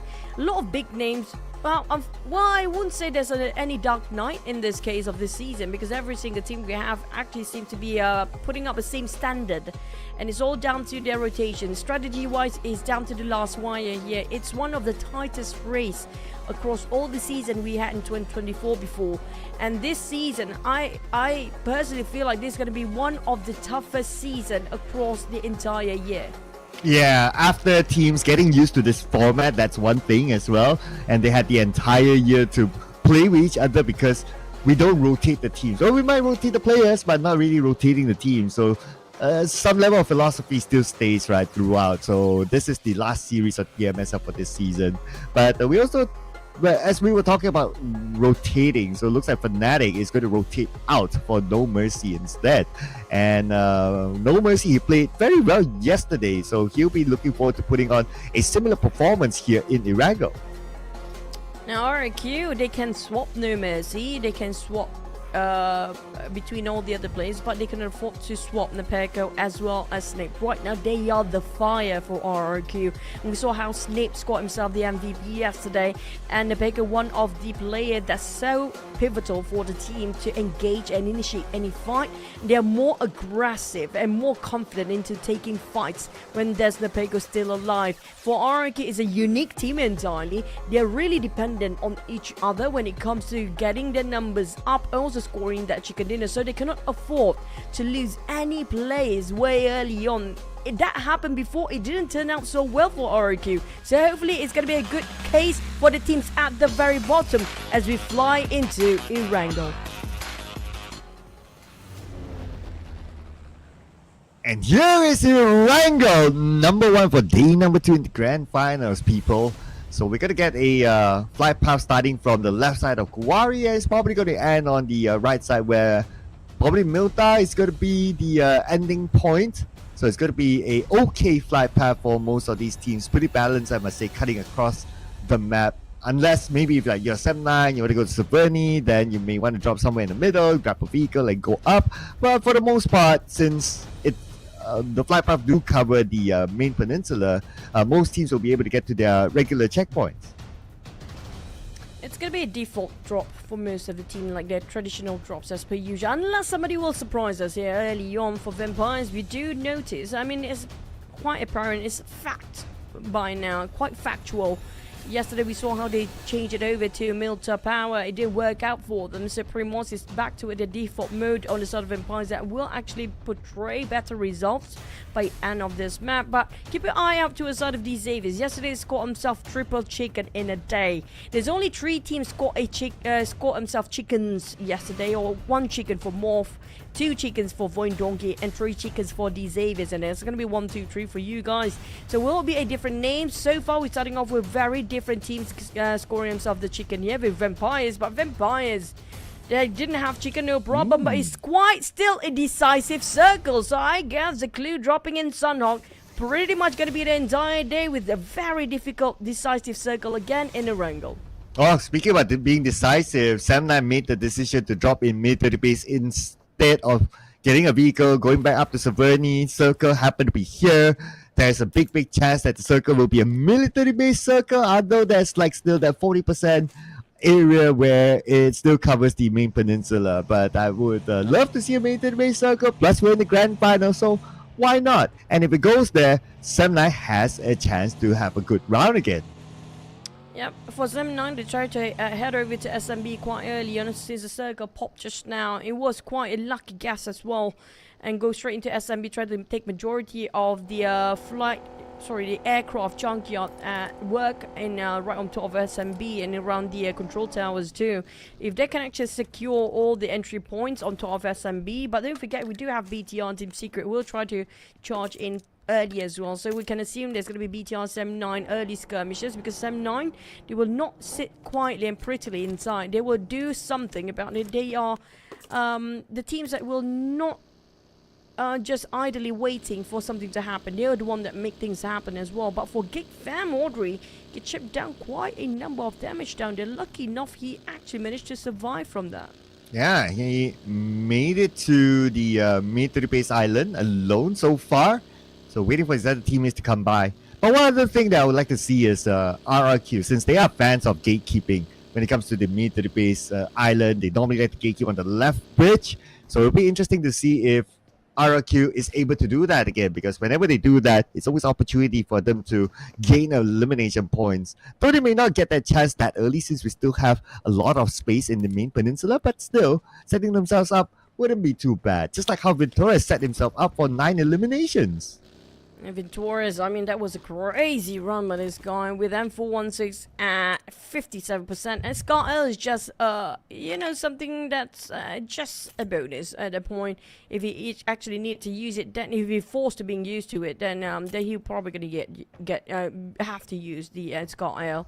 Most of the time it's going to be M416. And speaking of the RRQ you mentioned just now, I don't think they will be able to gatekeep, since it's going to be the longest journey for RRQ, because all the other teams seem to be dropping nearby the circle as well. We do have a very crowded center in the middle of the circle too. So RRQ from school just to go all the way towards the bridge. We already have vampires waiting at the other end. And speaking of waiting and try to get on the SMB early, Alliance and BTR, I thought it's going to be SEM9, but apparently BTR is more productive than SEM9. Yeah, nice quick rotation from Milta now to gatekeep this shoreline. And Alliance having a tough time right now with BTR. BTR, when it comes to their utilities, not too bad, although they made a quick loot in Milta before coming down here. As for Jimmy, he's bleeding out. His teammates are kind of far away from him. And we can see the movement here by Gen Force. Tries to find a different angle to try to stop Alliance entirely. And let's not forget Alliance, they went out 0 points earlier on, and they have a risk of going out early here to the hands of BTR. Alliance, they cannot afford to go down this early. It is going to be tough for them to have a bounce back later on today, but it's still doable to have plenty of maps later, but at least they will try to make do with what they have left. And BTR aggressively approaching Alliance, bombard the left, right, center. There'll be some pouring of nades to the side of Alliance there.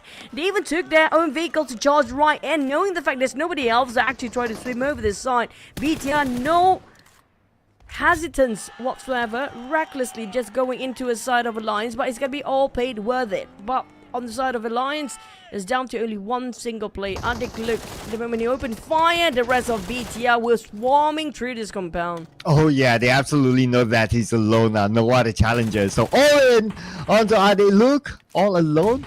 Unless he can pull off an insane clutch, but he's being surrounded by the members of BTR, and Lapa with the micro Uzi will eliminate Adik Luke. So that's Alliance, 2 0-point rounds in a row.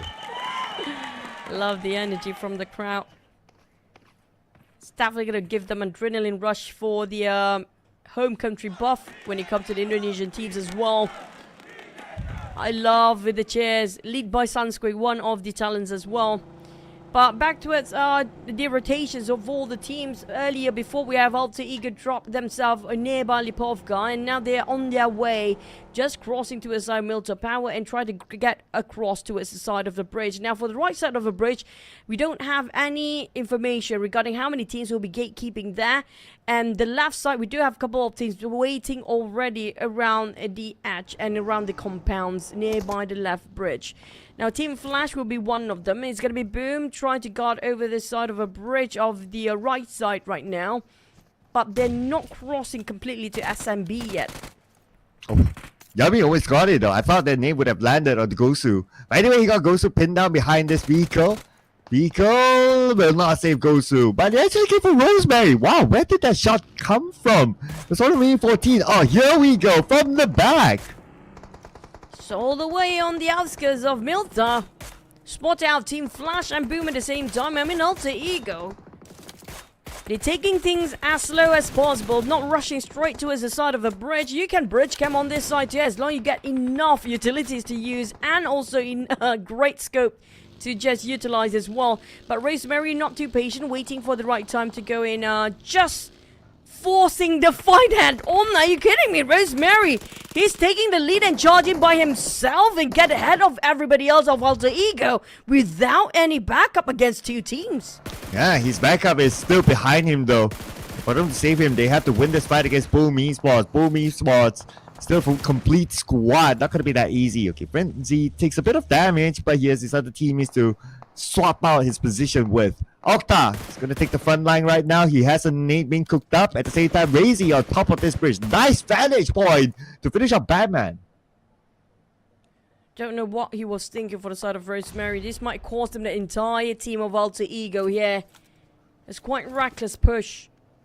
getting ahead way beyond the rest of the team and taking charge by himself against Boom and Flash at the same time. But the circle, here comes the judgment day for the teams that got himself at SMB. It's going to be right back at you. And it's a very tough circle here because we don't know, will it ping pong all the way down later and pull all the way to its south or not? But for BTR, they're playing it safe. They play it in the between. RQ taking on TALON, but we do have Boom against Alter Ego. I don't know if Team Flash decided to just go back into the main peninsula and just push it all the way towards these two teams. But Alter Ego, they're spreading out with Rosemary being revived. Now they can have another go. Oh man, Rosemary got knocked. Frenzy, 10% of health left. 1v1, he wins it, but the nade came from where? Wait a second. It was Frenzy himself. Oh, he blew up his own vehicle and he got knocked. But lucky enough, Razy is there to save all of them. But Alva's on his way.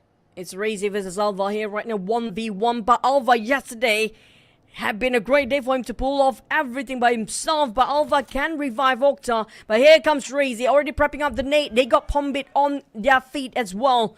But the rest of Yummy May and Boom will not be safe yet. But it's going to be Razy to clean up the rest of Alter Ego. Boom will score it big without any casualties on their side. That was a big fat win for Boom, and Alter Ego still, it is questionable.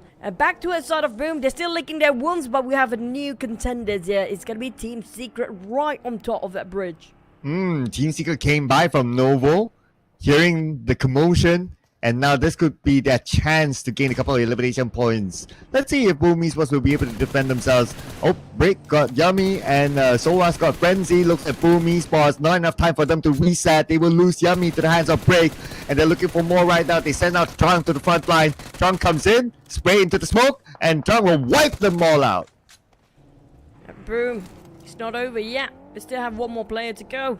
But for Team Secret, Razy just laugh entirely, knowing the fact, hey, you know what, it's not worth fighting for. I mean, like, yeah, right, fight would be great, but it's not going to be portraying into points here right now. So survivability will be my priority objectives here for the side of Razy. But the rest of Team Secret, well, that was a great opportunity and great timing coming up from them to finish off the rest of Boom while they're still licking their wounds. But back on the SMB side, we're watching Sam9, who got themselves early inside of SMB, but never mind that, FaZe Clan and the Xaviers. Here come the charge by FaZe Clan. And the moment FaZe Clan arrived, Mela got Chua, and now the Xavier. 3 more players to go. FaZe Clan still a full squad, but Lamborghini and his nades, inseparable, beautifully executed. Levi's will make sure Vin Torres, the big man for FaZe Clan in the final match, will be eliminated. 3 other players of FaZe Clan, all of them in the same building now. Separated with paper thin walls. You have to be extra careful regarding their movement as well for FaZe Clan and the Xavier. But the circle cannot just be this tough. I mean, what is going on with circles today? And this is going to be fun for us. Team Flash, they're holding at the very least amount of land down there around SMB area. It's still going to be in between these two lands, whether you want to go on the north or whether you want to go on the south. Whoever picks the best lucky one will actually win this circle. But for GEEK Fam, they tried to cross over the left side of the bridge, but unfortunately, they were greeted warmly by MORPH. Well, the moment they passed by this bridge, MORPH was waiting for them. MORPH waiting for teams to migrate, and they got one at least. Okay, the other members of GEEK Fam, wonder where they are. They're probably still, okay, one of them underneath the bridge though. The others, there's at least one more player. It's probably still on the mid to the base island, and it's going to be Damroot underneath the bridge. And I wonder where that one other player is at. Okay, it's together with him in the water as I see him on the minimap. And Zero got himself the lighthouse area. MORPH do have some vantage point right above the rest of GEEK Fam. They can take control of this side of the bridge here. If they actually utilize it well, they have more than enough teams to get himself double digit by end of this map. For Damroot, he resort to swim. But for MORPH, if they manage to control over this side of the water and they take control of that water area, it's going to be a big win for them. For VOIN Donkey, it's still going to be latecomers. Thanks to the very decisive circle, not able to decide which they want to take, whether it's going to be Main Peninsula or SMB, making it so difficult for the players to just re-rotate themselves to migrate into the circle. But for FaZe Clan and the Saviors, this is going to be a bit of a longer fight because they seem to be in a stalemate, but we just had MORPH into the picture here. Yeah, MORPH on the other side, looking down onto this set of houses and probably planning their move. Now, trying to find an advantage, we can see a couple of long-range shots being taken by MORPH, hoping to land a knock, and maybe they'll come in a little bit later, depending on how the situation is. But it's going to be BTR right now, trying to gatekeep all these teams from swimming across. Oh, there's a chance for BTR to go swimming. Oh, no, go fishing, that is. Man, swimming are the teams on the other side. But for BTR, if they're not being aware, there might be latecomers from the back line just to try to shoot them around the coast area. The coast area is quite a flat plane as well. So it's a double blade sword for the side of BTR to take this decision. But if they actually do it well and use it well, it's going to be a lot of numbers. The whole crew of VOIN Donkey will be their feast for today. That's going to be painful at the receiving end on VOIN Donkeys right now. Those shots going to hurt. But on Satar, he repositioned himself just across his side. I don't think he can actually see them. But for Satai, he tried to just gain some information due to the vehicles. But the circle, this is the time we're going to just go back to south or just pull all the way towards the north. It's going to be the northern side, main island back up. Is BTR and VOIN Donkey will be the swimmers now. Oh man, just when I thought that the sign-off circle was scammy, this is even worse now.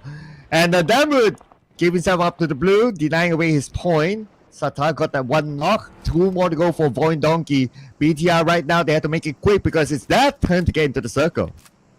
It's going to be a farm ridge circle. We talked about those high elevations. And it's going to be a tough hike despite VOIN Donkey managed to swim over the other side. Same goes for the side of BTR.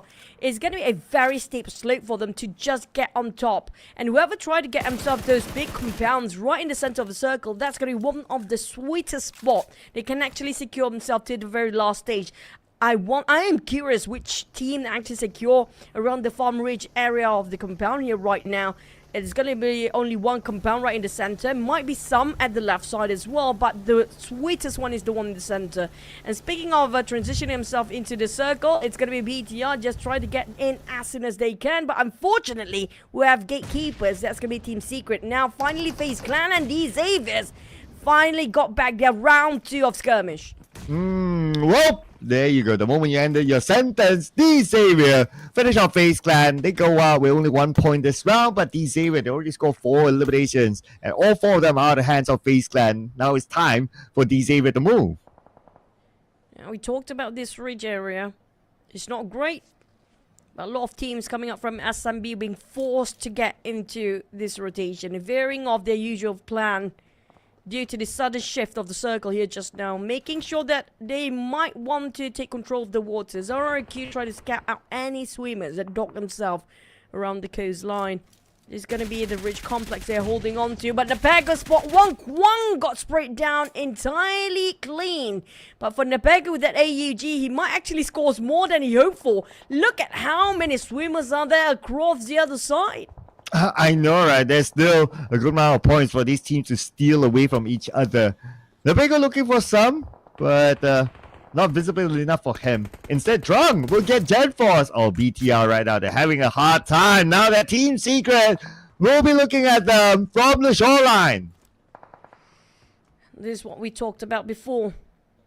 Around this area, Team Secret gatekeeping BTR and VOIN Donkey at the same time, yeah. Team Secret might actually score 2 teams at the same time. Now it's going to be a first one. They got himself already 6 just by standing here, waiting out. Around the ridge complex seems to be a bit complicated as well for the team that's trying to dock himself. And for Team Secret, this is just a happy Thanksgiving day for them. Just, feasting towards all the fishes down there, but RRQ, the shots came all the way across downtown, taking a jab to the side of Team Secret and not safe at all. Oh yeah, not at all. Look at this on the minimap itself. The moment they turn back, they'll be surprised. That's why they're like, okay, whatever happens, if they do rush out to us, at least we get a couple of elimination points from the shoreline. So they're trying to focus onto that instead. And for RRQ, they need to kind of focus on saving Asa. He's currently knocked, but they should be okay since they should still get the next phase of the circle. We get a confirmation a little bit more, ladies and gentlemen. They are in the middle of the circle, and they will still get the middle of it. Now, everyone try to swim over towards the lower land instead of going towards the ridges nearby the rivers down there, or between the water area. There's going to be a very steep slope, so a lot of teams that are swimming over towards this side are deviating towards Team Secret because it's easier to dock there. But the problem is how to dock on top of the bridge. They need to climb up, and these guys drowning themselves inside of the water, refusing to resurface to take a breather. But speaking of the ones in the inner circle, there's going to be not many teams, but SEPT will be partially inside, with Boo taking those high grounds and there's tower right now. But Team Secret, they try to find those knockdowns inside, knowing that RRQ keep a tight eye towards their side as well. Team Secret will have to force themselves to get into the water, try to revive their teammate, while BTR slowly try to dock themselves. But how to climb up those bridges? Especially with Boo Boo, who right here looking down onto them. The only thing that will force Boo Boo to move is going to be the blue, but he will spend as much time as he can on top of here, as this is a perfect position for him to gather information and probably even to steal away some eliminations, especially the fact that he has a mini 14. 7-9. Oh, there's gonna be a big one around the harbor. Boo Boo Hoo. If he's not being careful, it's going to be RRQ shooting them from afar. But Roy, he got himself a small shack, and Boom unfortunately didn't make it through. But this time they had better scores than before. 5 eliminations when it ended their run in 11th place. We're down to only 10 teams, 30 players still alive. And Vampire still have a full squad, and these Xaviers as well. And last time we saw these Xaviers, he just won themselves the fight against FaZe Clan. And right now they are getting themselves into the circle, probably from the northern side. Yeah. So far, we don't have a visual onto the Xavier's follow-up, so they might be in a very safe spot. Since a lot of focus is now on the shoreline, because that's where all the fishes are still swimming. For Team Secret, it's time for them to move. We can see the movement on 7-9. They want to try to block out Team Secret and try to get those exit frags from this compound. It's going to be a tricky peering for side of 7-9. If they overpick themselves, it's going to be RRQ shooting them down, so they have to be extra careful, cautiously try to approach towards the fight. They spotted out Roy plays around that shack area.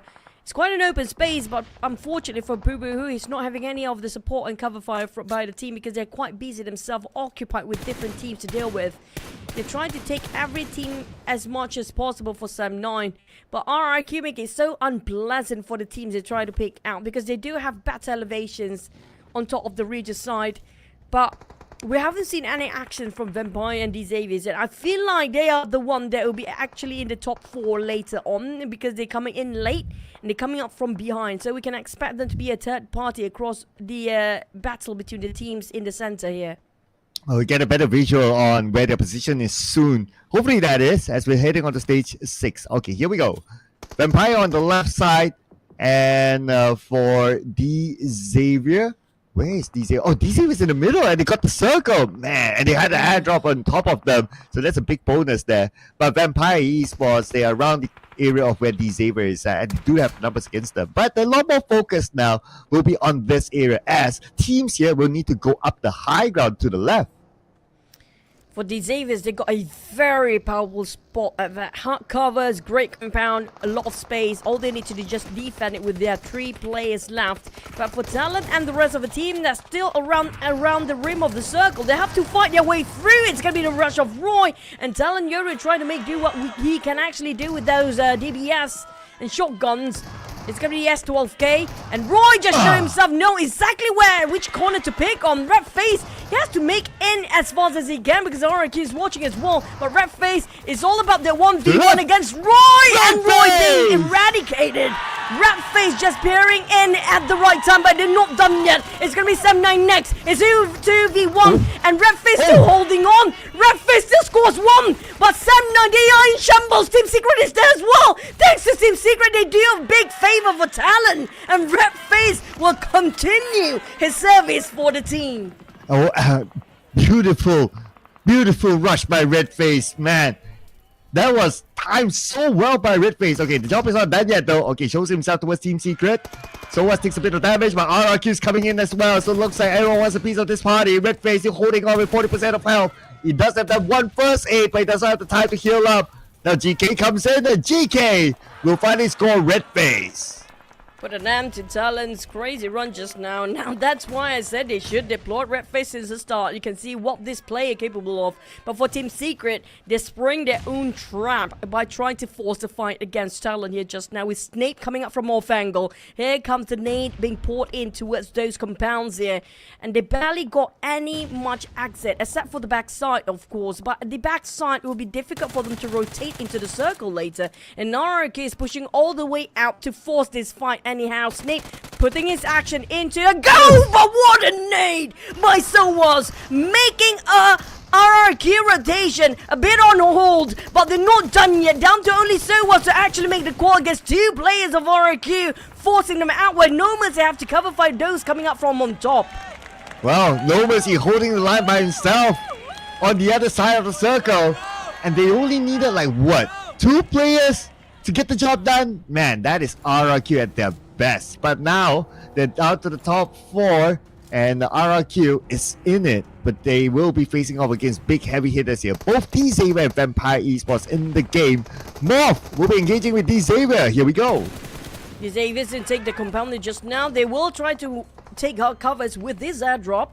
Levi managed to stock himself pretty darn good with those level 3, and even the Gil is stood on top of it. But Lamborghini, here comes the nade to a side of MORPH. They have to swing it big. 2 different angles, very different angles indeed. Hazel and Zero working as a pair. While on the side of Flippy, that's going to be a big finishing by Lamborghini. And it's going to be RRQ doing a favor to a sort of D-Xaviers as well. They're quite out in the open there. A plain space for the teams to visualize whoever in the center. But here comes Empire charging straight to the shack of RRQ. Asar, Stone is down. It's down to 1v1. Shrub's pretty low himself with Asar as well. He's trying to heal himself back up. Worst timing possible. He's trying to force a fight with an AKM. He scores. But for the side of Vampires, Tony K nowhere to be seen there at the back line. But the back row will have to reunite with Shrubs because No Mercy charging in to just fight against Vampires again. Oh, what a timing there by Shrubs to win this fight.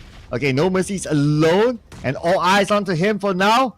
The POCO will be eliminated by Shrubs. That's a confirmation that No Mercy is pretty low himself. 40% of health, retreats back to avoid all those nades as he would try to heal up as much as possible. Now, down to only boosters for No Mercy.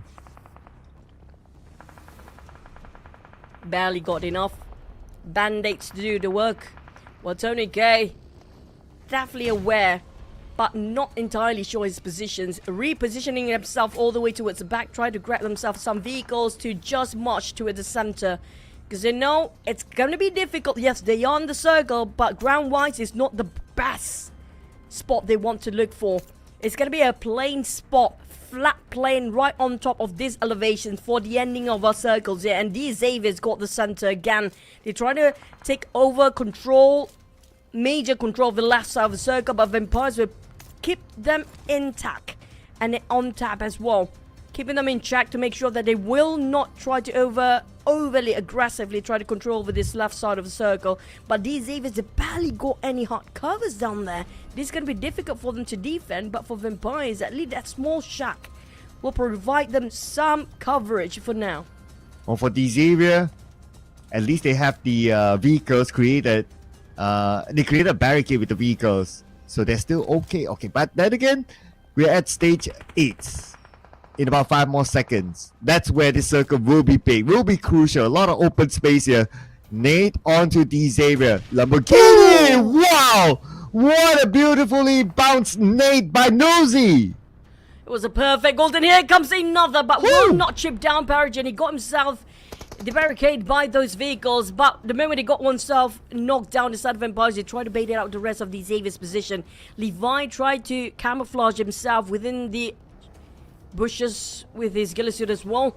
But it's all down to RRQ. If they start to make noise, but this time it will connect possibly, and down Paragen! And Hazel this time got from MORPH, left, right, center. To be nade pouring down the side of these Xaviers, who seems to be the focus of attention. And they've placed themselves in the top 4. It's still going to be some eliminations across the board, not so much, but Vampires has got a 4 right now, with Shrapps leading with 2 eliminations by himself. But No Mercy, the last remaining member of RRQ. How can he play this one out? Yeah, he has nothing left on his armory. Only his trusty UMP. Doesn't even have a secondary weapon. Okay, it does have a stun grenade, but that's not going to do much towards Vampire Esports. Anyway, he is cooking that or he's holding it, preparing himself to use it. And Vampire Esports, they're not in a hurry right now. I mean, they have the circle, so they can still kind of play for time. Super crucial. Looks small for the very small building. It looks like a public toilet right now, this small shack, but it provides so much cover for Tony K just to pick through where RQ plays at. Last time he kept in check with no Messi's position, and that's why he kept pressuring the same place all over again with the multiple nades and down to nothing now with only a couple of smokes left on top of Tony K, but the rest of Vampire still scores himself a lot of hand grenade, even a double molly down there. Blazers start to finish off RQ. Now Tony K, he cannot hide anymore. He have to fight like a man against the remaining of MORPH. It's a 2v3. They know it's going to be only 2 players on that side. Now they try to force them out with these vehicles, and it's going to be Hazel down. What a shrap splat just now. But next it's going to be Blazone and Vampires down to 0, and they scored another chicken. What is going on? It's a back-to-back. Well, 2 back-to-back. Even Xavier did not do it back-to-back chicken dinner. They did it in Sino. They did it in the first Iranga. They did it in such a difficult circle. Although they rotated from Primos, they didn't go to the military base island. They stayed on the main peninsula, and it paid dividends for them as they came in towards the later stages. They wiped out team after team to score this chicken dinner. Great work here by Vampire Esports. They are back. You guys might actually say, hey, they're lucky they got themselves the circle since the start. I mean, that was a very difficult decision to make by the IGLs regarding the rotations, because of the circle was so decisive till the very end, pulled all the way back to the main peninsula, despite it majorly covered the SMB earlier before in the first 3 stages. But we have to thank to Newsy this time. He dropped a golden nade and makes such a big opening for Vampires when they're being critically showered by so many teams before. But Tony K, as per usual, he knows he keeps check. He keeps everything in check of every single players down there. For Newsy, he's got himself 2 elimination, 570 damage, 29% of accuracy when it comes to headshot, but his nade just now was the one that actually making sure the survivability of Vampire will last long enough for them to score this chicken dinner. Yeah, the big one against the Xavier. Yeah, that was a very important one because Xavier was in the middle. If any team were to be able to block them, it would have been Xavier. So it was a crucial nade by Newsy to just dampen Xavier's chances of scoring this chicken dinner. Nevertheless, we're going to see the other teams that we should mention as well. Team Secret, MORPH, and RRQ. Now for RRQ, there was still quite a decent run. On the side of MORPH, they managed to bounce back despite being eliminated early in the map prior before. But we're going to rewatch to highlight how difficult the circle was and what was going on in case you guys missed it.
Wow, Vampire actually went down to military base using the boat, and they took the same boat back up all the way to coming back into the circle. This is insane rotation by Vampire Esports to be able to survive that.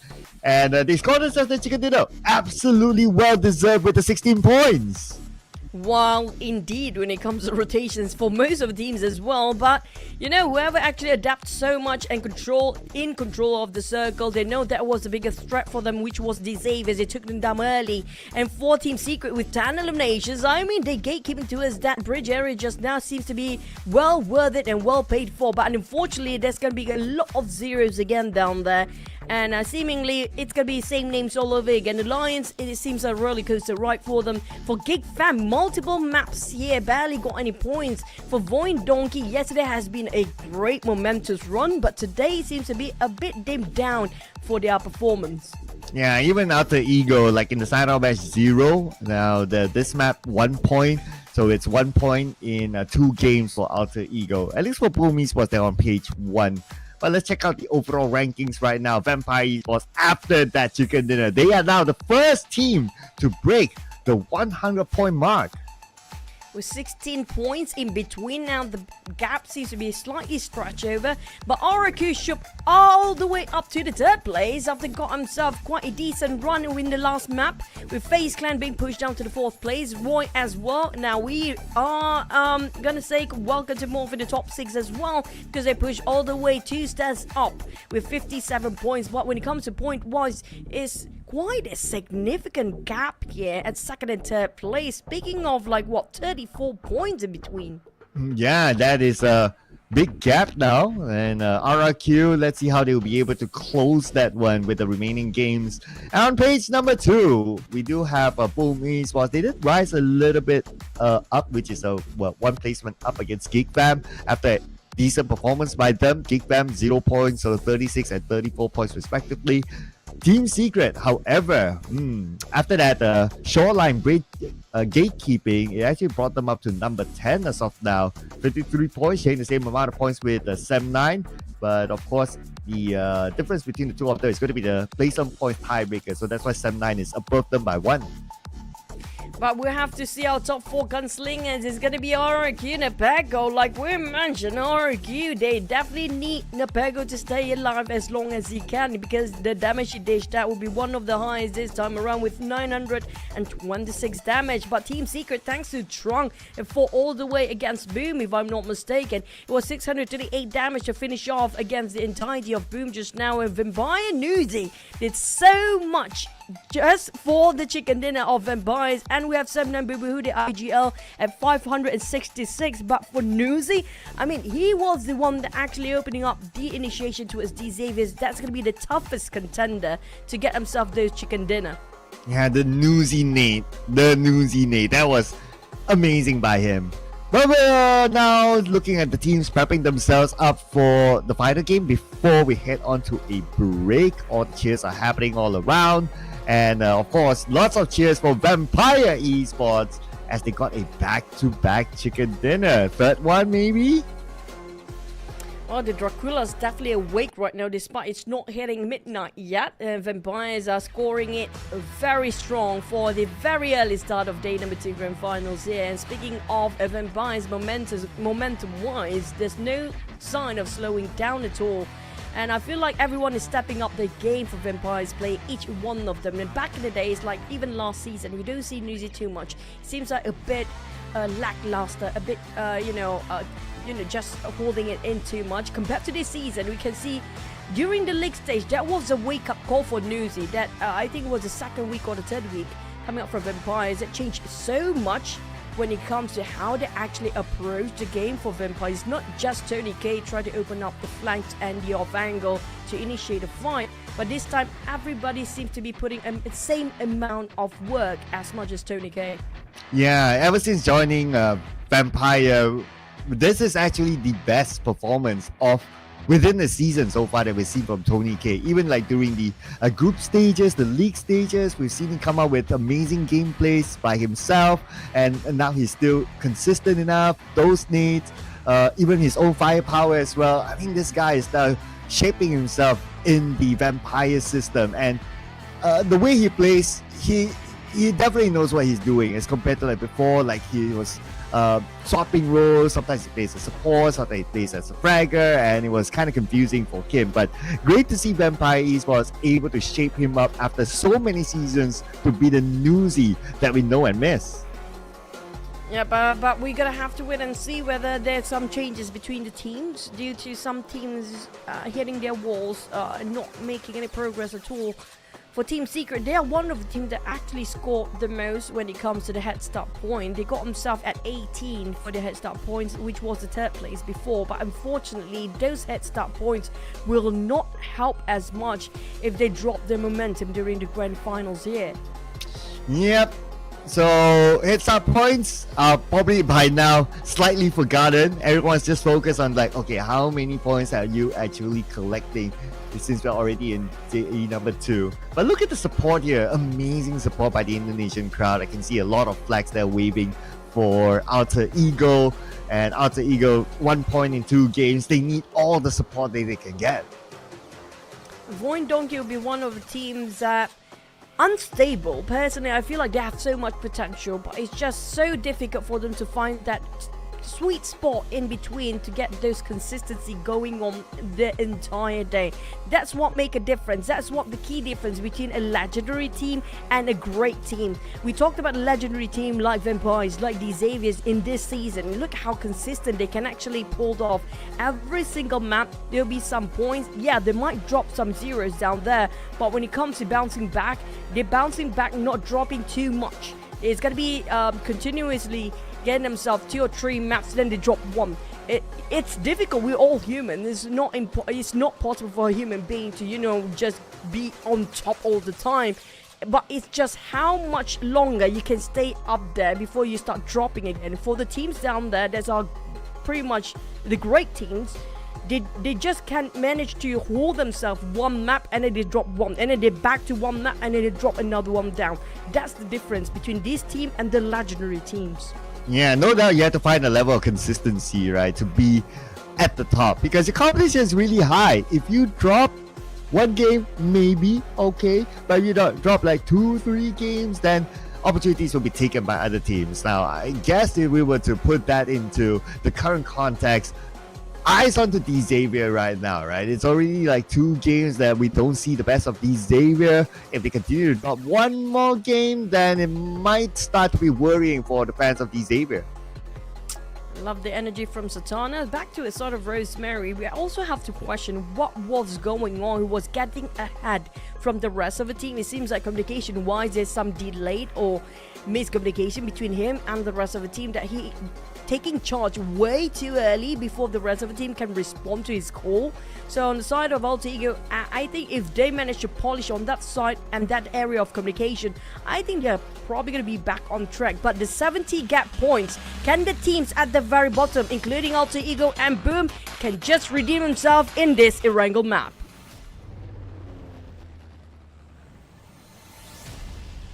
Redemption is the theme here, ladies and gentlemen, especially for some of those teams who have dropped 2 games in a row. Looking at other than the teams that we mentioned, Alliance, they did well yesterday, but today so far no points for them in the first 2 rounds.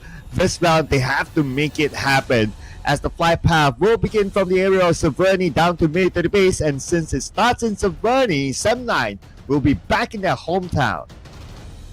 It's all about the circle. The circle going to be super weird today. It's an indicator when you're starting off Sunhawk with a very awkward and rare circle before, which means we might actually have a very rare circle for the entire day here. Now, coming up into the drop spot, it's going to be the usual classic drop spot for all the teams down there. Nothing out of the surprise kind of hot drops between the teams. So it's all about circle, waiting for the circle to pop, while we're looking at the teams dropping themselves around their comfort zone.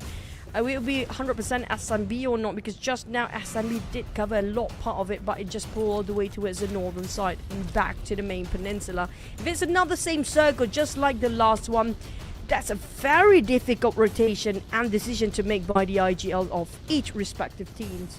Well, the more difficult it is for them, the more fun it is for us. But we're not going to get as a difficult circle as before. We're going to get a Yasnaya-centered circle-ish. So if it gets difficult, then the circle will shift out to the left and we'll get that river separating the two sides of the island. But if the circle was to go easy onto them, it will shift onto the right and we'll see like 100% land for them to play with.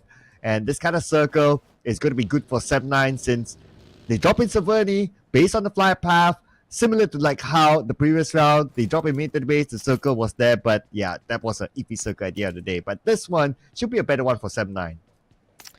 But for the teams like even TALON, Yasnaya Poliano seems to be the center of a circle here right now. Centralizing the circle, it's going to be Boom as well as RIQ, because RIQ, they still have those school area inside of the circle still. The one going to be the furthest away from the circle is going to be Team Secret and Vampires. Now, so far, Vampires got himself a back-to-back chicken dinner for the start of day number 2 here. If they score another chicken, and some of you guys might actually say, hey, they're lucky because they got themselves the circle. If they score another chicken, yeah, there's no more statement that's saying, hey, the naysayers to say, hey, they got the circle this time. And this is going to be Newsy with the MVP on the last round with average elimination of 1.2, and I agree with you. This season seems to be the most polished version of Newsy after he joined in Vampires from the Infinity before. With 74% of M416, Scar L pretty much just an accessory for him right now.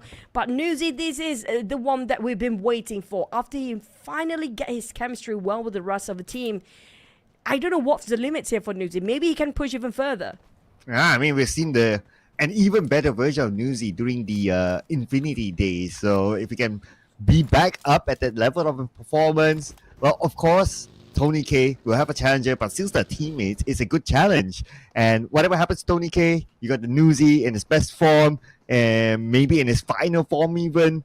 And I'm sure Vampire, they wouldn't mind that. They wouldn't mind having like the peak performance of Tony K, peak performance of Newsy. But let's hear it from Alter Ego. Just got eliminated by Boom, and what do you think that you can fix in next match and yeah, for the rest of the day? Jadi Morpheus, setelah kita nonton match tadi, AE itu diratain oleh Boom Esports. Menurut kamu apa yang bisa dibebenah dan apa rencana kamu ke depannya? Untuk perencanaan sendiri kita mesti ngeriset ulang kembali karena memang kita emang pengen ngebangun momentum untuk perang karena kita butuh momentum itu untuk lebih ke arah kayak mencari vibes ulang biar gameplaynya lebih enak lagi ke depan, kayak gitu aja sih. Okay, so basically yes, what when happened is actually we are trying to fight. We're just gonna build the momentum, even though yes we lose, but then we're just gonna reset and forget. Because we believe that if we can get the momentum, of course we can get our performance back on top. So yeah, that's it. I'll toss back to the caster. Thank you so much for the interview just now. And speaking of which, Alter Ego definitely aggressively trying to approach a lot of fights early on. But over-aggressiveness will actually cause them counterproductive, just like how we witnessed before. So they're probably going to have to just tone it down for a bit for this map. And speaking of this map, I'm expecting a lot of fights on top of Rosshawk based on the circle's rotation. A lot of teams dropping themselves on the left side of the map. And we do know a lot of heavy hitters will drop themselves on the left side, including teams like FaZe Clan, even Alter Ego, MORPH, all of them are major drops on the left side. So the ones that are actually in the center are the ones that's very strategic, including like Roy, Sam9. Sam9, I'd still say they try to get aggressive, but we can see sometimes they try to balance out their position as well. And this is going to be one of the most strategic teams we have on screen right now, the Xaviers. When it comes to taking a master plan into action, they just somehow will make it work. Yeah, and they have to make it work right now because they have a 16-point gap with Vampire Esports. And if they don't make it work, it's either the gap may be bigger or even RRQ. They now have somehow found their momentum. They may overtake these areas, though the point gap is still kind of there at 26 points. But yeah, it's still doable in one round if RRQ can come up with a good amount of eliminations, and assuming as well that these areas don't get any points. So they are in the spot that is still like kind of tricky right now for D Xavier, but we still have a lot more games. So whatever it is, D Xavier can still like look forward to like, okay, we still have games. Let's not overly pressure ourselves, and let's just do what we did yesterday in this round. For the other teams though, they start their rotations. Even those Garcarfield region drop teams, including MORPH, already reach out towards the northern side of ruins nearby the Watertown Bridge, which is going to be them crossing over to its shooting range. They're taking a lot of teams resort into getting those north-left side rotation, north-west rotations there, including Roy. They try to secure themselves those elevations at start because they know there will be a lot of teams passing by through it where they stand. So it's all about picking the right spot for their checkpoints here for the teams that's rotating, migrating into the center. And MORPH already passed over that bridge. They're pretty much trying to go their way into shooting range. I don't know. I'm curious regarding Sem9's position here. Because if Sem9's still around shooting range, it will be a big farming point if they can actually stay there for a bit much longer. Yeah, they were closest to shooting range since they normally drop in Severny, so they have that chance to do that. So far, we don't see them on screen yet. But what the other team that likes to go to shooting range is going to be Boom Esports. This kind of circle, they will make a quick rotation from Rozok straight onto shooting range and take that higher ground spot instead. And sometimes they will also take the spot where they can look at like the bridges and try to stop other teams from coming, or at least gather information and prepare themselves. So they have a good amount of options there for even like Boom Esports. So the bare minimum is that I would expect to see at least these two teams around that high ground shooting range area. Now on the side of GEEK fam, they just left outskirts of Pachinki here right now. I'm looking forward for around the gun range on top of shooting range there between the bunkers. I assume there'll be a couple of teams already waited out just to, you know, take covers and try to wait for the team's rotations. Yeah, speaking of rotation wise, Roy, like we mentioned, the way they actually stand themselves on top of the plane crash area, those high grounds will actually put up to good use. But we might actually have RRQ circle all day long because we're back pull in all the way into the area of school here. And speaking of school, there's apartments, there's the main building. Whichever they choose and pick from, whoever get that first, is going to be a huge advantage for the team. Yeah, this kind of circle, not as scammy as before, but it's still pretty scammy. So now all the teams up north will need to come back down, including Boom Esports, who went up, but quick access for them to be back in Rozok. So now they're back in the area of their hometown. It's just a matter of which pit stop do they want to take right now, because a lot of teams are on the main peninsula like how we saw earlier on, so their options are pretty limited, but they still have a good amount of space for them to park themselves in this area just outside of Rozok itself. Rozok will be one of the hot spots for the teams to pass themselves while trying to transition themselves into the circle. Wait for TALON. They definitely know there's going to be a threat. Next one is going to be the Xaviers just behind them. But speaking of the circle, it just pulled all the way slightly down for Roy around the plane crash area. And those high grounds will not be visited by so many teams due to the circle pull all the way to its south slightly just now. So we're going to have to wait and see for the transition to happen. FaZe Clan included there as well.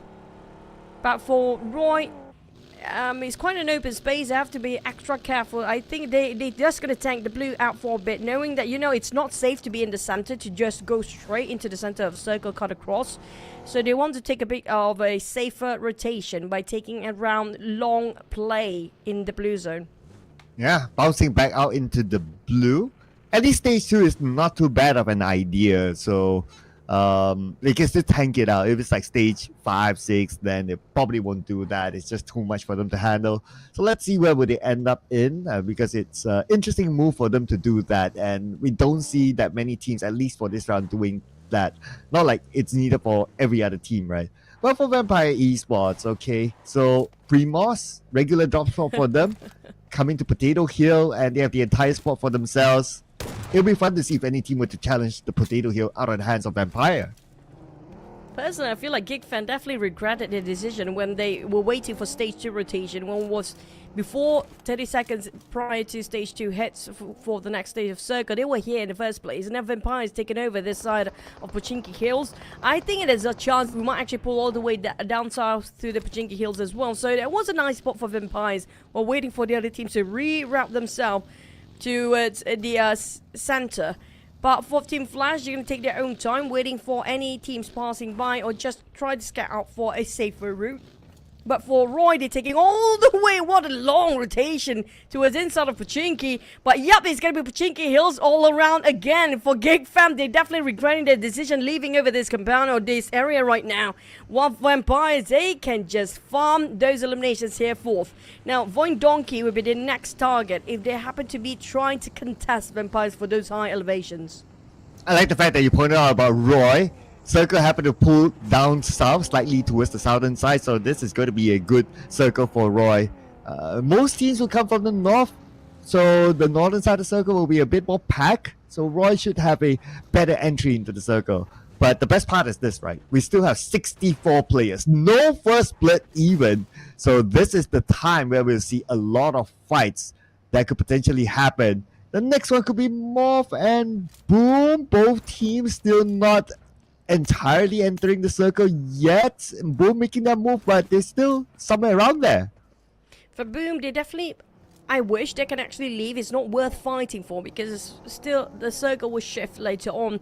So you're probably not going to be where they at because they're already outside of the circle. If they extend their fight when the Blues start to hit at stage number 4, it's not worth fighting, and they might actually be eradicated entirely from this map early on. But for Vampires, all the way from Primos, they were the furthest one away from the first stage circle just now, but they make their own rotation slowly and surely.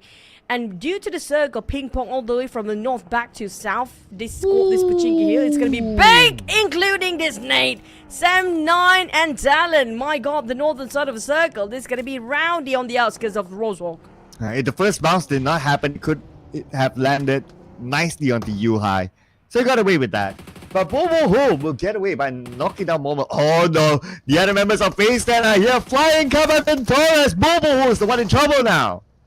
Speaking of Blues in fight, these guys definitely not afraid of the blue at all.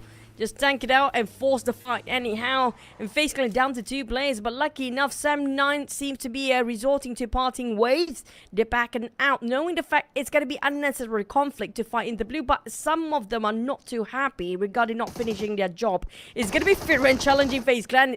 Now, he's going in here by himself.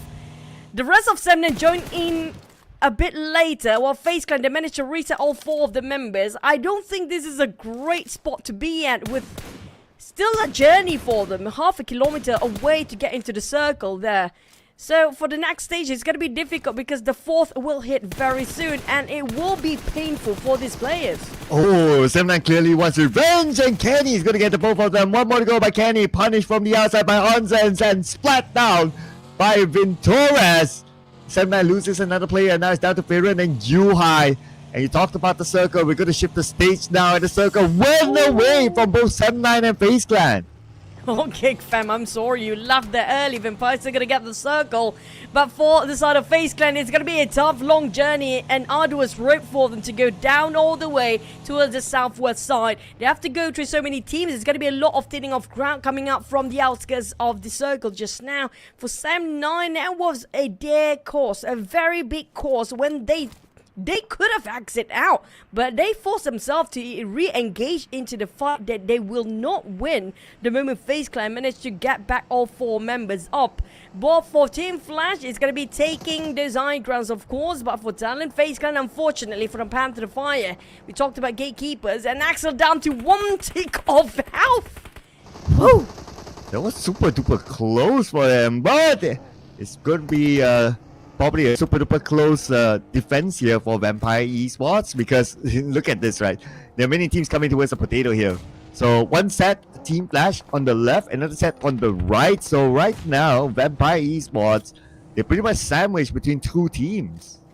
As long as they know how to play around with the terrain here, the fact that they actually take this as their longest checkpoint and they wait it out, it shows how confident they are to take control of the defense. Now we get to test them whether they can fight against Team Flash and Team Secret breathing behind their back. Now we do know every single members of Empires are pretty good at taking all the infos regarding their surroundings, but can they make good use of it? Right now they go backtrack for a bit, try to take themselves some covers, but Zeus will be a problem for Team Vampires if they manage to wrap around the other side. But thankfully, they're a bit distracted by MORPH present from the backside, who try to get this compound as well. And MORPH straight off driving into Zeus's face. And Team Flash got surprised by this engagement of MORPH. Wow, Zero managing two sides at the same time. There's one more player behind Zero. Zero, hopefully he knows that he's still there. But 7-9 got eliminated. Number 15, 1 elimination point. Alter Ego says hello to Team Flash and MORPH. And hello to Alter Ego as well. Rosemary and Alva happen to be popping their hats here as well. MORPH, they force the fight too much, recklessly crashing himself into Team Flash just now. Will actually take a big course on their ends, and it's going to be the first team to be eliminated again. And MORPH, one of the first few teams once more. After they had a really tough run in the... I think they barely scored any yet today for the first half of the day for MORPH. But for Team Flash, here comes the big scuffle, big mess. And the one that actually untouchable is going to be Vampires. These teams happen to be clashing right on top on each other at the same time during the rotation. And the one winning it big is going to be Vampires, because nobody managed to touch them right on top yet. Just look at the minimap. The same amount of colors as a rainbow now.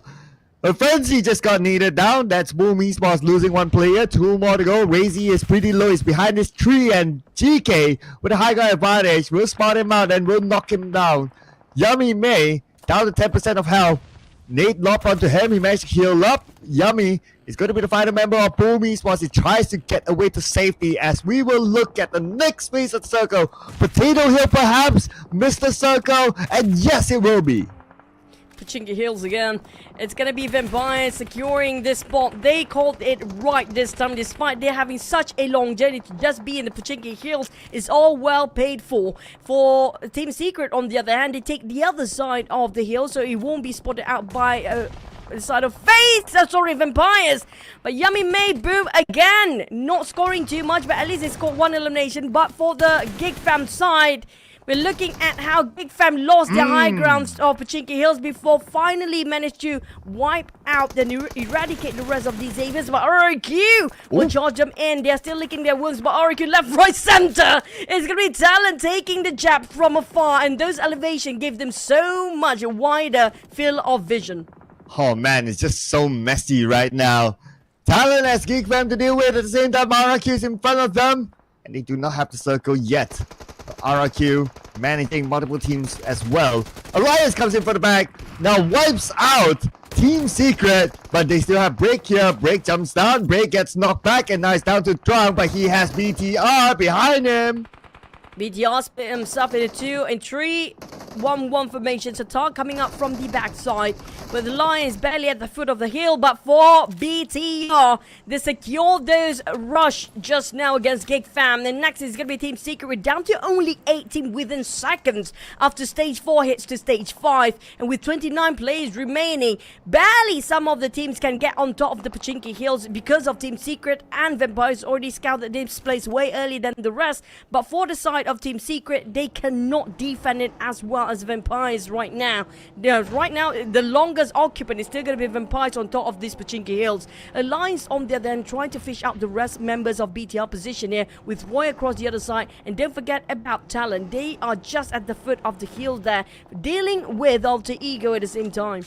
Yeah, TALON wanting those points. They're currently on peak number 2. They wouldn't mind if they are able to gather those points. RRQ, they wouldn't mind trying to close the gap with Vampire Esports, but it's going to be a tough journey for them. Look at the amount of teams in front of RRQ, and all crosses onto RRQ. Snake will be taken out. No Mercy is bleeding out, and No Mercy will be eliminated. RRQ out at number 8. Next, Alter Ego, they tried to take Vampires down. Vampire got a very powerful spot right now. It's not the highest peak, but the middle ground will actually cover the view from the high ground as well, so it's difficult to visualize where they actually stand here. They know how to play with the terrain. For Alliance Wives, they will try to gatekeep and deny the entry of the other teams coming up from the foot of the hill, including probably TALON, but barely get any visualization over this side due to the curvature of the terrain itself. The uneven curve of the terrain make it so difficult for them to land those shots. And BTR, they only got a couple of rocks for their covers. Their hard covers at least will work so well for them. But for Talon, they have to battle with the blue as well. We're talking about stage 5, and it's gonna hurt if they just lingering and lurking around the blue zone for the longest time. And it's gonna be Alter Ego shut down on Misery, one by one, falling into pieces and down to none. Alter Ego finish off the rest of Talon. Well, perfect run so far for Alter Ego with 4 eliminations as they got the northern side of the circle all to themselves. It's going to be interesting for some of the teams on the south side. But I would say that if I want to put attention, teams on the right side, it's pretty interesting as well. They're still on the fight with each other. And here we go. Alter Ego scouting this area. Vampire Esports still has that high ground against Alter Ego. So for them to siege down the area where Vampire Esports is as of now is still not going to be that easy. They have to make sure they clear their flanks first from another team. Vampires, they're taking the left side of Pachinki Hills. The right side, I'm curious to see which team getting the highest spot on the peak. But it's not easy for them to visualize the Vampires as well, despite they got the highest elevation across Pachinki Hills, due to a valley in between, and also some curves and some small bumps in between those two hills. But for Vampires, it's easy for them to just knock down any of Alter Ego players if they overpick themselves. Now, Alliance seems to be taking over the other side of the peak of the mountain, or the peak of the Pachinki Hills. But thing is, for them to hike up, it's not easy as well. We do have VOIN Donkey coming up from behind of Alter Ego if they're not being careful. If they overpick themselves, or if they misplace the position, it's going to be a death bet for Alter Ego. So Alter Ego, they need to play this. They need to tread this really carefully. At least they have this space though. Vampire Esports, they are looking at VOIN Donkey instead now. Oh, Roy, hello. Welcome to the fight. Who's going to be the king of the potato here right now? Because Roy wants a piece of this action. VOIN Donkey trying to bait out the rest members of Alter Ego. The one that actually winning is still going to be Vampires. But due to the steep slope, it's going to be difficult for them to see any pixels on top of those small hills. Pachinki Hill make it so difficult for the players to reposition themselves. There's no way for them to see what's on top here unless they got multiple smokes to build over a bridge and just go in with their nades pouring down towards whatever their direction they're going for. Vampires is taking rain on top of the left side of the hill of Pachinki. And now they try to take some third party going on. They spot out the rest of the members of VOIN Donkey. That's a clear shot! And now down on stone. Vaxi saw him through. It was a double players of VOIN Donkey that spotted out Newsy at the same time. It was a very dangerous peak on the side of Vampires. But for Roy, they pretty much cornered down by so many teams. Yeah, Shunos got taken out by BTR, so those are one of the teams around them. And Roy will need to pick up Shunos. Okay, Shunos is still bleeding out though. Doubt he'll have the space to be saved. Car pops that smoke. But anyway, you gotta be aware of Lapa around the corner as well. He went into jab onto Roy. While the other members of BTR, they still clear on the other side of the circle, which is on the right side. That's one of the clearest spots for now. On the left side, pretty crowded with the fact that Alter Ego is still around that area. BTR Gem Force can actually see Alliance from the other side, but the next circle will determine our next chicken dinner champion. It's going to be Vampires there. Now Vampires, they can flex it out to Xavier, who scored himself a hat-trick triple chicken yesterday, but they can flex it better because they got a back-to-back chicken dinner if they score this one as well. Now Vampires, they're definitely curious about what's happening to the side of VOIN Donkey, and Newsy go back for another jab to the side of Vaxi, take him in down first. He's the one that actually is being such a hindrance for Vampires to just pick out for the rest of the teams down there, including for Roy. Now, if they can just secure those eliminations against Vaxi, it's going to be super important for Vampires to secure the elevations. Well, speaking about securing, look who got stage 7 circle. It's still going to be Vampire, but that means that all the teams will be putting focus onto the middle area of the circle, trying to get in together. Vampire Esports, lucky enough, they still have a full team, so they can still position themselves to take care of every corner that they can do. Alter Ego, time for them to come in. They don't have the circle. VOIN Donkey will be below them. That could be their next focus. The compound right now do have some of the circles, so they can play it with hard covers for Alter Ego, but unfortunately the land is quite flat for them to take the compound to put at work, because the Vampires can easily spot them from above. But for Alter Ego, they also want a bit of VOIN Donkey by themselves. Vaxi cannot be safe whatsoever, because right now being tightly watched by Newsy. Last time we saw Vampire still scoping towards this side, but Tony K taking a jab on BTR. BTR is going to be the next target, but Leon managed to counter fire from the other side. But at least for Vampires, they got the covers. But BTR closing in their distance. They're going to push and rush anyway. They're not waiting anymore. And Stone, if he actually can score one, it's going to be a big one as well. But unfortunately, he whiffed it so much. It's down to Gemforce. Thanks for the cover fire coming up from Tress and Newsy. Coming in the nick of time. And that wipeout will eradicate the entire crew of BTR. What a defense by Vampire Esports. This is teamwork at its best to fend off BTR. Beautifully executed by Vampire Esports, and they managed to save Tony K in the process. Now Rosemary in action against Alliance. Tony K from the high ground takes down Rosemary. Rosemary down on his knees. Alliance, Leons will be eliminated as well. The point will be given to Vampire Esports. 8 elimination points for them. Newsy is bleeding out. He needs to be saved. But Alva on the other side, 10% of health left. You need to heal up. Somebody need to pick up a Newsy. While Strap's trying to just buy them time to do some revival from the back. Newsy's still bleeding out. Stone gonna actually try to go and resuscitate. But for Tony K, he has to make sure every angle of the backside is covered. And nobody will actually give them so much of a threat, because they will just leave this direction and just focus on what's in the front. And they're still gonna get themselves that next circle. And right now it's gonna be a 3v4 against Vampire if Roy decided to just push towards their place and area. But for Alter Ego, I mentioned, yes, they have this compound for a bit, but the problem is it's a flat plane for Razak and VOIN Donkey to push forward, and there's also Vampires from above that can actually see Alter Ego if they try to hike up. Yeah, and speaking about Vampire, they managed to save Newsy, so they are back as a 4, the only team with full squad. Alter Ego, Octa eliminated by Razak's nade, and Alter Ego, probably, they have one player left. Alpha is still in the game here. Razak just right beside him, and Alpha is smoking up, so they know where exactly he is. It's just that Razak does not have a good clear sight onto him. But Vampire Esports, just look at this. They're on their vehicles. They're prepared to make an active approach against the other teams. Alva, he can do this by himself, but can he score another before he goes down? Seems impossible for him to take down the entire crew of all. It's going to be Alva against the entire world here today. But for Alva, if he can actually score another elimination, that's already a big win. While Vampires, they'll finally get the rush from Roy like I expected before. And now they're the one pushing towards the right side of Roy, not giving them any entry in at all. And Newsy taking the charge and lead. And it's going to be 2 knockdowns down to only Car, but here comes Trapped. Just dishing out and also baiting out the rest members of Roy, and Car finally be taken out by Newsy. And it's going to be everyone putting their hard labor in with 12 elimination by Vampires, and they want to score the back-to-back chicken dinner for day number 2 here. Oh, close one on the Alpha. Alpha's still alright, but not for long, because it's Tony K with AUG A3 to eliminate him. Now one more team to go to make it a back-to-back chicken dinner. VOIN Donkey on the lower ground, 3 players. Everything is against VOIN Donkey now. It's 3v4 numbers wise. It's going to be a Vampire's side. When it comes to elevation wise and the grounds, it's going to be also on Vampire's advantage.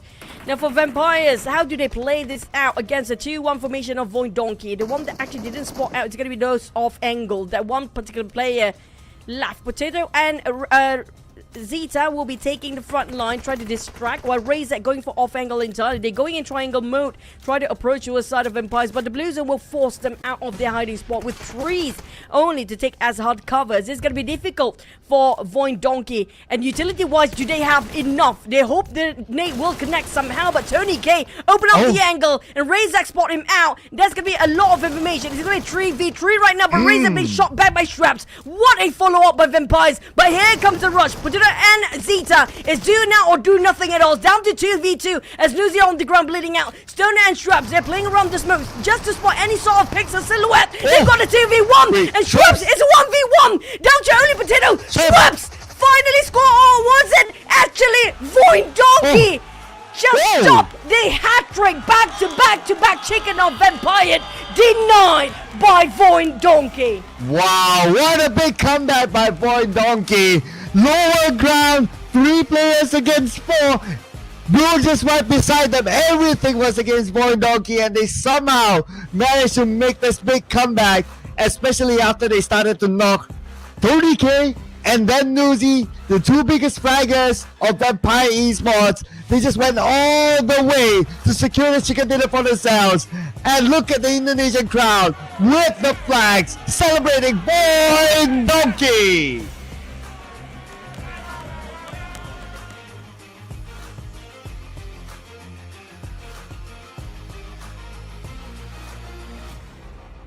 What a great ending there by VOIN Donkey. It was a close one and a battle for VOIN Donkey as well. They didn't have the numbers. It was a 3v4. They don't have the grounds. They were slightly being pushed by the blue as well. But when it comes to individual skills, when it comes to playing with the smoke, you have to give it to VOIN Donkey, Potato, Zeta and Razak to the very last minute.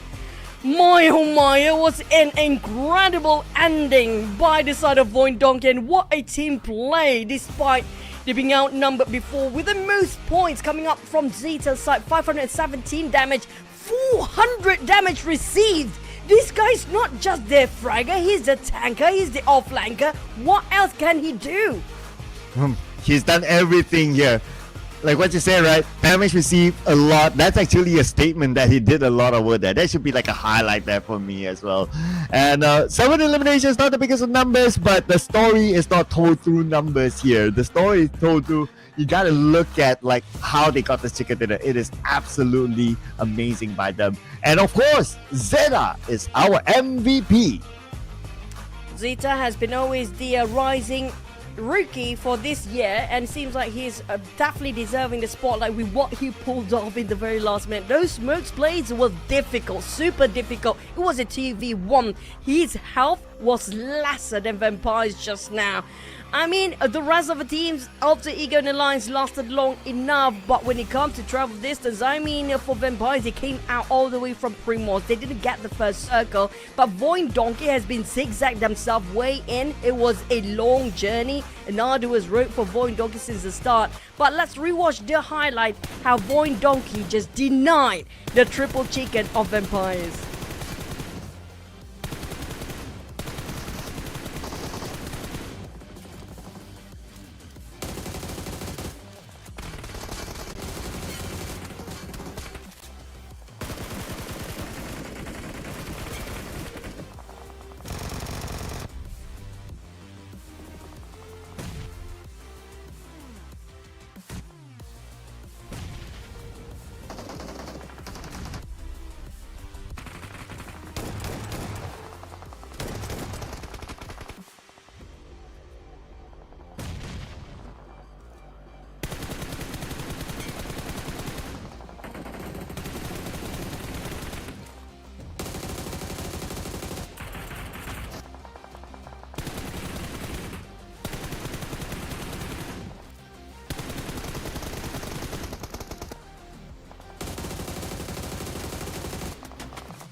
VOIN Donkey started up north in North Jogopool. They went to shooting range. They turned to the left side, went all the way back down. There was a long rotation for them to get into the circle and score this chicken dinner. But because Vampire Esports, their eliminations are way ahead of VOIN Donkey, they secure more points than them, putting them as the best performing team in this round. Well, the biggest statement that actually put through for VOIN Donkey, they did not make Vampires easy for the last round as well. I have to thank Razak for that. He actually caught Tony K off guard, and the one time that Tony K did not check the corners, and that was the only time that he made some miscalculation regarding the position of the VOIN Donkey players, and that was the biggest opening for VOIN Donkey to score this chicken with 17 points and 12 points for Alter Ego. Now, despite they did not have Rosemary early on and being knocked down multiple times, and it was pretty tough for Alva to survive all by himself, but at least it's good news for all the teams. Any consolation, it's going to be everyone scoring themselves something out of this map as well, including 79 MORPH. Boom, unfortunately, still gonna not making too much of a progress. We do see some comebacks coming up from Alter Ego here, but not so much of Boom, our defending titles here for this season. But coming up for the next map, I'm looking forward for what they will have to offer. These Xaviers, well, they're slowly losing the momentum from yesterday. They only scored 3 eliminations, but because of the sudden shift of the circle down south just now, making it so difficult for the teams. And Vampires, my god, the gap is getting bigger now. Yeah, look at this, right? Between Vampire and D Xavier. Oof, because D Xavier, they didn't really do well this round. Vampire, they still did very well. So they have a 33-point gap between Vampire and D Xavier. That's about 1 round's worth. But because VOIN Donkey scored this chicken dinner, and it's actually their 3rd chicken dinner, they scored a couple yesterday as well. So they are now at 70 points, trailing behind D Xavier by 23 points. Now, MORPH, they had some bounce back in the second map prior to this round. That kind of jumped themselves back up to the top 4 just now. Now all the way pushed down to the 8th place again with only 1 point based on their map in the last round as well. So they are the only team at the very bottom of first page with 1 chicken. No chickens at all when it comes to the teams on second page. And boom, when we will have a bombastic time from this team right now, because we don't see too much of their performance yet. They engaged way too early, and it always got caught in between the crossfire between 2 or 3 teams at the same time. And as much as they want to at least move on top of GEEK Fam, but because of the tiebreaker, it still favors towards GEEK Fam, and Boom Esports, they're rooted at number 16. So for GEEK Fam, well, number 15, but still need to do a lot of work. But we got 3 players from Vampire up in the Gunslingers chart. Schwaps is back here, 1000 over damage. I mean, he's always going to be Tony K, but this time spotlight onto Schwaps, dishing out so much damage on those high elevations. And Nuzi as well did so much work. I love the fact that Vampires are polishing their ends here, especially Nuzi. This is the first time we're looking at his best performance with Vampires after so many seasons. And last but not least, we have Hunts for You by Alter Ego at the 4th place. And Alter Ego, they did slowly build up their momentum, but it's still gonna be some time for them to make a comeback, and maybe in the second half of the day. Yes, Alter Ego still need to find their momentum, as was mentioned in the interview. So hopefully this okay round for them, they can carry forward onto the following round, because we'll be having a break, and sometimes these breaks can kind of stop momentums of some of these teams that are playing, and they wish they were like, okay, if you have that momentum, we want to continue play the next map, but it is what it is. The break is going to happen anyway, so hopefully they take it positively to recuperate themselves and prepare for the final Iranka match for day number 2. Yeah, on top of Boom, with their dwindling numbers, I'm kind of worried for the position here, but they will always surprise us, right? I don't know when it comes to expectation this season. It feels like a different team entirely compared to their last 2 seasons, which was extremely impressive. But for Boom, can they come back for the second half of the day or not? We're going to have to wait and see, because we're heading into the break for the players to just have a cool head down. So see you guys after this break.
It's time for your sacrifice.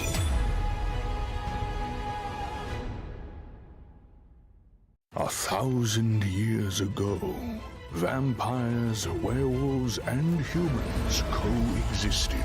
Under the Dracula's tyranny, an alliance rose against him.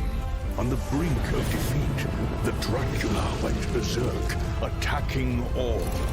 Humans and werewolves sealed him in a castle, securing a fragile peace.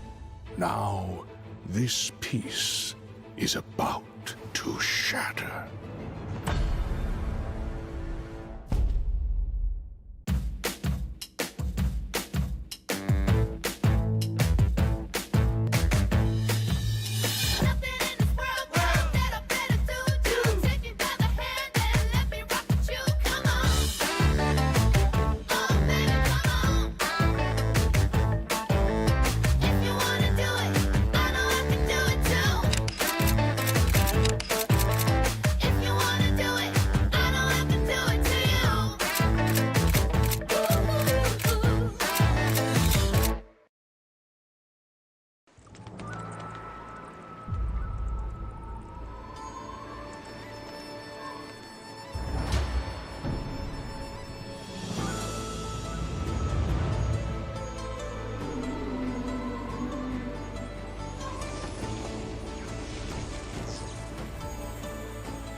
It's time for your sacrifice.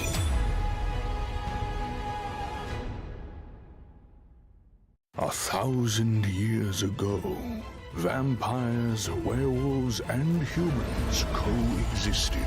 Under the Dracula's tyranny, an alliance rose against him. On the brink of defeat, the Dracula went berserk, attacking all.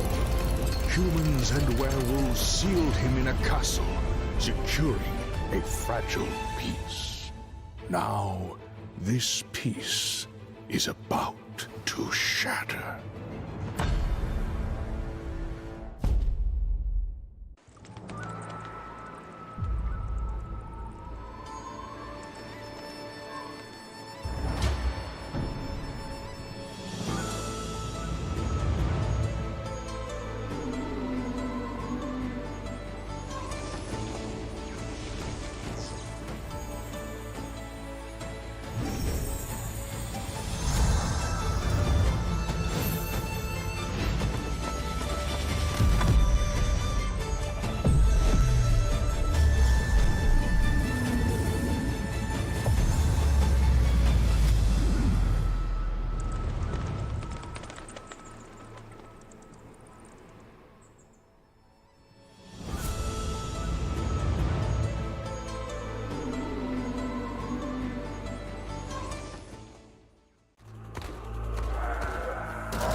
It's time for your sacrifice.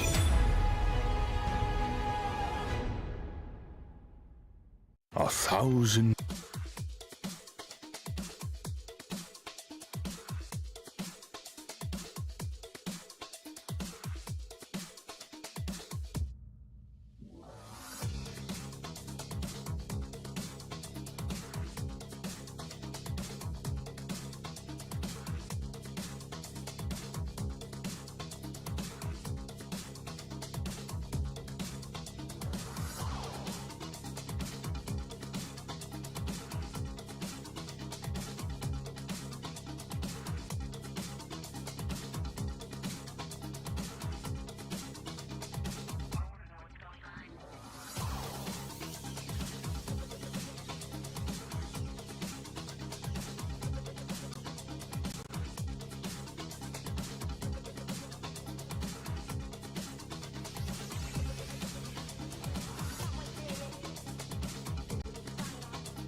Hello, welcome back everyone to the 2024 PMSL Southeast Asia Fall. And before we jump into the second half of the day, I'm Donna Vizca. We're gonna have a little bit of chit chat with two of the players of Vampire who almost got triple winner chicken dinner today. And join me on stage here, I have Snoozy and also Swaps. Hai Nuzi, hai Swaps, hai. Jadi teman-teman semuanya, sebelum kita move on menuju ke arah second half dari hari ini, kita bakalan ngobrol-ngobrol terlebih dahulu dengan Nuzi dan juga Swaps di sini. So Nuzi, talking about your performances, you're currently in the first place, and yesterday you started at the top as well, at the top of the leaderboard for the overall league.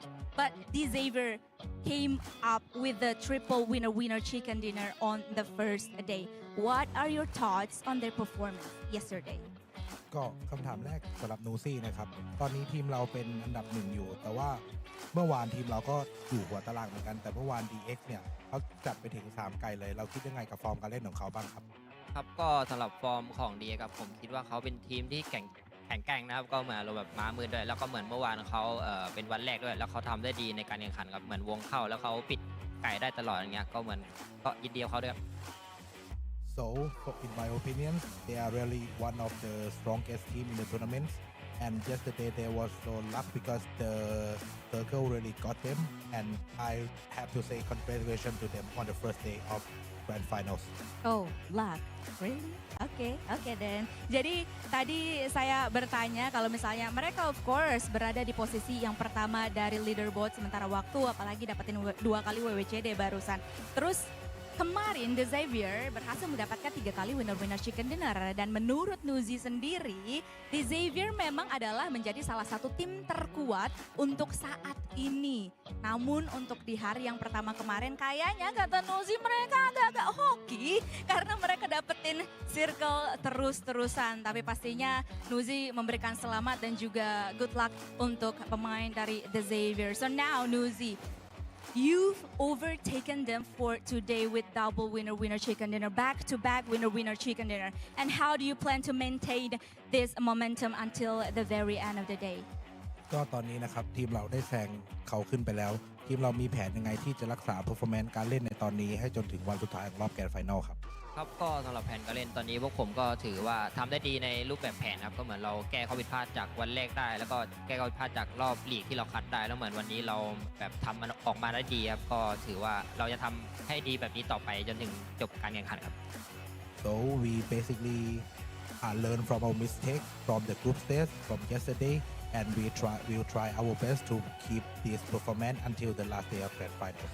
Oke, jadi karena mereka ini bisa comeback stronger untuk hari ini, cara mereka untuk maintain momentum dari pemain-pemain Vampire ini adalah dengan cara mengeluarkan semuanya, try hard terus-terusan untuk di hari yang kedua ini. So move on to the Swaps. Hi Swaps. So talking about today's matches have been very competitive. Even though you got the double winner chicken dinner, what has been your team's key to focus or team's key focus to stay consistent and avoid mistakes under pressure? ก็สำหรับชเวฟนะครับวันนี้ทีมเราทำได้ดีมากๆแล้วก็การแมตช์แต่ละแมตช์ในวันนี้คือเข้มข้นมากๆอะไรคือปัจจัยหรือเงื่อนไขที่ทำให้ทีมเราสามารถรักษาฟอร์มการเล่นที่ดีแบบนี้ได้แล้วก็เพื่อหลีกเลี่ยงความผิดพลาดที่จะเกิดขึ้นในต่อไปก็เราปกติเราก็เล่นประมาณนี้แล้วครับแค่วันนี้เราเล่นเนี่ยขึ้นแล้วก็ทุกอย่างตรงตัวไปหมดรูปแบบการเล่นเราก็เล่นเหมือนวันแรกอยู่แล้วแล้วก็เราทำมันได้ดีผลลัพธ์มันก็เลยออกมาเป็นอย่างนี้แหละครับ Actually this is our well performance but today is quite better like we perform our best performance we just keep to focus to maintain this performance and we will try our best to undertake the pressure. Jadi emang ya kalau misalnya sebuah tim itu mau maintain fokus mereka ya udahlah ya bermain seperti biasa aja untuk pemain-pemain dari tim Vampire ini. So talking about some fun facts, I have one fun fact about Team Vampire. We heard that you always have a strawberry bear mascot with you during every match. Is there any special meaning behind it, Swaps? ก็สำหรับชเวฟนะครับเราเห็นกันตลอดว่าชเวฟเนี่ยจะมีตุ๊กตาหมีสีชมพูวางไว้ที่โต๊ะตลอดมีสตอรี่หรือมีเรื่องราวหรือมีความพิเศษอะไรเกี่ยวกับตุ๊กตาหมีตัวนี้ไหมครับ ก็แฟนให้มาครับ เอาไว้ดูตอนคิดถึงแฟนครับ It is a gift from my girlfriend. I always look at the strawberry bear whenever I miss her. Is it like your lucky charm? มันคล้ายๆกับเป็นเครื่องรางนำโชคหรือเปล่าครับ This my Your lucky charm. Oh, so sweet, so cute. Jadi teman-teman semuanya, fun fact-nya adalah Straps dan juga mungkin pemain-pemain yang lainnya dari tim Vampire ini punya satu maskot yaitu adalah Strawberry Bear yang dia bawa atau dia pakai juga digunakan di bawah setiap pertandingan dan itu ternyata adalah hadiah dari pacarnya Straps sendiri dan itu adalah menjadi lucky charms untuk Straps dan juga pemain-pemain dari tim Vampire yang lainnya. Lucu banget ya. Anyway, Straps, last but not least, do you have any words you want to say to your fans all over Southeast Asia, maybe?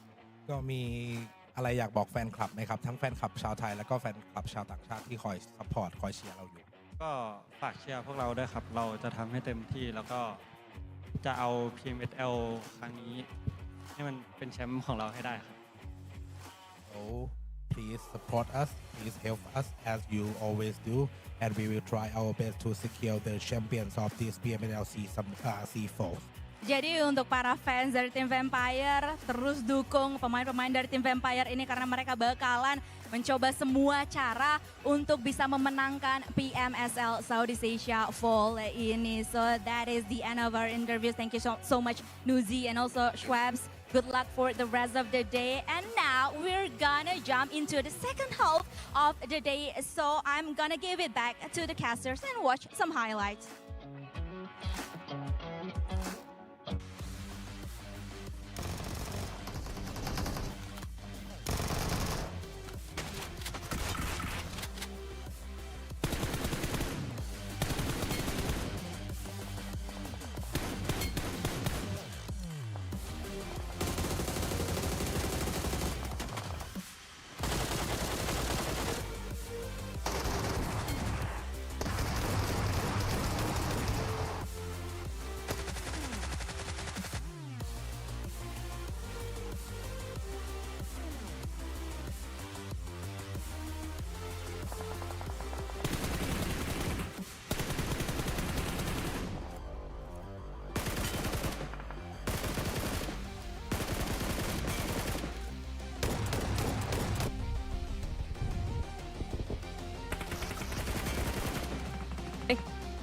Yep. Send your love. Even though, well, we don't know if she's actually there, but if she's not physically there, then yeah, these are nice reminders of your boyfriends being away. I'm just saying, right? There's a lot of reasons to remind if they're away, right? I love that pick coming up from Newsy against the players on beneath the bridge just now. That pick was cheeky on the side of Empires. But today has been a very strong game, and this is going to be a very strong comparison with the first and second place team, these Xaviers and Vampires. Well, I did mention these Xaviers is more of a tactical team, so when it comes to placement points, they do have slightly better in terms compared to Vampires. But Vampires today, they are on fire. Since yesterday, they're still on fire, but today they are explosive, of course, with their aggressive plays, with more elimination across the board, 7 for the average, more towards the leaning towards the Vampires when it comes to average throws, and for leader elimination, it's going to be Schraps across the board as well compared to Levi on the side of these Xaviers. But when it comes to all the players of these Xaviers and Vampires, I think when it comes to those numbers with eliminations, they are very close with each other. Yeah, I know, right? Like if you break it down, they should be very, very close. Maybe except with the exception of Stone, since he's the IGL, he plays a more supportive role, and that's absolutely understandable. But yeah, everyone is re-stepping up the game. And let's see if they can step up the game in our final Irango for day number 2 as we'll return from the break. And if you just join us, yes, you're not wrong. Vampire Esports scored a back-to-back chicken dinner. And VOIN Donkey just finished off the last Irango FZF chicken dinner. So far, we only have 3 teams that scored chicken dinner across 1.5 days here. There's going to be 3 on the Xaviers yesterday. 3, including +2 yesterday of VOIN Donkey, and then we have somebody else. MORPH did score 1 yesterday, and that's gonna be a lot of vampires today, and also another back VOIN Donkey. Now will be the same teams that we're gonna look over for the next inaugural map, including the double Miramar for wrapping up of the day as well.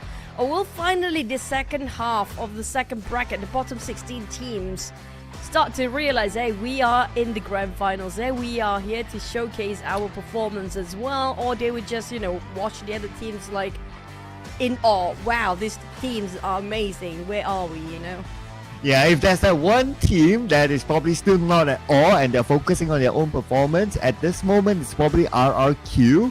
Like, they had a decent day today, but of course they haven't scored the chicken dinner yet, but they seem to be like having that sort of a momentum. That's why they are trailing close behind at the top, close enough that is, and they fought their way through. Like, they had some ups and downs yesterday, but today in general they're doing okay. It's just that if they can seal the deal for a chicken dinner, this will not only be good for them, but it will also be good for the home fans who came full house, jam-packed at Surabaya to come to support them.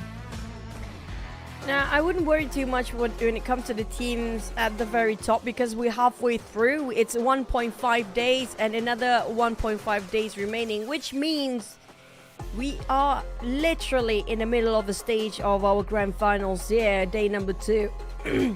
But what concerning for me right now, the gap between the very last place, which is our defending champions, Boom, who the opening yesterday, they are the one who placed the trophy on top of the podium before.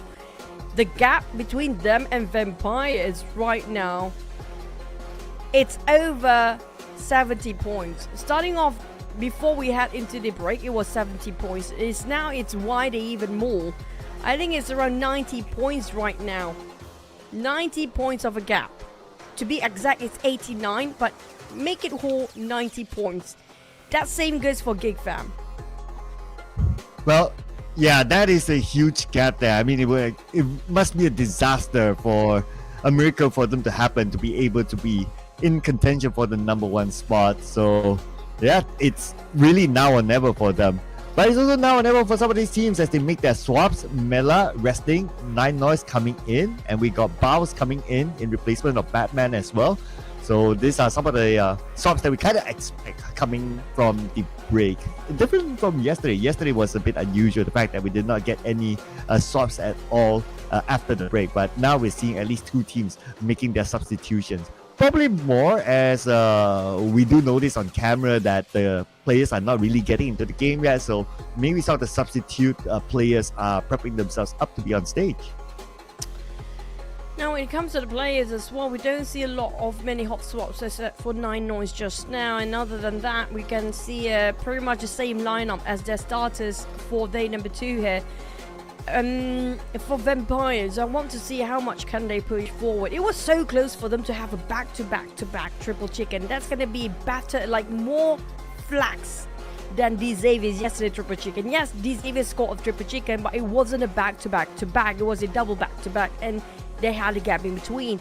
But if Vampire did score that one, that was gonna be something else entirely for day number 2. But the bar and the benchmark being set up way higher than yesterday. Today's performance, today's game has been super aggressive by each of the teams since the start. And we talked about the circle before. Today's circle has not been easy at all. Yeah, even the Potato Hill circle, like it looked like it could go like up north, and then all of a sudden it goes back down to the main peninsula, and it goes down all the way to the Potato Hill. So it's still a very iffy circle, I must say. But of course, for us, it's great entertainment. We get to see like something different, like in the Side Horse circle. It's not the kind of circle that we get all the time. The the first Erangel circle was interesting as well. I wouldn't say amazing, if not the players will hate me, but it's interesting. It's interesting to see this kind of circle. I do hope that we keep this momentum up, especially when we go on to the Miramar match, when where the map is mostly land. So if we do get like a sided circle or one of those Patona circles, that'll be pretty fun later on. Well, so far it's going to be Los Leones, South Los Leones. We're going to put Miramar talk for later, but it's focused on 100% into the next and the last wrangle of the day, which could be a big advantage for the team that will make use and love the wrangle more than Miramar. And this is going to be their last chance to push their numbers, especially the score points, the kill counts. That's super important at this point. And most of the Malaysian team, they're definitely not tactical. They're more about the fragging skills. They're all gun blazing out, including Alliance, including Sam9. GEEK Fam not so much. And GEEK Fam, that last map was Japachinki Hill. They laugh a bit too early. Now it's going to be redemption time as we walk and fly into our last wrangle in Day 2 Grand Finals.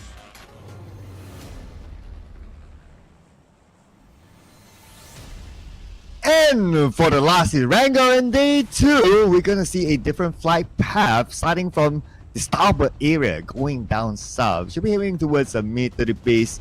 Earlier it was right on top of Severny, but this time we're going to get a left-sided or right-sided sort of flight path. So that means teams on the left side will need to travel a bit to get to their regular drops. So VOIN Donkey, North Jogopo, South Jogopo is going to be FaZe Clan. Even Primos is normally Vampire, but with this kind of flight path, Vampire might change their draw spot. So that's something that we're going to look forward to. Usually it's going to be still Primos. We saw how they tried to just trot themselves away from the other places. Didn't work out so well for Vampires. So depending on the circle, still for Vampires, those late drop probably going to be Milter Power here, because that's going to be the secondary spot of drop after Primos based on this flight path. So we're going to have to wait and see what Vampires can actually make their initial drop of Milter Power work again, because last time we saw it didn't work out so well. This time we have Sam9 dropping himself not on the northern side, but it's going to be SMB once more. They had this drop early on today. Team Secret and BTR as well. Maybe some of them have a hunch it's going to be SMB circle. Probably we're going to have to wait and see first. And the only one dropping on the very northern side is going to be VOIN Donkey, and it's a big win for the teams dropping themselves on the northern side like VOIN Donkey. TALON is always going to be Yasnaya, Team Flash around there somewhere as well. So for the teams that used to drop themselves on the left side, this is going to be the biggest time for them to do rotation early, to go straight towards the left and enter into the circle on the northwest side, because it's a very vacant on the left side. Yeah, so that's the thing. That could be an advantage for FaZe Clan, because they would still go to South Jogopo irregardless. But for VOIN Donkey, normally North Jogopo, they switch up to Starboard Kameshki. Okay, so but with me right anyway, now the is circle's not VOIN too far. Defiant, But which we'll is head the on to the coach interview for with VOIN Donkey. So right now, the question is, VOIN Donkey is performing exceptionally well. Before the competition, no one had high expectation from them, and as they barely made it to the final. So right now, Coach Defiant, what are your feelings towards these 2 days right now, as we can see your boys are performing really, really well? So do you expect that they will perform this well? Okay, jadi Coach Defiant, apakah kamu sendiri nyangka yang anak-anak bisa perform, dan bagaimana kedepannya kamu bakal mempersiapkan anak-anak buat lolos ataupun mungkin juara PMSL kali ini? Kalau ditanyain nyangka nggak nyangka, ya jawabannya memang nyangka nggak nyangka sih, karena yang penting kita udah persiapan yang terbaik kan. Dan di final ini benar, memang nggak ada yang expect sama sekali VOIN itu bakal bagus atau gimana, apalagi dengan head start point dari paling bawah. Jadi kita expect-nya kita di sini untuk happy aja, kita enjoy, ini panggung yang spesial buat kita. Nah, yang saya ingatkan kepada player adalah enjoy, nikmati, have fun, ini game yang kalian senangin, main sebaik mungkin, udah gitu aja. Okay, so basically, yes, of course, we are not really expect. I mean, sometimes we expect it, but then, yeah, it's really, we can't describe what our feeling right now. But then, of course, we came here to the grand final, especially with the lowest head start point. I'm trying to tell my boys that we are definitely going to enjoy this, because try to enjoy, they need to enjoy the stage of PMSL, which is this stage is very special for us, as in we still play in Indonesia as well. So yeah, of course they are enjoy, and right now we are not focusing on other thing. We just focus on ourselves, which is we just gonna enjoy this game. So yeah, that's it. Thank you so much, Chunks, for the interview. And also Dafian, coming up from Alter Ego last year, now being the coach of VOIN Donkey starting in 2024. Definitely makes such a big change for VOIN Donkey's performance as well when it comes to him getting into VOIN Donkey this year. And I like his mentality that being set up for the players there. You know, overthinking definitely will be very counterproductive for the players. So you want them to relax and just play their game. And because these guys been playing for like what 90% of their teenage years to their adulthood, and now they know it more than the coach themselves, and they've been living this game day and night. And this is going to be Zeta when it comes to the stat, and 416 is always going to be the priority for these players, and he's one of the biggest fragger. We saw him tanking so much damage before, but amazing players always coming up from VOIN Donkey. Yeah, and also, since you also pointed out that the fact Defiant, he was with Alter Ego previously, right? If somehow VOIN Donkey becomes the champion this season, then Defiant will be that one coach who has coached 2 different teams and becomes champion of PMSL. That will be an amazing history mark there. So I'm pretty sure he's motivated for himself as well to do his best as the coach to bring VOIN Donkey to glory. And that's going to be one of the most expensive coach, because wherever the coach went over to another org or another team, his golden teachings will actually secure them those trophies. Gonna need a couple of seasons to build up, but by end of the year, I mean, like, give him a year, then he can actually give the trophy to the teams that he's coaching on. So I mean, like, that's true. He's one of the most valuable coach out there. But when it comes to the current voting, seems to be not shifting so much. Still favors towards Indonesia and Vietnam at 2,189 when it comes to the voters. I think he's going to be voting towards who's going to get the trophy. But I mean, right now, when it comes to the numbers, Thailand have the least amount, but right now, Vampire is actually leading the chart. Yeah, the funny thing is that yesterday when the vote came out, Vietnam had the least votes, but Xavier performed. And now Thailand had the least votes, but Vampire performed. I don't know. Is this a voting curse or something that we're looking at? Probably just going to change of tide because of how yesterday Xavier has been performing so well, and the poll seems to be quite early being put up for the netizens and the audience as well. So maybe because of the yesterday's performance aftermath, that actually changed so much of the voters' mindset here today. Maybe tomorrow the voter will be favored towards more of the Thai regions because of today's Vampire's position as well. So numbers change according to the situation, I assume. Yeah. So yeah, that's a good point, right? It depends on when they put out the vote. If they put up before the day started, then yeah, it will be based out of yesterday and so on and so forth. So yeah, if this continues on, I do believe that the vote will swing to Thailand, and we might see that Thailand will get the numbers, and then, well, it's to Thailand to try to break the voting curse, because right now it seems to be kind of affecting the Xavier. Well, speaking of the Xaviers, well, today the Xavier has been slightly quiet compared to yesterday. But for the Xavier side, it's always going to be them trying to slowly build up the momentum as per usual. And they are very tactical. We know that since we saw how they actually stay quiet for the first 4 stages. And when it comes to the 5th and 6th stage, that's where they start to happen to put themselves in action for the frags. But today, Vampire, they actually on the hunt since the start. And we do have multiple teams taking the rotation due to the flight path. Contradicts towards the circle before. It was a right side flight path, and the circle happened to be in the center slightly towards the left, and most of the team happened to drop on the right side instead. So a lot of early transition. We can assume Rozhok, maybe even especially Rozhok, and maybe even Pochinki Hills will be one of the hardest spots for the teams to actually contest for. Yeah, so that middle area will be interesting, right? And plus, if whoever takes Rozhok, they will still have the chance of like, okay, I want to go to the shooting range because circle goes there, it's easier access. But let's see if it truly goes there. Oh! Just when all the teams are on the, or most of the teams are on the main peninsula, the circle just had to go up to shooting range.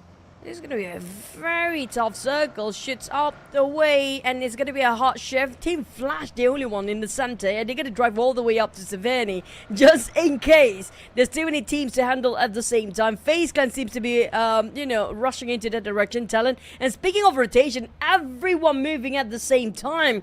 Imagine the big mass later on top of Rostock is going to be a murder city later on if these teams happen to be collide into each other. But thankfully, it's probably going to be a shooting range. But speaking of which, we're already starting off with a couple of shots. First contact made. FaZe Clan and Team Flash. And Team Flash, they were trying to go up to Savani but got caught out a bit later by FaZe Clan. They're being delayed for a bit. Yeah, and the big boy of FaZe Clan, Vin Torres, was the one to score the first blood. So a good start for them. And we expect more to come because this is where all the teams from the southern side would need to migrate up. Imagine the choke points. Imagine those teams that already got the high ground and try to block off teams from coming in. And they contest each other for good key spots. We'll expect more to come. Just like what's going to happen here. A potential fight between FaZe Clan and MORPH. Here comes FaZe Clan chasing and committing to it.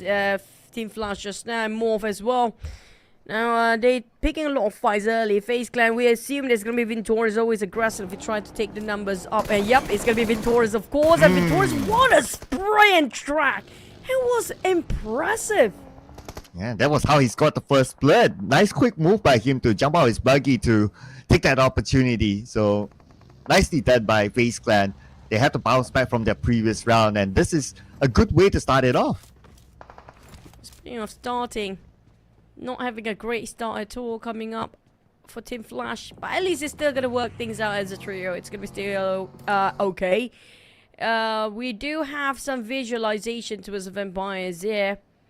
Have some greeting against the vampire alter ego at the same time. Now, if they want to force this fight, this is not going to be necessarily the best time ever.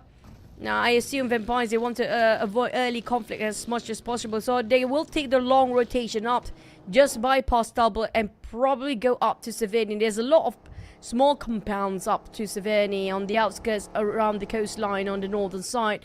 So they can take their own sweet time. The circle do cover major part of Savani as well. So there's no forced entry into the circle for a lot of teams. Now, avoiding the bridges. Yep. Smart move by them since they come from Primos or they come from Milta Power. So it's a bit of a longer journey for them and teams will prepare themselves at the bridge. And we're going to see the next circle. Further goes up north, man. This circle is just insane. And all these teams down south will still need to migrate up. Vampire Esports, they are the only team inside of Savani right now. So great rotation by them to stay clear of all the competition. I'm curious to see who's actually taking the west and east bunkers on top of shooting range here right now, because that's going to be one of the best places for them to guard over the transition of the teams and try to gatekeep them from passing by and can deny so many transition of teams. And speaking of many teams, we have GEEK Fam against FaZe Clan, and right now MORPH with Boom and Roy seems to be sharing on just the outskirts of shooting range on the south side. And it's going to be really a good shooting range because everyone starts shooting right on top around the bunkers area, and this is going to be a contest for the bunker side. Oh, even Audrey literally shooting from afar, knocking down a couple of members of FaZe Clan as they fight against GEEK Fam. Mika is down on his knees, can still be safe though, but Damroot comes in and force them in. He will finish off Vintorres, captain for a captain. And next we have GEEK Fam trying to finish and wrap things up. FaZe Clan, they actually got himself inside of the tunnel around the bunkers area. But Alter Ego bump into these Xaviers as well. These Xaviers have not gotten themselves a good run here entirely today, but at least they still maintain their scores up there. Barely got any improvement from yesterday compared to yesterday. But GEEK Fam, can they find the last player of a FaZe Clan? It's going to be Onzens again, the longest surviving player of FaZe Clan. And BTR got himself inside of the fences. And we have VOIN Donkey at the back as well. There's so many teams on top of shooting range, but it's going to be a bit of a maze for the players to discover around the fences area. Yeah, this place is not easy to navigate around. The fence is one, and then you got the high ground on the south side of the shooting range, and you have a lot of flat open area in front of it as well. This is this is a difficult terrain to navigate around, and perhaps that's why Sem9 Bubuku is going to stay clear of the fight. But he sees an opportunity, long range, he sprays onto that one player who's on the buggy, but the target went away. Boo-boo. Were they willing to just go into its shooting range? I feel like it's going to be Savannah Circle all day long, but we're going to have to wait and see at stage number 4. But these Xavier's, the blue closing in super fast. Is that very quick? And Rosemary not wasting time at all. Is tanking out the blue since Alter Ego. It's been splitted out, maybe by force, or maybe it's their plan all day long. But for Sam9, they got GEEK Fam under their crosshair. There's going to be a straight line of sight if Yuhan want to shoot him down. And for the rest of GEEK Fam, there's no way for them to actually revive on Mika. But Sonic's also being knocked down just now. But it's going to be the rest of Sam9 taking on top of shooting range. And will it go to Savannah or pull all the way down with the high grounds? Yep, it's still going to be shooting range. And it's going to be a lot of high grounds in play as well. And this is where Vampire Esports, who took Savannah, will need to leave. But they have Team Secret behind them to deal with. Looking on screen, it's Moboho trying to take opportunity between the fight of GEEK Fam and also FaZe Clan. Here comes Sem9. Can he? Oh, he needs to go for a reverse. The vehicle, the car won't work. It won't go forward. It's a bit of a bumpy road. There you go. Onsen, at least he will survive a bit much longer inside of the bunkers area, thanks to the other teams that seem to be passing by. But on the side of Sem9, they want to get into the tunnel too, so they will try to force it out for Onsens. It's going to be Onsens fighting against 2 players of Sem9, thanks to the very narrow staircase. That will actually give some space for Onsens to just buy himself time. But for Sem9, it's not safe if they can't get into the bunker. They need to find themselves good covers, because anytime there will be some surprising team coming up from the back if some of them decide to go for a long rotation. Yeah, so this is where they need to be aware of their surrounding and not only tunnel vision towards that one area, because like teams might come by, like you mentioned, and sometimes they're still gonna hold on to the exit point of this bunker. They do have the circle so they can kind of take their time, but this area is not within the circle, it's Savannah. But hang on a second, Alter Ego! They just rush and crash into VOIN Donkeys at the other side of the bunker, and it's gonna be the spray with an AKM. Rosemary recklessly going in, but it's gonna be paid worth for. But unfortunately, VOIN Donkey will be being in favor of Vampires, who shot down one of players of Alter Ego as well. There's so many barricades to just cross the other side. It was wall-parked vehicle, but the pixel shot from Rosemary. But VOIN Donkey, what? Vexy from behind? How? Where did he come from? Man, there was no attention to him, man. He just showed up and he will be able to save all of his teammates who are in the bunker right now. Nobody will be coming towards them. They can take their time. RQ with Lions pouring over with their hand grenades over the side. This is going to be a ridiculously tough to be at the receiving end.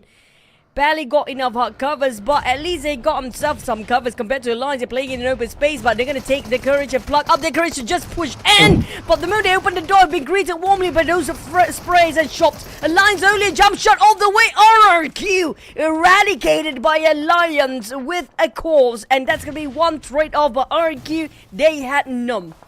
Oof. And just as when we're done with that fight, we're going to see another fight here. VOIN Donkey now up against Team Secret, who's blocking the exit point. But newsflash, T Xavier eliminated without any points. So this is the opportunity for VOIN Donkey, but they have to win the fight against Team Secret. Though they can still take their time since they're in the circle, but still, Team Secret have them pinned in. But if the circle shifts away around the bunkers area, that's going to be difficult for VOIN Donkey to get out safely. It depends on the next few stages. Still at stage 4, 3 more stages, we get to know 100% whether the bunkers will still be in it or not. But VOIN Donkey, this time they're taking a fight against Team Secret.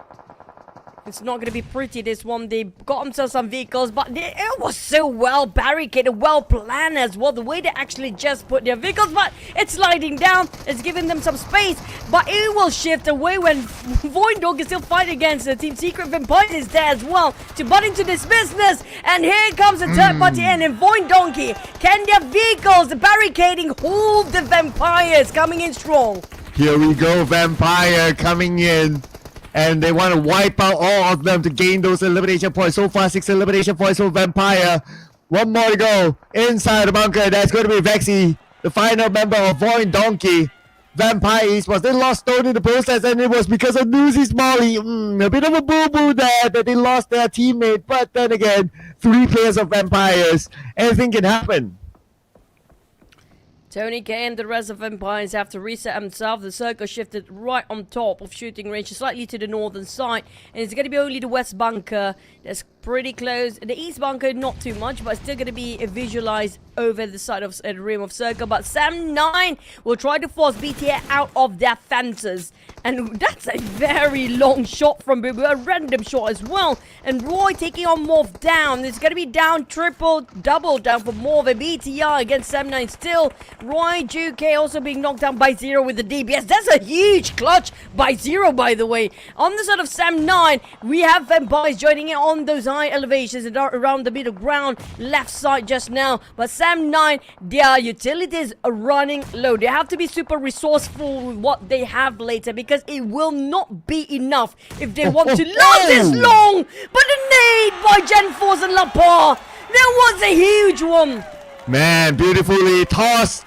And Sam9 down to the final player who's on the outside of the circle, has to cross the road. Not looking good now for Sam9. And that final player moved in. Okay, managed to get across, but still not parking himself yet. I doubt he'll be able to save his teammate, but nevertheless, it looks like he will still try. Now Roy will be the next team to be out at 11th spot. I don't know. I'm curious to see how many teams are there still inside of the bunker, or everyone left just to get into the shooting range. But Boom now seems to be on the rise. BTR, they managed to survive after the bombardment from Sam9 before, and Sam9 realized, hey, we can't get across the fence. It's impossible for us with us running dry with our utilities. Not going to work things out. A bit too late now, because right now FaZe Clan already arrived, and it's going to be the last player FaZe Clan. And we do have so many teams inside of shooting range as well. And how the teams are actually outside of the fence to get into shooting range, that's a big issue to work with. Yeah, the fence is really annoying, right? Like, you can see the other side, but you can't, like, get across it unless you go through all the openings. But you have to, like, be funneled through, so it's never fun to play around the fence. But you got your answer now in one of the bunkers. So Vampire Esports is still here, but they say hello to the blue and they will leave this area. Vexy is still inside. Vampire is taking things into action. Faxi, the last remaining member, have to climb out of the bunkers. And Circle will shift south, possibly. We haven't seen a south, south, because it's been north all this while.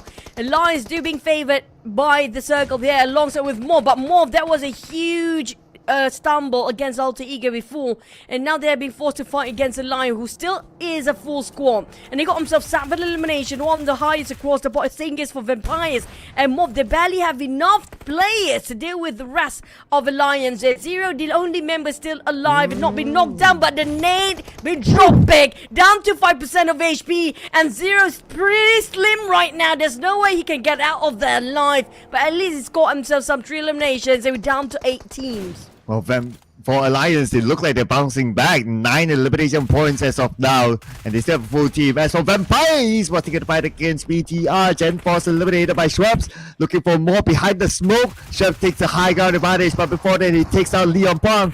And more to come. Okay, in front of him, Sata, just right behind the vehicle. Tony K is coming in, and BTR will not survive this. Vampires will scores their 10th elimination. Tony K sees a pixel out of place and he wants it and finish it. He will go for it till the very end with those S12K. But for VOIN, Doggy also will be eliminated. Next, it's going to be Alliance on the rise with 9 elimination. But Vampires want to score double digit already. They got 10 elimination out of that. And still have 3 members alive. Talon, on the other hand, taking control of the circle on top of shooting range. But defensive-wise, can they hold their grounds? At the same time, we have another team which is going to be Boom on the southern side. Will have to face against Alliance next. But with third party into the bottom or the right side of the circle, it's going to be Vampires coming in. But the nade tossed to a side of Kenny. He barely make it out alive. Huh. I'm amazed at the fact that Kenny is still in the game, though. He had a difficult run earlier on, but now this could be his final run with Talon locking in onto him. 10% of health left. He could be healing up. Nope, he's out. He's probably out of bandages or even first aids. So now it's down to his last 10% of health. Axel just find that pixel shot and Kenny eliminated. That is it for Sem9. We're not done yet on the outskirts. It's going to be out of shooting range. Not inside of the fans as the Vampires now taking a fight against Boom, with the Lions do have those elevations. The middle ground taken by Boom, but Tony K on the lowest ground, low ground or not, who cares? As all you can see, he will try to shoot them down. Whatever things that move, he will try to shoot them down. Problem is for Tony K, his reserve of ammunition is down to only 25. No smokes, only 3 hand grenades. I don't know about his S1K, but it won't work this distance. He needs to replenish his resources. Well, he's doing exactly that as his other teammates are engaged with Boom Esports. And looks like Axel had a hand in Vampire Esports as well. So 3 teams duking out with each other for this area. As now Tony K is the only member of Vampire Esports alive with the blue right behind him. Response of Pombit eliminated. Blues don't start to click in towards the players around the edge of the circle. But for Vampires, they're down to only Tony K to do the work. We've seen Tony K did a big clutch before. Can he do it again this season? Frenzy, Boom, 80 in his reserve with the UMP. Alliance on the other hand, still taking reign over the control of the circle of the south with 4 squads still remaining. Boom down to 1 player. It's going to be 1v4, v3, v1 right now with Boom sandwiched between 2 ways. Frenzy, left, right, center. The net by Tony K is more accurate compared to Alliance right on top. But Tony K, how to get out from here, how he's going to play this. The moment the smoke dissipate, the smoke's still there, still got shot down. If the smoke clears up, there's no way for him to take a hike. Oh, it would have been difficult for him on the lower ground with Alliance on that high ground. And the fact that he could still get 1 more elimination before he went out, I would still say Tony K did very, very well in this round. Now, it's with Alliance and TALON. Lions, they had over the control of southern side of circle for quite some time, but TALON do take control of the northern side. It's just about the ground difference. The level of ground will make a huge difference when it comes to the last circle between the 2 teams here. Position wise, TALON do have more covers due to the steep slope around the area. Misery? For Misery, got a clear shot to us, Jimmy. That's going to be go time. An opening for Misery. He's going to zigzag himself in just to find the remaining players of Alliance behind there. There's still a 2-2 formation. And there's another one. Misery did such a big opening across the other side. Adik shot him down. But how did he respond of TALON to this? They're just giving away the positions freely, and Adik shot them almost entirely clipped down. Well, 2 knocks for Misery before he got knocked himself. That is a good trade there, I must say. Now, Ade looks still with a high ground advantage. He kind of has an idea where the other members of TALON are at. They pop up that smoke. They try to hike up. That should be kind of like their mission. Try to get as close as possible to Alliance. Yoru nailed down by Ade look. Alliance now in the driver's seat. Adik look, he's had it enough. No more hiding games. It's all about taking it as a confrontation. And here comes a splat coming up to the side of Misery, and Alliance scored. It was almost a flawless run. And they got themselves the control of the circle. They got on the southern side of the circle when it shifted all the way down when it was shooting range, down to the outskirts of shooting range. Alliance has got a hefty amount of eliminations, but don't forget about TALON and Vampires as well, because they have plenty too. Don't forget about them. Exactly right. You thought they were missing. You thought the first half they didn't do well. They would go all the way down, but no. They respond back with a chicken dinner right after the break. Alliance is back, ladies and gentlemen. And the amount of eliminations that they got, 14 eliminations with the chicken dinner, 24 points to make up from the first half. Leon's unfortunately caught in a trap when they were trying to take down BTR as well. Leon, if I'm not mistaken, on top of shooting range. BTR get himself quite controlled on top of shooting range until the circle shifted away. And for Jimmy O'Leo, Adik Look and Leon's OK Look, as they call it these days, we do know he's one of the top MVPs of fraggers. Can he get himself the FMVP for this grand finals too? With 1,098 damage, 11% of headshot, 6 eliminations. His damage received is 4 times lower than his damage dished out, so he hid himself so well. And thanks to Adik Look just now, if he did not shut down on Misery, there's no way Alliance can win this chicken dinner. Yeah, the nice side angle by Adik Look from the high ground. That was so crucial for them to score this chicken dinner as well. And of course, throughout, with the numbers on the board, he has been consistent. But other than the Lions, of course, we still have to have Vampire Esports here. Still the team to beat as they still perform in this round with a lot of eliminations. Followed by TALON, who came up second in that round. But we also have Boom Esports. Okay, Boom Esports, decent round for them. They need more than this to come back out from page 2. Well, it's better than nothing compared to the last game or prior to this map before. For Boom, congratulations for finally coming back into this tournament, but how much they can carry out the momentum for the rest of the day. Because we're going to switch over to Miramar next. No more done with the Erangel, but let's rewatch the highlight of what happened in the last Erangel map today.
And Alliance was one of the teams from Farm to navigate through the bridge where the circle went up north, but they took their time allowing teams to move in first before they came in later, not allowing other teams to gatekeep Alliance. And that brought them the chicken dinner as they landed themselves at the final circle on top of the high ground of shooting range. 24 points for Alliance. Another team with a double-digit eliminations, that's going to be Vampires. There's no stopping it. They're racking havoc inside of Erangel just now, getting secured those eliminations instead of just placement points this time. Definitely making it so difficult for the other teams to score themselves down there. And Boom, this yet to be their best run. I want to see more out of Boom, but we're going to have to wait and see can they actually do it in Miramar. But unfortunately, the rise of Vampires means there's going to be some falls, the downfall of the Xaviers. And today, after their triple chicken yesterday, they lost entirely momentum when it comes to day number 2 with 0 points this time. And RQ is one of the top teams that don't seem to be having a great time in the last Erangel just now. Same goes for Team Flash with zeros, all these 3 teams respectively. Yeah, too bad for them. Just as when RRQ kind of found their rhythm, but a 0-point round pushed them down to number 6. No big changes at the top spot. Vampires was again another consistent performance, and D Xavier didn't really have a good game. So the gap is now super duper wide, right? We're talking about like what? My math is killing me, but it's 49 points gap, yeah, thereabouts, yeah. But Alliance, It's 50. I'll make it 50. I think it's easier to. Yeah, 50, around 50. 49 is exact numbers, yeah. yeah, okay, so yeah, thanks for double checking that. So 49 points. Alliance, because of the chicken dinner, they are now behind the Xavier by just 4 points. Of course, the tiebreaker would favor Alliance at this point. So if they want to overtake the Xavier, they have to score at least 5 points based on the current chart. 51 points of the difference between these Xaviers and Vampires do have a lot of work, but for Vampires today we have to give so much respect. They barely drop any balls here. And speaking of dropping the balls, it's going to be the team on the second page. BTR, when it comes to comparing the first page, the first place, and also at the very bottom, a significant gap when it comes to the very bottom and also the first place, of course. But GEEK, Fan, Boom, and Altiga Team Flash, is it still possible for the teams on the second page to secure themselves in the top 3? Or will be pretty much just fight for their PMGC points at this point for the teams on the second page as well? It's gonna be pretty hard, but yeah, I mean, both Alter Ego, Boom, they should have significant points, but yeah, we need to look at that later on, right? Because right now the tables really have turned for both Boom and Alter Ego. But we'll continue to look at that, as now we'll look at the two top players for their respective team, Tony K and Ade Luke, with some of the stats pretty close. Although all of them do favor Tony K, but when it comes to eliminations, there's only one difference. Damage output, it's Tony K that did a lot of work for the team, 1,518 versus 1,098. Assists, only one difference, and it's sided towards Tony K. Team contribution also not that far. That's why these two players are very, very important for their teams. Yep, these are the main fraggers for each respective teams of Vampires and Alliance, but Alliance did score slightly more compared to Vampires, which did more work based on their stats just now, with damage dished out by Tony K, definitely way more than Adik Luke. But Alliance just scored 14 eliminations. Vampires, they got themselves 13, while VOIN Donkey with 5 eliminations, same goes for Sam 9. And what a big difference between the third and fourth place compared to the first and second. It's just so aggressive for Vampires today. Speaking of Vampires, they always got themselves in the top 4, and this is actually the worst placement point they had the entire day. Prior to this, they got what? First place, chicken dinner, double back-to-back, and second place. And now they only got top 4. And that's like, what? The worst possible placement for them today. That's just how consistent they are. And not just their placement points, not just according to their transition and adaptation towards the circle and rotation wise, but it's also about their double digit for their eliminations. They did not silently getting into the circle like how these Xaviers does when it comes to being a strategic team as a whole. But Vampires, they just bulldoze people to get into the center.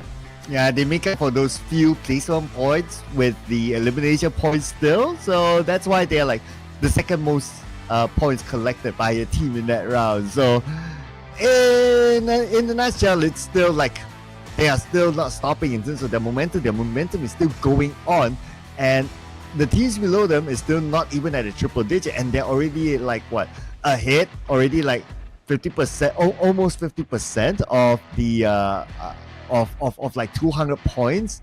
And we have 2 more rounds to go. Imagine what they can come up with, right? Let's say it's another like 20 point. They're almost at 200 points by the end of the day. Yeah, but also the biggest contender for them, after we had that interview before with Shraps, alongside with another player of Vampires before we start our second half of the day, they did mention the Xaviers after yesterday's performance. They will be like one of the teams to watch out for Vampires. But with the Xaviers barely actually scores a good point placement points, especially here today. They placed themselves 12th place, 11th place, but got 3 or 4 eliminations, so it wasn't empty entirely. But due to how big of a difference, significant difference of performance compared to Vampires and the Xaviers, the gap between the first and second place is still apparent here right now. 51 points for the first and second. Imagine the first and 16th place to compare. It's like 100 points different right now. Yeah, I know, right? It's so huge there. That is worth like what, almost like 2 rounds. So if it's worth 2 rounds, that means whatever happens, we might still see Vampire be at number 1 after like the 2 Miramar matches. That is just insane here. 2 games in hand. To make it dramatic, of course, I kind of wish that, okay, let's smaller the gap by tomorrow. So let every game count. Let the final game count, because if it's like this huge of a gap, the last game or the second last game, it might be us talking about like, oh, who's going to get the second place onwards.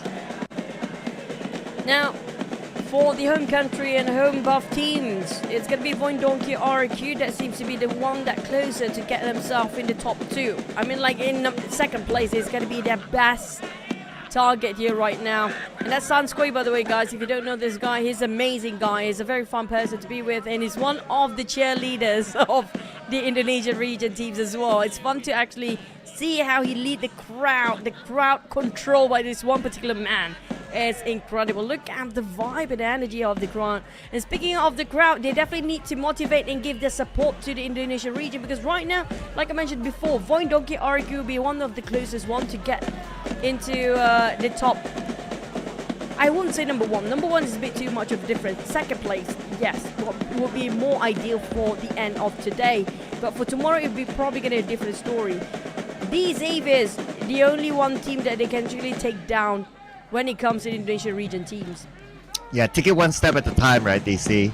So, end of the day, they can keep that pace. Maybe tomorrow, they can, like, boost themselves up. So, one step at a time, one step at a time. But the other thing that I really like about what we're seeing on screen right now is that it feels like it doesn't matter, like, which team you support. As long as you support an Indonesian team, you would cheer for them. That's why you can see like the banners next to each other, like different team flags, like waving just next to each other, and everyone is just so united by the Indo pride that they're bringing. But it's also giving so much pressure for the Indonesian region teams to perform right in front of the fans as well, with so much expectations. Now things getting even crazier and wild since we have lesser map to play with. And with Vampires, I mean, like, we know they are the 2 times champion for PMWI, but when it comes to PMSL or PMPL before this, for Southeast Asia region, they never lift the trophy yet. So we're gonna have to wait and see, can they finally score this last season for the entire year to just secure the trophy that they've been long for just far too long. Now that's funny to say it, but they have been waiting for this time for the longest time ever. Yeah, multiple challenges to be here, and now they are still in the running for it. And RRQ wish they would have been in the same position. Maybe that's why they are thinking to themselves like, okay, let's make a swap here. No Mercy out, Fnatic in, hopefully to be able to keep up with the pace. Alter Ego is making their own swap as well. So Boychill is going to play in this round inside the Miramar match. And Boychill with Miramar, during the league stages, he came up with a big clutch against GEEK fam. And probably that is like one of those throwbacks that if you can like bring it onto the table, then that is the thing that Alter Ego will be hoping for, that he can pull up. And I was a bit distracted by Platinum Flag just now. That was the tiebreaker with VOIN Donkey just to get into the grand finals there. The tiebreaker was down to only placement points between Panda and VOIN Donkey. Only one will make it through for the grand finals. We'll still see that flag waving. That's big coming up from fans as well. But you know what? When it comes to Erangel, we're done for the day. But we're down to only 2 more maps to go. Not wasting any more time. Let's fly into Miramar.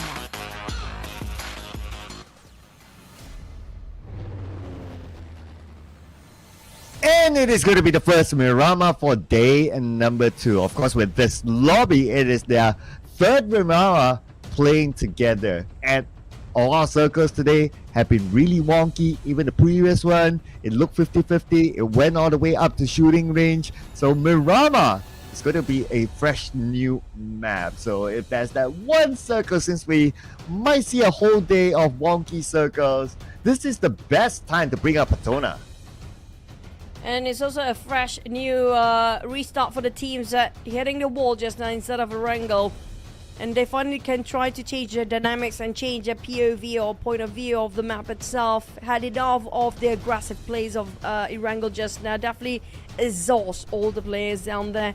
But when it comes to Miramar, bigger map it is. We have, hopefully it's going to be a peaceful start, but it's incredibly impossible to have that because today has been an aggressive hunting day for Vampires. Will any team stop them from their rampage mode or not? But speaking of Fortuna, we do have a couple of teams sharing the same spot. There's going to be VOIN Donkey and GEEK Fam. I assume they probably won't meet up unless they try to steal some vehicles, or, you know, I feel like they're probably going to have early scrappy fights, but it depends on how GEEK Fam want to just respond to it, because Vaxi a bit separated from the rest of VOIN Donkey right now. Oh. Yeah, if we look at like VOIN Donkey, they're focused on to like just drop and loot that area. GEEK Fam grab their vehicle, goes back to Puerto Paraiso, their regular drop spot, so not interested in taking early fights. We're going to see a left side circle this time. Monte Nuevo will be the middle part of the circle, but if it wants to be wonky, then go down to the south side of Chumacera, where all the high ground areas are at, very difficult to play with, and that will be a very difficult ending circle with this first stage circle.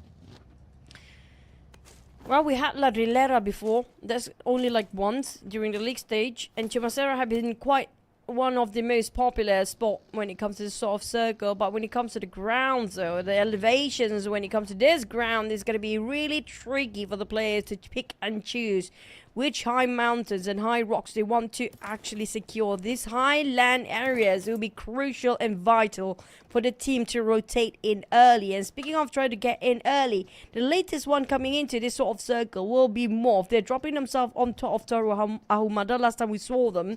And Vampires taking around Minas Generales, and one side of Alter Ego, they spread across the truck stop or up to Al-Azhar. So it depends on these teams, but we do have Tony K stats up here. That's the difference between him and the rest of them. All the other teams only have their top fragger as 1.5 average elimination, but this guy at 2.1 average with 66% is going to be the M416. Last time we saw them using the S12K for his secondary weapon, but that Scar L, like I mentioned, that 6% is only just as an accessory. And it's not the first time that we see Tony K with more than 2.0 average eliminations. During the league stage, we saw that stat as well. And it's still consistent here in the grand final so far. And that's one of the key reasons why Vampire Esports is way, way up there in terms of points. I do wonder, looking at the current performance of D-Xavier, will they be able to make the 100-point mark? They are 7 points away from that. So that will be the challenge for D-Xavier. Alliance, they seem to have found their momentum. They might be able to break through to the 100-point mark after this round. And then VOIN Donkey, the best they could probably do, unless they come out explosive, that is, then I would say realistic or averagely, they at least could come close to the 100-point mark. So just to put a bit more pressure to Vampire Esports, that other teams are able to be at 100 points above by the end of these 2 rounds. The points will be translated after they can actually secure those high grounds here, which still are going to be a big question. And we're going to have to wait stage 3 and 4 to finally see if there's going to be some points will be deducted, points will be gained by the teams or not. Because right now I'm looking at some of the teams' rotations here. And the one that actually do get the circle was 7-9, right on top of Monte Nuevo, but they can wait it out. But we do have BTL on top of, right on top of Power Grid area as well. And the one that actually is securing around Minas Generales or Minas del Valle, it's going to be Talon for now. So, yeah, high ground wise, Talon do have advantage waiting it out. But it's all about the time to hike up, reposition, and also revise with their rotation how to navigate into the high ground safely. Because looting phase will not last too long. Because a lot of teams seems to be colliding, might be just now. Because they all want to get into the high grounds as fast as they can. We talked about Talon before, and Red Phase being popping up just off the screen here and going back to where the rest of the teams are. Yeah, even though if the circle does go away from the high ground at the end of the day, it's still easier to go down rather than if so happen the circle goes to the high ground, then you have to like from down going up. So that's why we can see that these teams are racing to take those high grounds as early as possible. It will be a bit more challenging for teams that drop further away from maybe the Chumacera area, and it gives a bit more advantage to teams that are in the area by default, but it is what it is. So it's all about timing. And these are one of the teams that want to take the high ground. RRQ onto BTR. Oh, RRQ forcing that crash towards Laporte. The rest of BTR will follow pursuit when it comes to the call of Lapar to rejoin and regroup and give him some cover fire as well. Lapar with a S12k, hoping he will actually get a CQC or a long shot towards the M4. We need some reload. Unfortunately, RQ lost one member knocked down early on. There's going to be a second one. And they are rushed right now. The attempt to take over BTR seems to be failing and falling apart. But at least he got one knocked down, and the third one possibly is down to 2v2. Lapar and Satar still alive, but that was an instant kill on the side of RQ, and Fnatic, after committing crime, is just trying to flee. No way, brother, no way. And Fnatic went out. That is RRQ. Another difficult round for them. Only 1 point this time. They took one out of BTR, and that's about it. And tough one for RRQ. I mean, at some point, they looked like they were having some sort of momentum, but it's been 2 rounds back to back right now that they have been having a difficult round. So let's see. It seems like Team Flash wants to take advantage of BTR. A lot of teams seems to be passing through power grid here, making a very hot spot for the teams to have their checkpoints as well. And Team Flash has spotted our BTR, give a couple of warning shots, and they're done. They just say, nah, this is not fun. We're going to find some place to play with, and probably just try to get himself in the high elevation first. Because there's so many teams that try to get themselves into this high grounds at the same time. And speaking of the teams, Vampire's definitely not going to try to get as high up as possible. They're taking their own sweet time, trying to find themselves some, passerby, and just try to get himself extra pocket money or pocket eliminations along the process. Yeah, so everyone's trying to pick off, especially those who already have the high ground advantage. Now, high ground advantage, speaking about that, Vampire Esports has this high ground, Alter Ego's on the other side. So look at the amount of information that they could get, and they could decide like, okay, someone's there or someone's not there, and we can see Vampire Esports moving. And Vampire Esports throughout the day, they have been playing this sort of play style, very, very active. Whether they have the a fight to take or they don't have a fight to take, they have always been moving around. Another team that's moving around is going to be Alter Ego, right on the outskirts of Picardo. I don't know if there's any team still staying around Picardo. Last time we saw Vampires nearby. Yeah, Vampires still on top of Picardo here right now. It's going to be a lot of... It's going to be fun to watch when it comes to 2 powerhouses fighting against each other early on. But we will have La Drillera Circle this time. And FaZe Clan and VOIN Donkey. Speaking of La Drillera, the trickiest part is going to be those terrain. There's going to be deep valleys and super high mountains too. So pick and choose, everybody. It's all about getting those grounds that's perfectly well worked. With a team composition too. Yeah, one of the teams that is already on the high ground on that side is FaZe Clan. So great advantage for them. They'll definitely hold on to that for now unless the circle moves away, and expect teams to be maybe challenging them for the spot, or maybe even not, because it's still stage 2. There's still other options for teams to take, because there's still a chance that that high ground might not be valuable with the circle shifting still. So as long as FaZe Clan can still be there, maybe the chances of other teams to really force themselves through would not be as high, since there's still a lot of space. I agree. I mean, high mountains, not as high value when it comes to the last few stages, 7 and 8 stage, because Circle always favors the middle ground and slightly towards the open space in between those streets. So we can assume La Drillera Circle, we had that before. And the one that we actually have will not favor those high peak mountains. And if it's right on top of La Drillera, we know how this compound there will actually work so well. But speaking of working so well, FaZe Clan with an AKM did have a glimpse on Roy and greeted him warmly. How FaZe Clan Venturis tried to wrap things around from the back. Now, did Roy just spring a trap here set up by FaZe Clan? Because the way FaZe Clan positioned himself, it feels like it's a setup that completely organized by them before. Yeah, so I guess FaZe Clan, they are trying to get back to their roots, right? Trying to get back to basics. And sometimes we hear that through player interviews. It's like, okay, we got to remember our basics. So they are setting this up like how they are comfortable in playing, getting that advantage spot against other teams. And so far doing so good. They are able to just shoo away the teams that try to pass by. But MORPH, they do have this high ground, and same thing goes. High ground, they're able to shoo away VOIN Donkey, who was scouting around that area. And with stage 2, VOIN Donkey will say, hey, it's not going to be worth it. We don't have the advantage. Let's just go somewhere else.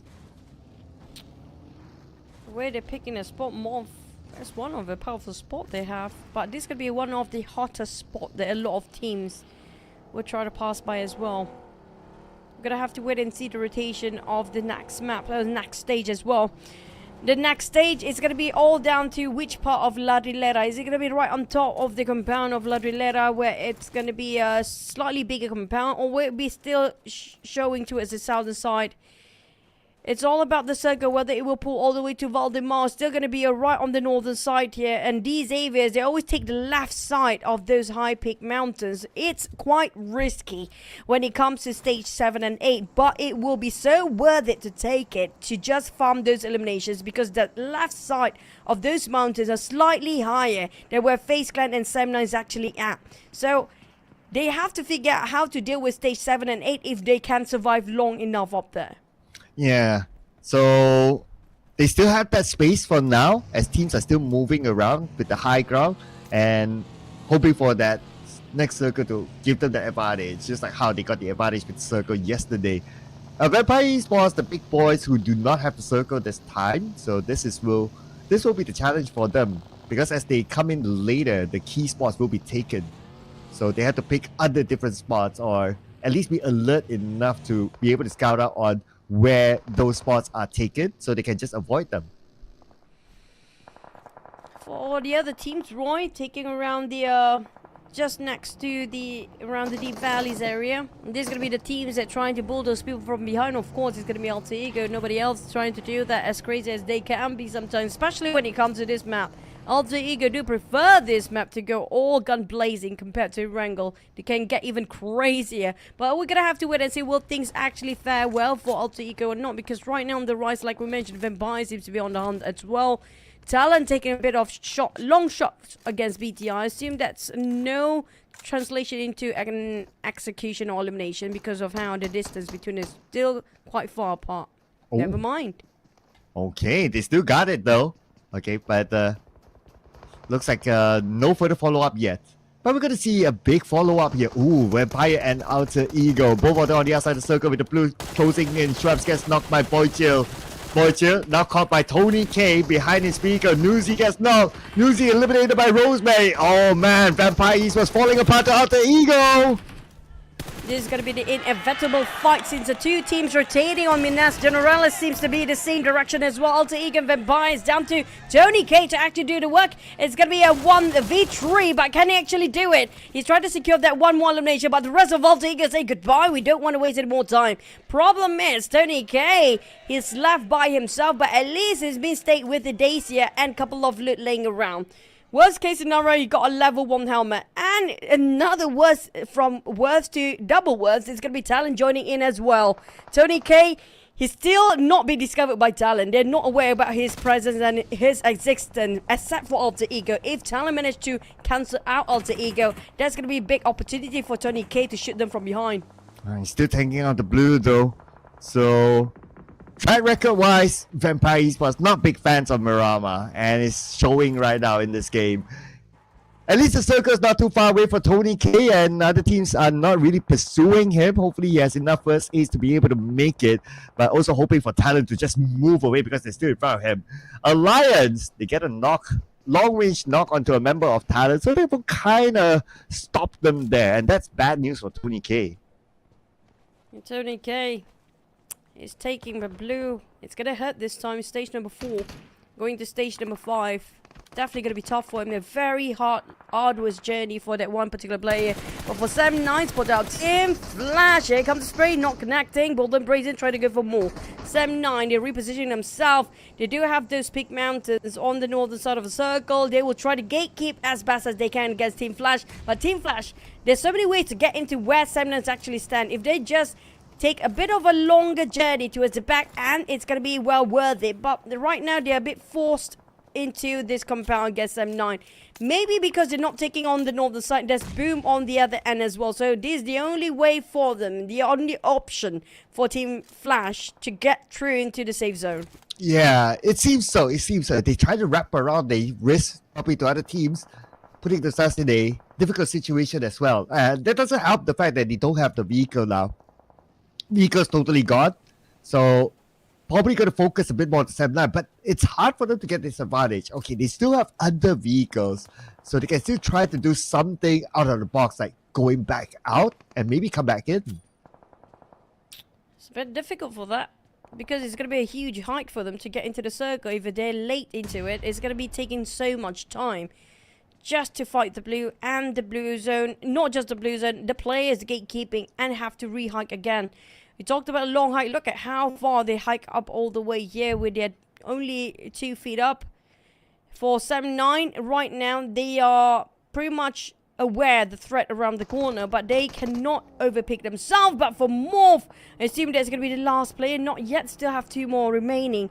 VOIN Donkey is going to be those high grounds on slightly on the north, slightly on the south of the circle just now, but I'm waiting for the Xaviers. Last time we saw them around the peak area of left side, and since the circle shifted away, how would they cross the street?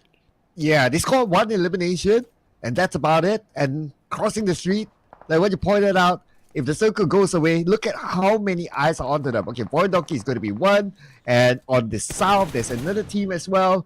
VOIN Donkey poking onto the Xavier. Parajin took a bit of damage there, and he will be forced to use healing utilities. Hopefully that doesn't wear down, because they might need it when the zone arrives. And speaking of another team that's super quiet, GEEK fam coming out from Valley de Mar. Seems to be very quiet right now on the very south. I'm curious about where they position themselves in this sort of circle. 25 seconds remaining, less than that. I'm going to hit in stage number 5, and the blue will shrink even further down. If these teams on the north will not be favored by the circle, it's going to be a tough time for 7-9 to get out, because Team Flash waiting. Unfortunately, Vampires finally bowing out early this time. The first time we're looking at Vampires at their worst performance is going to be this one here right now. But when it comes to the circle, it will be Team Secret to get in center. Yes, they do, with TALON taken on the right side. The hard shift making it so difficult for the Xaviers to cross the other side of the street. Yeah, this is the toughest situation for the Xavier now, not going to lie there. If they go up north, then there will be Team Flash, 7-9. There will be FaZe Clan there. They go straight, will be VOIN Donkey. So it's kind of like a pick of poison sort of situation for them. But focusing on the 7-9 right now, they defended their ground against Team Flash. Team Flash only has 1 player left, and that's going to be Kwang. This is kind of like an expected result, because it is a very difficult position for Team Flash to be in. I mean, how are they going to get information even? And yeah, nice nade there. That should go into the Olympics. But 7-9 sent them back, and maybe, you know, that's his chance to show to the Olympics that he deserves a spot. Team Flash, we've seen a zigzag nade before, but up and down, that was something interesting. Incredibly love to watch that unique way to toss your nades. It's always a privilege to watch how these players can actually expand their skills based on how they toss the nade as well. But last time I saw these areas start to close in their distance was this side, as the northern teams will have some difficulties and a lot of issues to deal with. And we saw Team Flash just now. They're still alive, and unfortunately they're not, because I think one of them, and the reason they ran out of their resources as well, when none of the nades seems to be connecting after they tried to push out the teams, was 7-9 before. But 7-9 now taking a fight against the Xaviers. We talked about the Xaviers closing in their distance, and this is where they came in all the way towards the north, taking a longer rotation, avoid those vision by VOIN Donkey completely before. Yeah, somehow they managed to make it across, and also they attacked at 7-9 when they were just recovering from the Team Flash fight. So great advantage taken by the Xavier, taking out Kenny, one of the top players for 7-9. UI tries to get away, he takes a bit of damage. Moving over to TALON versus MORPH Esports. TALON only misery now, going up against MORPH Esports on the left side with the TBS. He knocks down Razy, but the counter fire came from the other side, and TALON still went out. I'm curious who actually shot Boom down. Was it Roy? Yeah, it's definitely Roy. Car all the way in the middle ground area. And GEEK fan scouted out VOIN Donkey just now. They came all the way from south, so I assume they are rotating, they are migrating, they are moving as well into the center of the circle. But speaking of the team, we still have 12 teams intact. Now Team Secret also taking a fight against Alter Ego. Next we have Roy. Roy usually super quiet when it comes to stage 5. Usually start acting on stage 6. But here comes them, forcing their way entry into the circle, fighting against Boom. Here we go. One nade set across. And Yummy May knocked out by Shulos. Car got bombed. Boom Esports falling apart right now, and their last player is pretty low. Car will go in straight forward elimination. Boom Esports bow out to the hands of Roy, and Roy have the entire right side for themselves now. Circle probably will be taken by FaZe. If it shifted all the way to his left side, of course. Yep, and FaZe Clan do have those high-peaked mountains, and they have control over the center here, with Semna a bit busy against these Xaviers. These Xaviers a bit distracted to his side of VOIN Donkey. VOIN Donkey being sandwiched between GEEK Fan, but Alter Ego still trying to deal with MORPH around the slopes of the hill, with Boichi the last man standing. He has to deal this by himself. It's going to be a 2v1, but you know, they're not fighting back on the side of Hazel. And Team Secret will try to keep their eye locked towards this side too, so they have to be extra careful about not overpeaking, but GEEK Fan and VOIN Donkey seems to be like super rowdy and wild right now. Oh, here we go. GEEK Fam. Big advantage against a VOIN Donkey. Potato just got eliminated. Looking for the other member of VOIN Donkey. He's on the other side. Okay, there you go. Vexy is there. Sonic sprays into the smoke, hoping to land his shots. Vexy is still A-OK. But Vexy, he does not only have GEEK Fam to deal with, but the blue as well, and also D Xavier in front of him. Bam! GEEK Fam managed to eradicate VOIN Donkey. But for Team Secret, MORPH also being eliminated. These Xaviers pouring down their nades to the side of GEEK Fam, denying their entry into those circle, and they try to take charge of those elevations. And FaZe Clan, the one that actually have complete control of the circle here right now. They can gatekeep to the side of the Xaviers, GEEK Fam, as well as Team Secret from the south. But it's going to be too many teams trying to share their compound alongside with FaZe Clan here. And Alter Ego Boichi, there's going to be lots of them, down to only Alliance on this side. But Team Secret will keep them at bay. And Team Secret, with the high guy advantage, will shoo them out. As Alliance now, we need to problem solve this. Like, fight through, it's going to be difficult. They don't have the vision. They don't have the information. They do have that one player who's sneaking, though.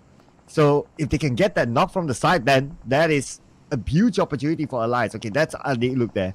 But going in all alone, looks like he's not going to take that risk. They will retreat back and probably find a different entry.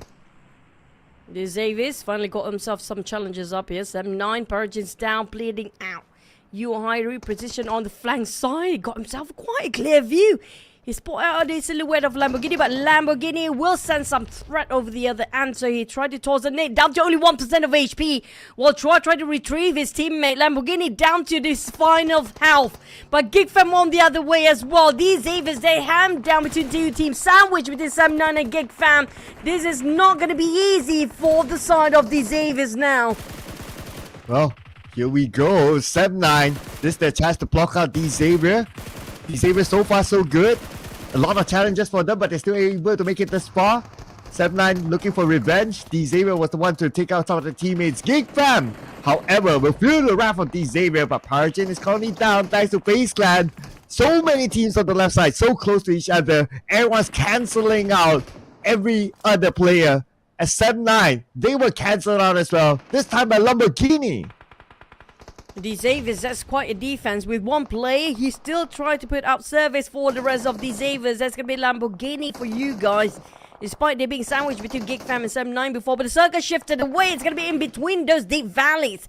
And Roy will still be favored by the circle here. And the one that actually not sharing the same side of the map is going to be just Roy on the other side. 7 teams still intact with 17 players still alive. Here comes FaZe Clan. They will gatekeep the rest of GEEK Fam and the Xaviers. They cannot get into the circle easily. How can Lamborghini do this by himself? Man, the circle is just unkind to D Xavier. Look at this. Just goes away and away and away from D Xavier.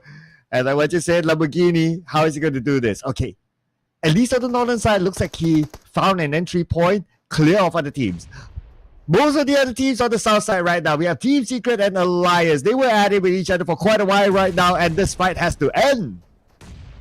Roy, despite having 2 players, but the circle favors them and a bit of lower ground while waiting for the other teams to cancel them each other out. So Roy will just wait for the woman of chicken dinner. Team Secret try to force a fight against Alliance. Yeah, there's going to be a lot of nade galore up here with Nade. Also almost chipped down, but Alliance fought back.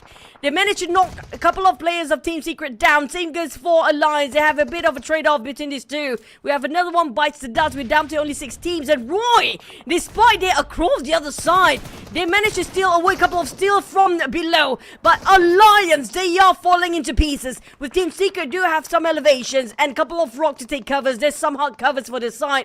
Team Secret will try to just eradicate the remaining members of Alliance. But FaZe Clan will actually busy themselves against GEEK. Famto, it's a good time for Team Secret to push forward and attempt to finish off Alliance here. Here we go. Push is what you asked for. Push is what you will be given. And Team Secret takes out Alliance. Number 5 for elimination points for Alliance. Now we're in our top of 4 teams and 3 of them from the Vietnamese region.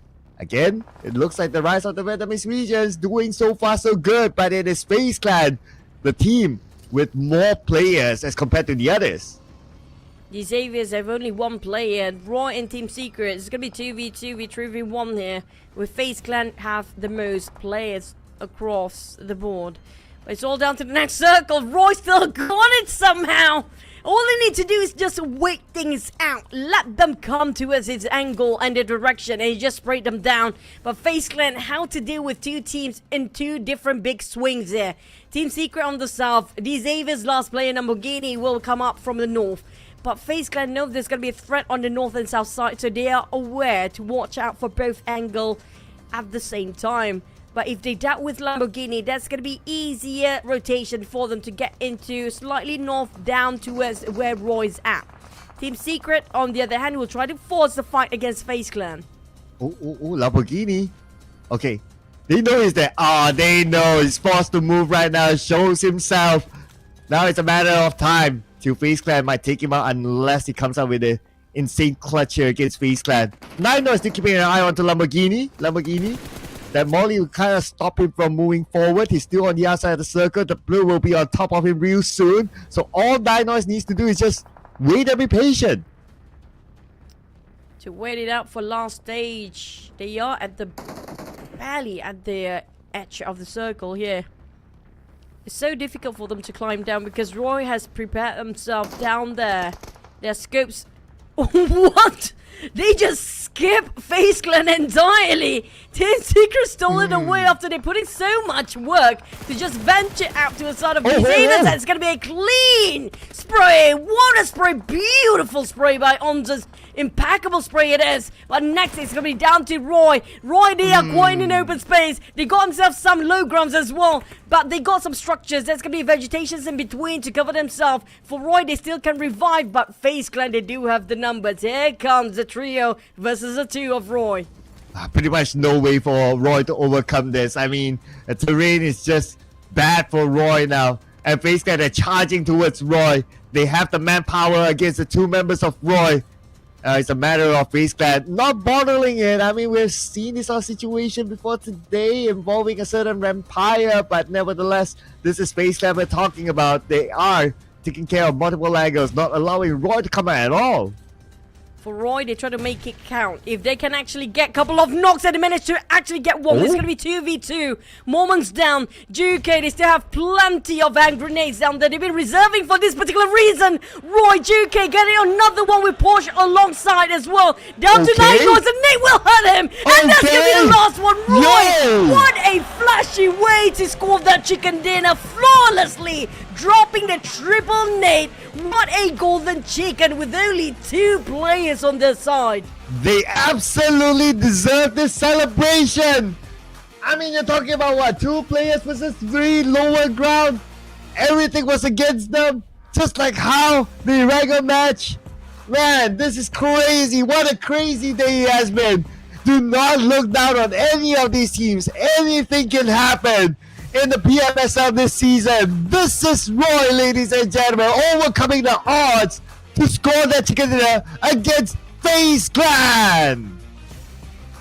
The nade that had been tossed to perfection. That was a flawless hand grenade poured by the likes of Roy and GEEK, Porsche as well. What a nice and way to just wrap up our first Miramar of the day. And there was a massive damage dealt by Porsche as well at 577 damage output with elimination 3, but along with GEEK. GEEK did the first nade, it seems to be the opening as well, but that was incredibly tough. As the side of FaZe Clan, they were being pressured by the blue, and those curve of the ground did help plenty for Roy, despite they have lower ground as well. And there's going to be a stat for our MVP this map. Yeah, Porsche, who came out with 3 eliminations, 577 damage, 269 damage received, 27% team contribution, and a survival time of 28 minutes, 12 seconds. Frankly speaking, it's the same story as VOIN Donkey's Chicken Dinner. The numbers don't tell the story. You have to see exactly how they scored this Chicken Dinner. It is just out of this world for Roy to beat the odds, to take out FaZe Clan, and those dates were amazing. Those dates were crucial. One by one, taking out the members of FaZe Clan. 1 nade, 1 knock, and that is all they take. That is all they need to overcome FaZe Clan. Roy has been on the other side of the map, completely silent after they ran away from such a massive fight against the other teams before. But FaZe Clan, they're quite in the open when they try to climb down those hikes just now. Those slopes was pretty difficult for them when they take too long to just get away from the blue. That's pretty much giving them away the position as well. But let's rewatch the highlight, how Roy scored their chicken with only the 3 nades that matter at the most critical time.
Roy's key fight was when they won against Boom Esports and BTR to secure the entire right side of the circle clear away from the other teams who were on the left side, and they came in later to score this Chicken Dinner. 8 eliminations, 18 points. Roy, what a round they had. 1 nade, 1 knock to get it back home. Triple knock and triple nade. There was a golden time for the side of Roy, but FaZe Clan got himself balanced out between placement and eliminations. No double-digit elimination this time. 18 and 12 for FaZe respectively, and also another 12 here by Team Secret. These Xaviers, They finally bounced back here for the entire day too. They didn't score this much for the entire day. It's going to be their best round yet. But unfortunately for Vampires, they dropped their performance in Miramar, which still going to be a huge gap between them and the Xavier still. But 2 points there, VOIN Donkey. Like I mentioned before, they had really a good roller coaster ride here today, from the highs to the very lows. Same goes like yesterday. Consistency is always going to be their biggest issue down there. Yeah, so they had a good one, chicken dinner, and then they went missing. So it's tough for VOIN Donkey. But Page 2 seems to be quite a how should I put it? A home for Boom Esports now in every match stats. So it's something that they need to come out with or come out from. Vampire Esports, you did mention about their gap. They will still be up there for sure, no problem. But the Xavier, at least they had a decent round. So they are now in the 100-point club. Alliance should follow suit with only 4 points difference away from the 100 mark. And the only team without any chicken secure is going to be FaZe Clan up there with placing themselves at number 5, still stagnant and not swapping with any other teams down there. And they got themselves quite a hefty amount of eliminations, but if you want to compare with Vampires, 78 across the board. These guys don't know how to stop, even though they didn't do so in the last Miramar map. But unfortunately, I don't know, Boom, the bounce is not happening. It's just flat all day long. It's going to be their downfall here for this season, for the entire season, in fact, since the league stage up till now. Yeah, when they went up to 15, they went down back to 16. Through a tiebreaker game by GEEK, man. This is at least the second time I noticed a tiebreaker after a round to put them at number 16 again. So this is, this is already a very awkward spot for them to be in by now. Seeing them down there, former champion. Even Alter Ego is towards like the end, like number 13 with 56 points. They do have a gap with MORPH of 5 points. Not that big, but of course it's Alter Ego that we're talking about, and the fans would expect more from them. Wow! Average of 1.5 damage by every single team in this Miramar map. Speaking of getting crazier when it comes to the last 2 maps remaining, 1.5, 1562 for these Xaviers, 1503. This is a rare sight to have the same amount of damage by 2 teams there.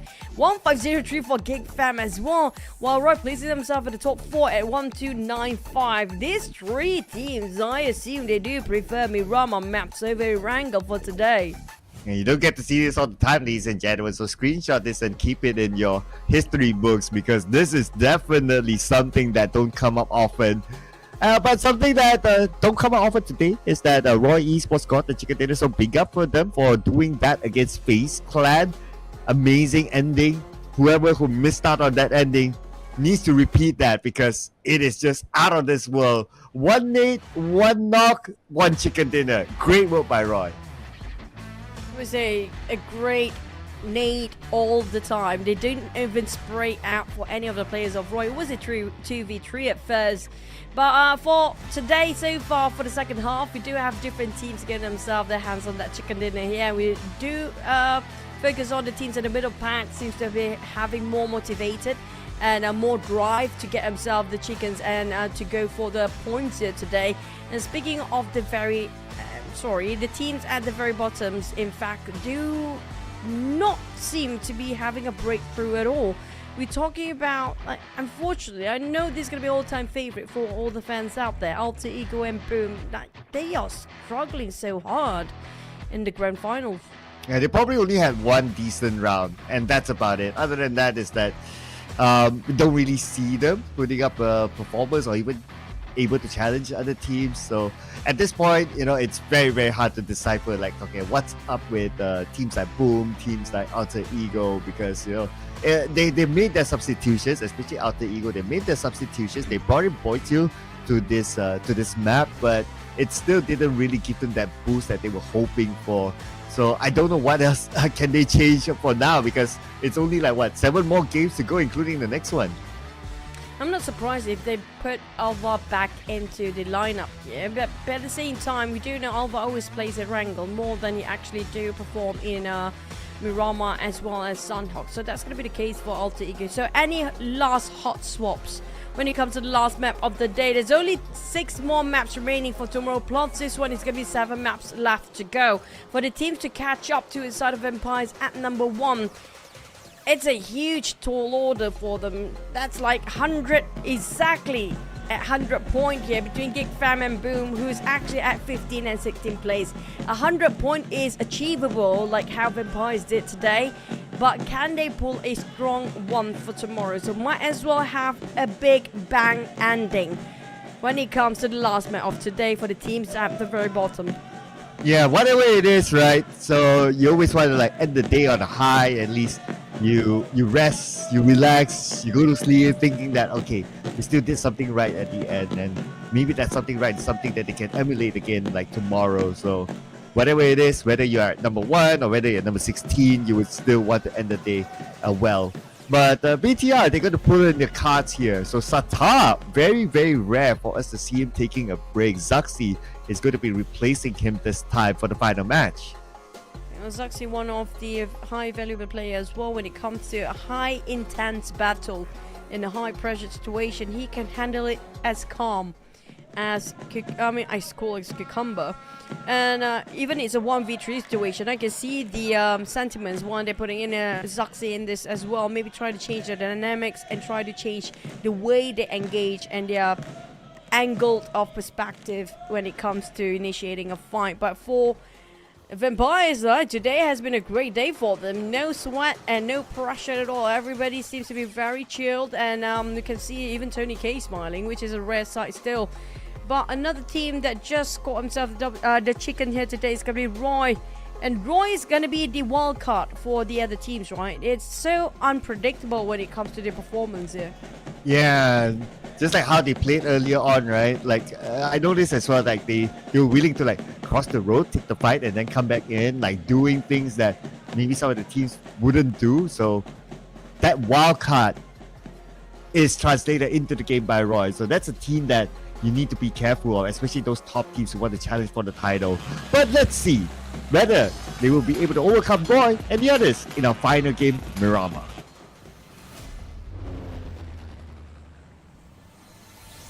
As we fly from the very south to the north around Tori Ahumada for our last map of Day 2 Grand Finals. Buckle up, ladies and gents. This is going to be a rowdy round because a lot of teams are eyeing out for this trophy this season. And a lot of teams still need to put up a lot of work down there. We're talking about the middle pack and also the teams at the very bottom. They try to target on Vampires as much as they can. Yep. At this point, if nobody challenges Vampire, then they would just run away with it. Yeah, they dropped 1 round before this, but they still have that gap. So they still need to be challenged enough. Because tomorrow, when we come back, assuming that, okay, only Miramar is anything map for them. They're not fans of Miramar. But we'll play 4 non-Miramar maps. And that's going to be majority of the day. So statistic-wise or in theory-wise, it would still favor them. So teams really need to put up a big challenge to Vampire Esports. And this starting off extremely generous fight path that any teams can drop whatever they fancy. It's not really a trouble. You don't really have to add in some equations or whatever to just calculate about their rotations. Not so much. It's pretty easy flight path just to ease out everyone's for the last map, but it's all about the circle later, and the circle won't be as generous as the flight path. So Impala, here we go. Oh, been waiting for this for quite a while. Finally we get at least stage 1 Impala, so that's a good chance here. Now who plays in Impala? Normally it's Boom Esports. Who plays in Puerto Price? GEEK Fam. So these 2 teams will be happy to go back to their home ground. Valadema is going to be the starting point for GEEK Fam just because of the flat path, but because of this circle and they are familiar with Puerto Paraiso, I would expect them to make a quick loot and make a run for Puerto Paraiso. And also a good time for Alter Ego to make up their numbers here because they dropped themselves around Al-Azhar and truck stop before. So they're pretty close to the center of the circle and they can't wait it out since 50% of the water ratio is inside of that circle. Only 50% of land remaining. Still stage 1. We don't know about stage 2 though. If stage 1 already looking so difficult for the teams, imagine how many teams left in stage 4? I think it's probably going to be half of what we have here right now, because of how early stages will have so many space for the teams to share with. Motivation talk that you want to give to the all Indonesian teams right now? Untuk semua tim Indonesia, ingat kalian main tidak hanya untuk diri kalian sendiri, kalian main juga untuk semua fans yang datang ke sini untuk dukung kalian. What Sansku's trying to say is to all Indonesian teams that right now you are playing not only for yourself, but then for the supporters that coming to here. So do your best. Playing for the supporters, well said, right? The man who's rallying the supporters, getting on the ground, getting to know them personally, cheering them out, cheering the teams. Yeah, the teams will need to put up a performance to repay back to the supporters who came all the way to the venue, all the way to Surabaya, and they probably come from like far away, because Indonesia is a widespread country, to come to support their favorite teams and also all the Indonesian teams. Yeah, but they probably have to take some flights as well just to be there. And for Sunsquare, some fun fact about this guy, he's a super fun guy. If you actually see him, just talk anything with this guy. He's super informative as well, and very resourceful indeed. But for the Miramar average eliminations there, we're going to give it to Sam9 at 7.7, Alliance at 6.3, Team Secret and Roy. This is going to be no wonder they got on themselves in the top 4 as well. This is going to be one of their favorite maps to find a target. And yep, when it comes to even rotation wise, Roy and Team Secret, if you compare with the Xaviers, I don't know why, but the Vietnam team regions are more strategic compared to Vampires or the Ties. The Ties seems to be more aggressively trying to get those eliminations, while rotating in is sort of a flip of a coin sometimes. If it happens, great. If it didn't work out, it's going to be a total blunder for their teams. But for the side of Vietnam region, they're trying to balance it out for both. But sometimes for these Avians, it will be the best version of it. Roy seems to be the second, and third is going to be Team Secret. But you actually compare them with last season. This season, they almost perfected their formulation of how to play along with the circle, be safe, and be aggressive in the late stage. Great that you brought out of Vampire Esports, because statistically, even before this, Vampire Esports, they're generally not fans of Miramar matches, and it still shows that in the stats that no Vampire Esports in any of the 2 stats shown. So this is their challenge to kind of overcome the stats and just to try to pick up those numbers for themselves as well inside of Miramar. They still have this gap of 43 points with the Xavier, so they would still be on top. But you don't want to leave that, as a team, you don't want to leave that chance for other teams. Of course, for us watching this, we'd like to see a tight race, but as the teams themselves, they want to stay as far away as possible from other teams, irregardless of the map. Speaking of the map, I'm looking forward about how the circle will rotate later on. Like we mentioned, it's going to be 50% or 45% of water ratio in it. There might be some teams that resort into around the coastline, just on the outskirts of Impala as well. If it's going to be the worst case scenario for them to just play it safe and not being spotted out. But there will be some gatekeepers around there trying to have a full control of the water area as well. If some teams do have that kind of mindset. Now, we do have talent coming up all the way around the coastline here. Migration starts to happen in stage 1. I assume when it comes to 30 seconds or almost a minute left on side of stage 1, hopping to stage 2, a lot of teams start to clash and collide due to how difficult the circle here with less land to share with the other teams.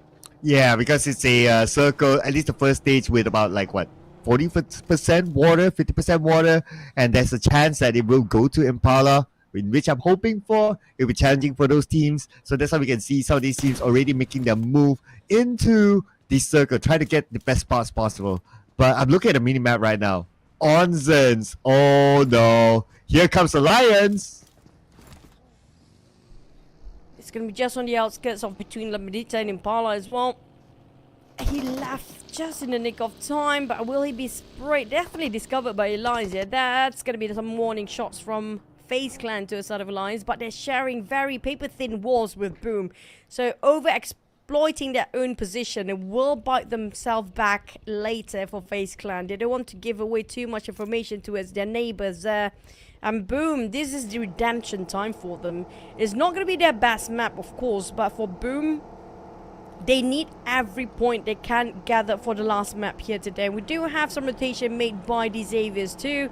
They're cutting across all the way towards the other side and just passing through, maybe just passing through Los Leones to go towards the side of La Bendita and Impala as well. But Talon and Team Secret, hello, first contact. So Team Secret with a bit of high ground advantage, but Talon has that as well. And if we look at the minimap, Talon, they are surrounding Team Secret, so a bit of an advantage there. Now there's a curve in between, so Team Secret can still use that curvage to kind of hide themselves to not give away the information to Talon. That's why Talon is having a hard time to just directly push it because they don't have that advantage yet. The smoke is still active though. Red FaZe is taking the proactive approach to find out where the members of Team Secret are at. They're quite scattered out right now, and Talon, this might be the advantage that they're looking for. Now they're trying to actually fight for the southern side of Impala here on the north of Puerto Paraíso, but the circle just shifts all the way to truck stop. Speaking of truck stop, my god, this is going to be fun to watch. And Alter Ego definitely cheering for this side of circle, and we have Roy visiting on top of truck stop here right now with RRQ. They will face against so many teams. There's going to be thinning of crowd of the south later on, while Talon still taking a jab against Team Secret. Talon Yoru managed to knock down on one. They will finish him off in an instant. Every silhouette they can actually spot within the smoke. It's going to be a sure 100% elimination across their points. Yeah, and not 100% elimination for Team Secret yet, but they lost 2 players, so that's 50%. Zhang, at least he got a ride here with GK. Now, buggies are fast. Buggies are able to navigate around long or big maps, but then again, it's very exposed. So that's the risk that they're taking right now. 2 players onto 1 buggy. Hopefully, they'll be able to get another vehicle in between. RRQ, however, tries to spray down the rotating teams, BTR, who came past by them. But it's Mirama we're talking about. You see them, and you don't see them because of the terrain. Yep, it's going to be the uneven terrain. It makes it so difficult. The wavy terrain is so impossible for the players to actually scout each other out. But GEEK fam, all they found one of the players of Boom, which very separated from the rest of the team. Now Bombit, he needs to find an exit out, but will it be a bit too late now? He hot himself into the vehicle, but Audrey got shot down by Alter Ego of all the teams down there. Oh, here we go. GEEK fam trying to defend their ground against a Boom Esports. Boom Esports looks like they'll move away from this area. They'll allow GEEK fam to reset. Boom Esports taking the higher ground, so they'll be happy with that position. Instead of trying to be overly aggressive with GEEK fam, they want to find their momentum again. So being in a spot that would give them a geographical advantage, not bad of an idea for Boom. Oh man, for Boom, how to hike up with so many teams coming up at the same time. Yeah, they will try to hike up because it's quite a vintage view from above, but it will take them too long to be up there. And we talked about truck stop will be one of the hardest spot down. And we're looking forward for the team they're trying to. Last time we saw Roy taking over that compound here right now, but will they manage to defend? And for RRQ, there's going to be a lot of gatekeeping to be done as well. And Talon taking it very slow. They're not afraid of the blue. They will play it slow, knowing that's, you know what, there's going to be a tuck into one direction sort of circle. You know, we don't want to get in too early. There will be a lot of collisions later happening. And these Xavier is thinking about the same sort of thought process too. Yeah, taking the time. Paragins alone, probably doing that scouting work. Okay, his other teammates are behind him, still in the blue, but that's okay. And they'll be on the clear on the northern side of the circle. Circle not too far away from D Xavier, and the north is still clear for them. So great stuff there by D Xavier. The south side, that is where the crowd is at. Many teams down there. 7-9 wants to come in a little bit later. They might meet up with RRQ that's already in the circle. But they also have to be aware of Team Flash that may come in as well. And now that they are in front, they could be savaged by Team Flash, but they have the circle advantage. So that's the pros that they could that they have by being in the circle first. RRQ still stay on top of Minas Generalis. There you go. And it's going to be a VOIN Donkey, but greeted warmly by RRQ. We talked about how RRQ can actually thin out the crowd based on the direction they're moving to. It's their side here. But unfortunately, the terrain making it so difficult. This is going to be one of the toughest terrain to get into and to fight against the other teams. It's sort of a peekaboo moment between you and the rest of the team due to the uneven curve and the wavy street and the terrain. But Zeta spotting out a couple of players of Empires, try to just casually tap them down from afar, but Golden Brazen had no sort of outcome from that one, except for wasting his ammunition, of course. But we still have 16 teams intact. Only 2 players been taken out, and that's going to be the sort of Team Secret players for now. The others still having a full squad. Now, due to the circle shifted all the way towards the land area, it means a lot of entry point for the teams as well. Especially on the northern side, last we saw where Xavier is at, but they will now face off against BTR. BTR fires back, Zaxi gets a knockdown out of the Chua, and they fire back onto Zaxi. So it looks like a trade between the two of them. PUBG is the one that got him. Lamborghini knocked down by La Paz as well. Okay, this fight is happening really fast right now. Zenforce together with Leon Park lobbing nades onto Xavier. PUBG gets knocked by 1. Levi's is the last man active now for Xavier. And nice still there by VOIN Donkey at the same time, stealing away all the work being put into the side of BTR just now. And BTR, their hard work all being stolen by all the other guys out there, including RRQ, and now they even got knocked down. What is this? How ungrateful can you be? And that's going to be a full disappointment. BTR, they did not score so much. Only 1 out of that kerfuffle. And after such a long nade time, they barely got any profit from that. And not only that, like VOIN Donkey takes out Leon Punk. Oh no, this is bad for BTR. They use all their utilities, get nothing, and now instead they get punished by other teams. Only GenForce left now for BTR, and Team Flash is coming in, and they fire back. Okay, this is probably last defense right now. So many teams around them. GenForce has to do it alone, and finally eliminated by RayZax's name. Things got really chaotic in seconds only, with Roy joining in the fray as well. We saw the shots coming up from all the way downtown. Team Flash knocked down by Sam9. Sam9 moving to his side of Roy. Roy, Sam9 next to each other, but we do have Xavier's last player. Levi managed to survive. Being sandwiched between all the teams just now, between VOIN Donkey, between RRQ, between BTR, and the one that actually biting the dust first is going to be BTR. Next, RRQ and TALON. We're talking about, like, what, 8 teams, half of the population, right on top of this mini-map here right now, on the left side of Truck Stop. Oh man, and the teams are still coming in though. Still fighting with each other. VOIN Donkey versus TALON right now. Red face now down. And he's behind his buggy. Vexy wants to secure that elimination point before he's stolen away by some other teams, because they are still coming in. Look at the minimap. Another team's approaching on the right, and that's going to be FAZE saying hello. Oh, another one. Just to make it the more the merrier, they say. It's not even Christmas, yeah? But King Fan, Pombet, Alter Ego. The bullets flying across this battlefield right now is incredibly tough to call out the directions. It's going to be super confusing for all the players down here. Which team from which direction, who they're dealing with at the same time. But Levi, he managed to steal away a couple of knockdowns and elimination against Team Flash at the very last minute too. And nobody spotted out Levi except for Team Flash, of course. But Sam9, they're making a move, pushing towards the side of Team Flash, attempt to take them over. But there's also Levi in between this kerfuffle. We have VOIN Donkey and FaZe Clan joining on the southern side. We might actually have RRQ joining in as well. Now I'm waiting. The only teams that are looking forward to is this crossfire. It's going to be Vampires. Where's Vampire going to shoot from at this point?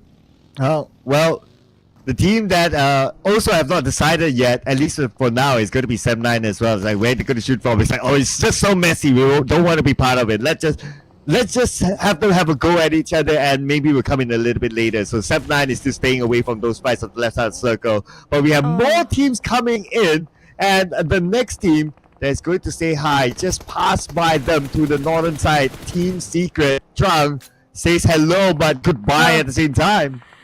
Hello, Vampires. They're coming up from the south. They're looking over the side to Vampires. They're coming all the way from behind.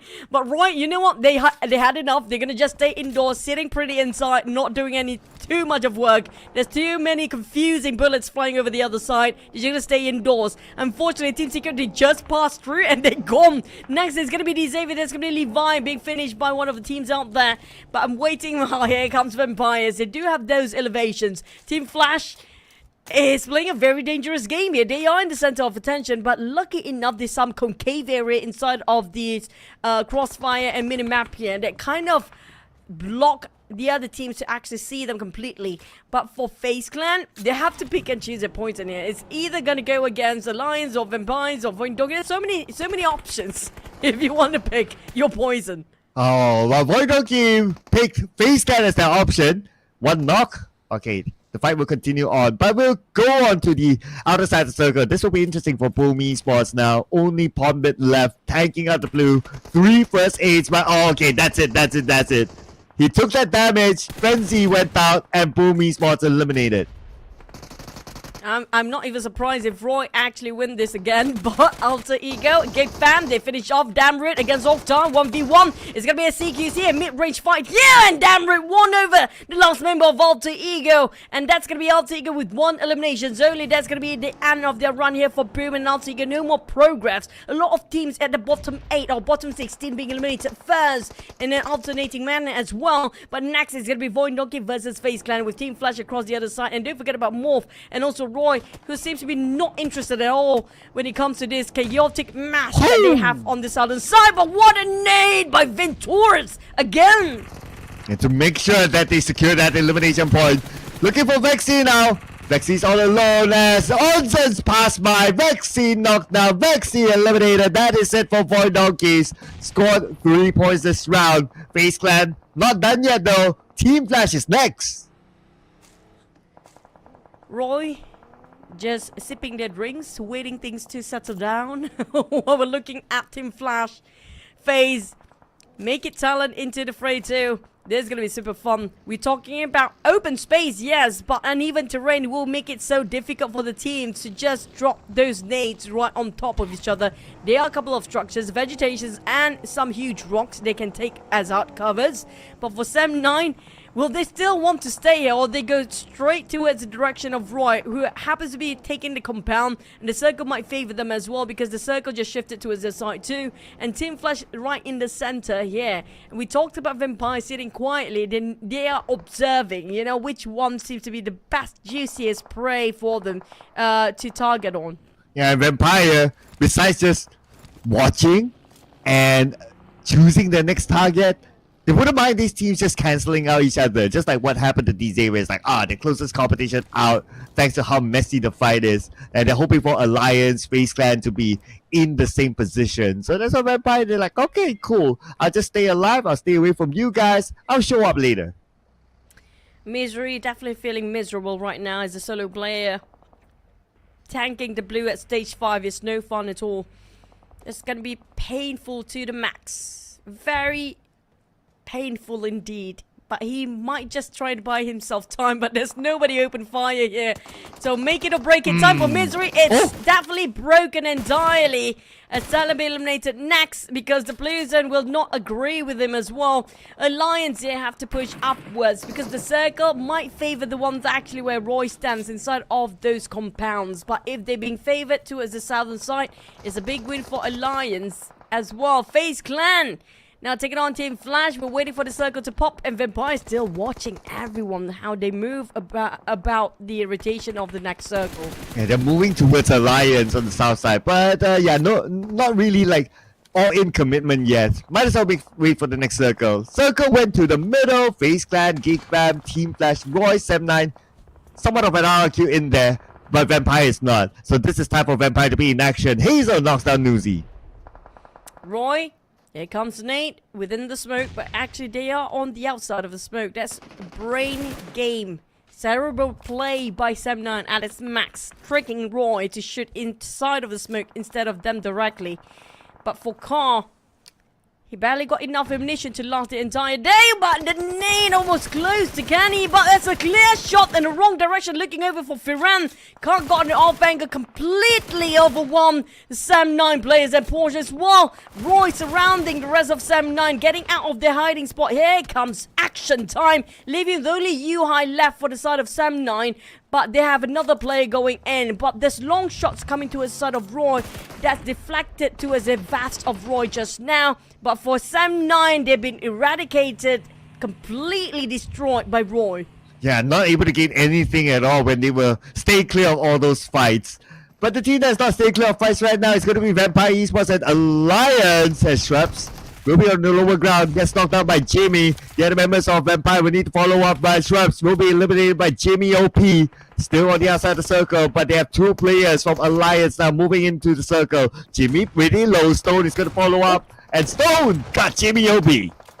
It's going to be the shotguns that work well for the Mirama members. Will double down at that. Almost got a turn, but it's going to be Leon to secure. It was so close for Alliance. They had more men before, but due to Vampires, make it so difficult. Now add on another 2 points for Vampires to close up the day. The top 2 being finished off, but can Alliance chase the points of these Xaviers? Yeah, definitely they're already in the 100 points, but it's going to be another 5 more points for them to go to overtake the second place. MORPH, on the other hand, hiking up, trying to just peekaboo and see whatever there is offered towards their side by the high grounds. They can see some players of FaZe Clan. There's MORPH as well, and it's going to be 4 teams right at the southern side.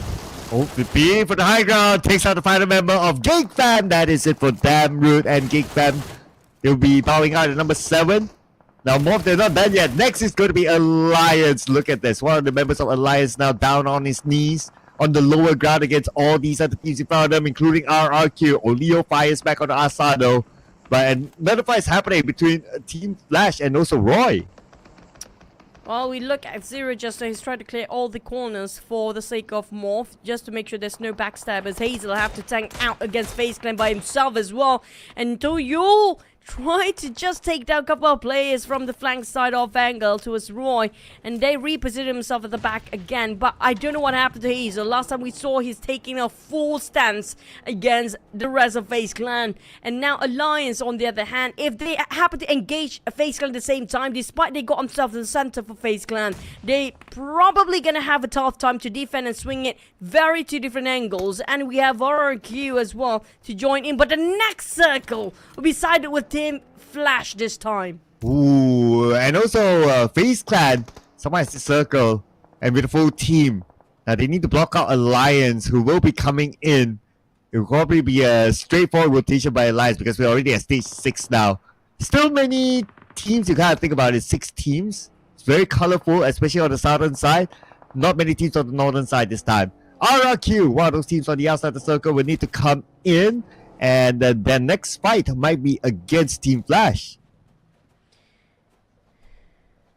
But for FaZe Clan, they can take it up as a challenge here. Opportunity presented to itself. Whether they can actually push the numbers of elimination or not, depending on how can they win against Alliance. There are 5 elimination across the board for Roy and FaZe Clan, but the nade making it difficult. Here comes another mid-air explosion, and RRQ chip in the damage to the side of FaZe Clan at the same time.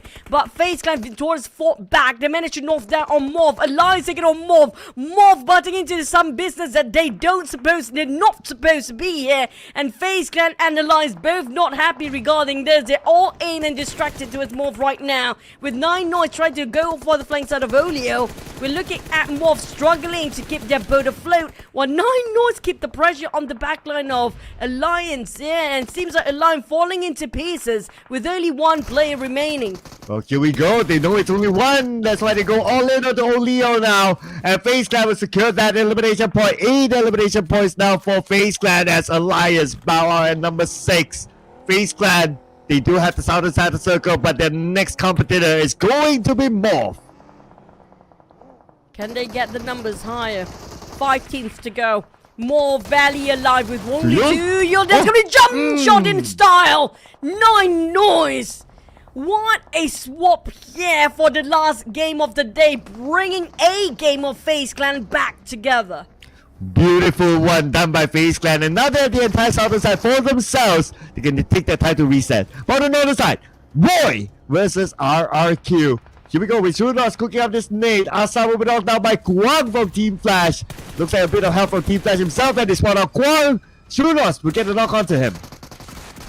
A Porsche, and it's down to only ring around the Rosie and snips down RIQ next. With 4 eliminations at 4th place, we're down to only 2 teams here. Team Flash versus FaZe. They cannot botch this one. 9 eliminations. They are on rampage and rampantly try to find the remaining members of Roy. But Roy GEEK barely got any first aid. I think Shuno should share, but it's okay. He managed to reset himself. But there's going to be the street dividing them and FaZe Clan. And the pivotal player here, the critical moment for 9 Noise to open up the angles against Roy. He spotted the players, Shuno spotted him out as well, and GEEK were a bit distracted towards the side of 9 Noise, while the rest of FaZe Clan will try to find themselves at an entrance towards the side of Roy to cross over that street. Well, guess what? It's the same team, same top 2 teams again. FaZe Clan and Roy. FaZe Clan definitely wants redemption here. But Roy, they have the circle advantage. FaZe Clan, they send Momo across the road right now. And the other members still on the other side. Momo opening up the space on the left side, but he's still on the outside of the circle. As Shunos kind of has an idea that Moment is there. So Roy is gatekeeping this tightly, not allowing FaZe Clan to come in easily. Redemption time for FaZe. They have this finale for the last Miramar map. It's going to be Roy versus FaZe again. But if they couldn't secure and wrap things up, there's a big question mark for FaZe Clan. Is it the ending they always have problem and issue with? Now 9 Noise and Onzen going straight towards the back covers. Shuno's been spotted out. That just tally up the numbers. When it comes to numbers wise, it's only GEEK in the center here. Moment be knocked down as well. It's down to FaZe Clan. They scored redemption time. They finally won against Roy in the last Miramar map of today. Revenge is served by FaZe Clan. It should have been them getting the chicken dinner before, but this time they will make sure they land the chicken dinner, taking it back home. And FaZe Clan scored it beautifully against Roy. They were on the other side of the road. They managed to overcome it. Roy had majority of the circle, but FaZe Clan did the not impossible, the difficult, but still the chicken dinner, and that is where it matters.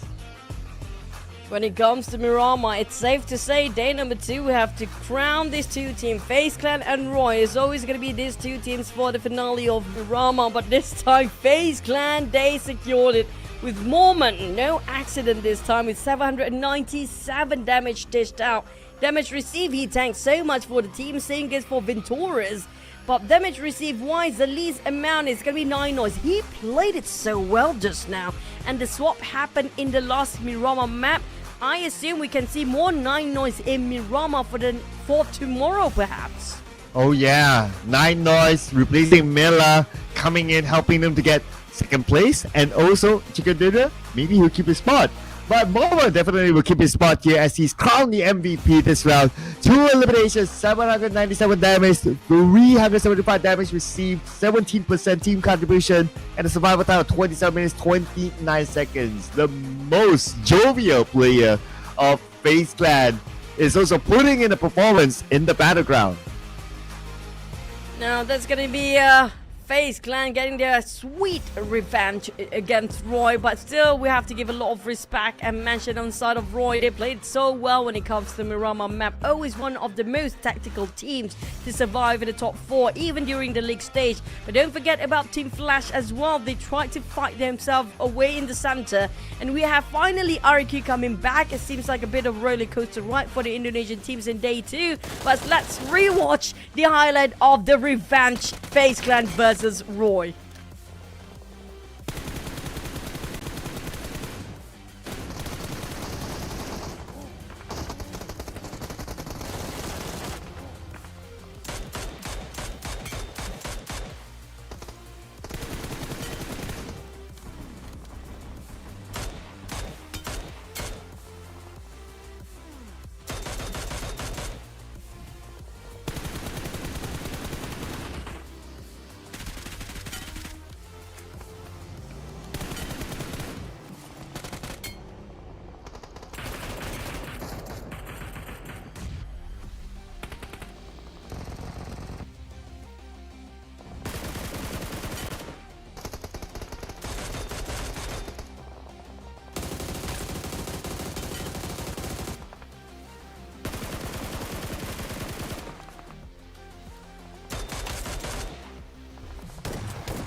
And FaZe Clan had a very, very busy Southland side, but being busy gave them the reward of 15 eliminations, 25 points for FaZe Clan. Did so well to finally get their revenge against Roy, but not too bad for Roy as well because they scored 15 points in second place. Can't complain about that.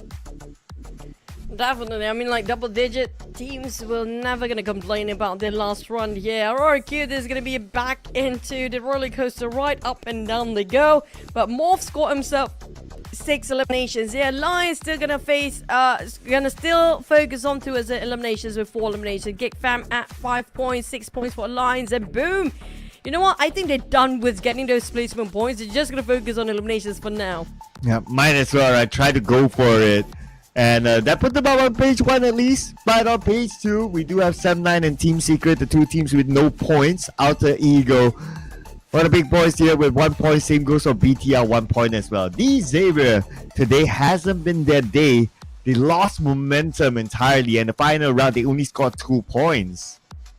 Now I'm looking for the overall rankings. How we actually fare for these Xaviers. Probably get pushed down by FaZe. Incredible performance here today, especially Venturis is rising up. His A game definitely been pulled for the side of FaZe Clan, and they push down the Xaviers with only 2 points away.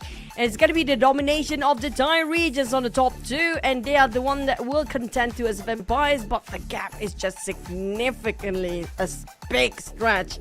42 points of a gap to finish off the run, Vampires and FaZe Clan today. And Vampires dropped the 2 Miramar matches, but because of the gap that they have created, so it's like, they're okay. And the fact that as well that the Xavier went out early, teams cancel each other, so they'll be like, okay, great. You guys down there, just take over each other. That's fine. We'll still be up here. So Vampire Esports is in that sort of situation now. So far, okay for Vampire Esports, but they must make sure that tomorrow when they come back into the game inside of Side Hall, they need to have that sort of performance again like how they did in the first half. Yeah, the top 5 teams down to Roy just now at 97 points. Pretty much going to get themselves triple digit for tomorrow, starting tomorrow. It's possible for them to chase that number 1 spot, but the rest of them, there's going to be a huge gap between them and the rest of the teams. Down to the 50 points on top of Boom. That's going to be... Boom, I mean, like, they have to pull something tomorrow. They are at 16th place, and they were the last season's champions as well. This is going to be awkward to see Boom at the number 16. Yeah, still down there, not moving.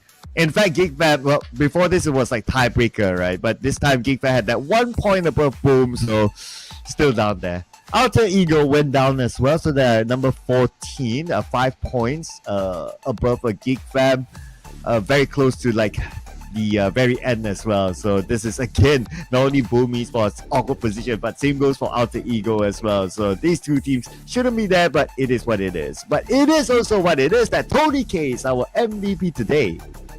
Yesterday was RQ Snape. Today is going to be Tony K at number 1 at 3.3 average elimination. Yesterday we had around 2.5. Today is a different number entirely. And this Tony K back with Vampires taking the reign at number 1 spot. Number 1 of everything, most of it, except for the assists, of course. Average damage at number 1. Average survival time at number 1. Team contribution still number 1. I mean, you guys are gonna say that Tony K is overrated, but hey, the stats don't lie, the numbers do portray itself, and this is gonna be the guy to watch out for tomorrow's matches. Yeah, I do wonder who's the number 1 assists, since Tony K is at number 2 assists, right? Who took away that one stat that kind of scratched Tony K's stat? But anyway, oh yeah, probably be Schwabs, I wouldn't be surprised if it's his other teammates, right? Because Vampire Esports, they were explosive today, overall that is. Other than that, of course, he got like number 1 all around, so that's great, and that's why he's the MVP for day number 2. So day number 3 will be really interesting to see if Tony K will still be here. Yeah, I'm not surprised if he'll still be here. This guy never dropped his performance. He got himself clean sweep every single time in every single season. But we're going to have to wait and see, since Rosemary is one of his tough rivals. But speaking of rivals, we have Alliance here on the interview. And right now, right beside me, we have a team from Alliance. Let's give them a round of applause first. We have Adi Kluk and also Jimmy right here. Halo Adik Luke, halo Jimmy. Hello. Wow, okay, it's nice to meet you guys. So, first of all, I would like to ask some questions to Adik Luke first. So, congratulations as well. Right now, you're currently ranked 4th. And in the last summer tournament, your final ranking was 3rd, right? So, do you have the confidence to surpass your last year results? And what's your goal to this year? Okey adik, kalau kita tengok sekarang ranking Alliance di tempat keempat dan kalau kita tengok tournament sebelum ni korang dapat tempat ketiga lah. Jadi rasa-rasa adik confident tak yang korang akan dapat result yang lebih better daripada season lepas? And apa target adik untuk tahun ini? Saya rasa confident je untuk season ni dapatkan title champion. And target saya season ni bukannya season ni je, setiap season saya nak dapatkan champion lah. Kalau nombor 2 tu pun bagi saya tak cukup lah, champion je. Okay, so basically of course we are confident to surpass that last year result, which is right now we aiming for the champion spot. And of course what's our goal this year, I think it's gonna be the same for the last season, or I think it's gonna be the same forever. I just gonna get the trophy, I want to be a champion. Even though if I got number 2, it still will be not enough for me. I still want the champion spot. Wow, jadi tadi aku sempat nanya kan saat ini tim Alliance berada di posisi keempat, sedangkan di summer turnamen kemarin final position mereka ada di 3. Kira-kira mereka confidence apa enggak? Dan jawaban Adik Luke tadi, mereka sebenarnya sangat pede sekali bahwa tahun ini akan mendapatkan result yang lebih baik, yaitu menjadi sang juara. Dan bahkan menjadi di posisi nomor 2 tidaklah cukup buat mereka, sehingga mereka mentargetkan untuk menjadi juara. Luar biasa sekali. Well, very great, Adik Luke. But we all know that you cry a lot in the past season, is it? Yeah. So, how do you always bring yourself up, regain the confidence again, like to compete again, and like right now? Okay, adik, seperti kita semua orang ketahui yang adik nangis dengan sangat, boleh katakan banyak lah season lepas. Macam mana adik menyemangati diri adik sendiri untuk dapatkan confidence, and macam mana adik nak melalui masa-masa perit tu lah? Oh, saya nangis hari tu je sebab tak dapat buat yang terbaik kan pada season lepas. Saya selalu nangis sebab tak dapat champion je, tak dapat buat yang terbaik. And untuk balikkan confidence saya tu, saya just training and bantai-bantai je dekat screen. Okay, so basically, of course, yeah, I mean, I cried is because of I didn't get the champion. I don't do good enough. I think I'm not giving my best. So of course, I'm crying. I think all pro player also would feel the same. And how do I regain the confidence again? I think in the scrim, I just gonna play all out. I just gonna try to kill every single person that I met. I think it just like keep grinding lah. So yeah, I keep telling myself to keep grinding. Oke, jadi tadi aku juga sempat nanya ya bahwa kan di season kemarin Adik Luke nih cukup banyak nih nangis nih ya kan. Tapi dia berhasil ngembaliin lagi semangatnya. Terus aku tanya rahasianya kira-kira apa? Ternyata jawaban Adik Luke adalah ya memang harus diakuin bahwa di season kemarin ya dia sebenarnya merasa sedih dan kecewa karena belum berhasil menjadi juara. Dan Adik Luke juga merasa kayaknya semua pro player lain juga akan merasakan hal yang sama pastinya ketika belum berhasil menjadi juara. Tapi sekarang dia kembali lagi, dia latihan lagi, dia grinding lagi di scrim-scrim dan dia mencoba untuk bantai-bantai banyak orang nih sehingga itu yang membalikan semangat dia lagi untuk bertanding lagi di season kali ini. Thank you so much Adik Luke, well deserved. And now let's talk to Jimmy. Hi Jimmy. Hello. Jimmy, with the level of the competition increasing every season, how do you stay focused and motivated to perform at your best? Especially with the pressure of qualifying for the world stage. Okay, Jimmy, sekarang kalau kita tengok setiap season, kira persaingan sangat-sangat ketat. Macam mana Jimmy sendiri untuk kekalkan fokus Jimmy and kekalkan motivation Jimmy untuk perform dengan sangat-sangat baik? Apalagi dengan pressure sekarang yang mana korang nak qualify ke world stage. Untuk saya motivate diri saya dan juga teammate saya untuk terus bersemangat, and sebab tim-tim lain juga makin lama makin improve. Jadi kita pun kena improve juga and buat yang lebih baik. Macam sekarang pun King Roy pun lagi power Okay, so basically yes, of course, I think the only things that I did is I motivate myself and motivate my teammates that we need to stay focused, we need to keep improving, is because of the other team from other country also is improving, especially King Roy. I think right now King Roy is the best performance team right now. So yeah, we need to be careful and stay focused. Oke, jadi tadi juga sempat nanya ya, kan level kompetisinya setiap season itu akan naik levelnya gitu ya kan. Bagaimana tim Alliance terutama Jimmy dan teman-temannya bisa stay fokus, tetap fokus dan juga termotivasi untuk memberikan performa yang terbaik. Ternyata Jimmy selalu bilang, dia selalu mengingatkan teman-teman dia lagi untuk yuk fokus saja bagaimana kita bisa mengimprove diri kita, bekerja sama lebih baik karena teman-teman atau tim-tim lain juga levelnya tuh semuanya increase, semuanya naik gitu. Bahkan bisa dibilang kayak saat ini tim Roy atau bisa kita kenal dengan King Roy, saat ini lagi bagus-bagusnya. Bahkan bisa dibilang menjadi tim dengan performance yang terbaik. Jadi mereka juga semakin termotivasi untuk tampil lebih baik. So Jimmy, next question. Is there a particular team or player that you see as your biggest rival this season? And how do you plan to overcome them in the upcoming matches? Okay Jimmy, ada tak spesifik team ataupun player yang Jimmy rasa itu adalah rival saat inilah untuk season ini? And macam mana Jimmy rasa Jimmy perlu lakukan dan juga kawan-kawan perlu lakukan untuk mengalahkan dorang dalam match hari esok? Pada saya tak ada yang ni pun spesifik sangat. Semua memberi saingan yang bagus and memang semua kuat-kuat. Jadi bagi saya, kita orang hanya perlu kekalkan disiplin, basic dan bermain lebih sabar lagi mungkin untuk pada esok dan meningkatkan lagi peluang kita orang. Okay, so basically I think all the teams is the same. I mean, we don't have a particular team or a particular player that we see as our rival. I think all the same. We need to respect every single team that compete in this grand final. And of course, we need to maintain our discipline. We need to maintain our basic. We just need to focus and in order to step up our gameplay. So yeah. Oke, tadi Jimmy juga bilang ya, aku sempat tanya apakah ada tim atau player khusus nih yang jadi target atau spesifikasi yang harus diperhatikan secara khusus.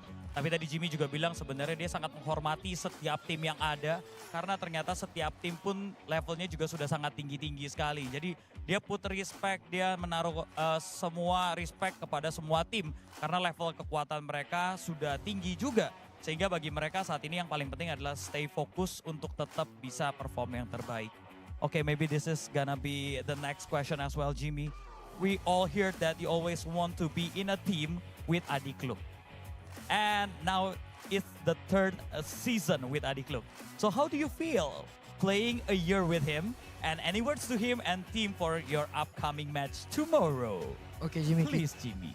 Okay, Jimmy. Sekarang kita tahu yang awak nak sangat-sangat main dengan Adik Luke dan sekarang adalah season ketiga awak bermain dengan Adik Luke.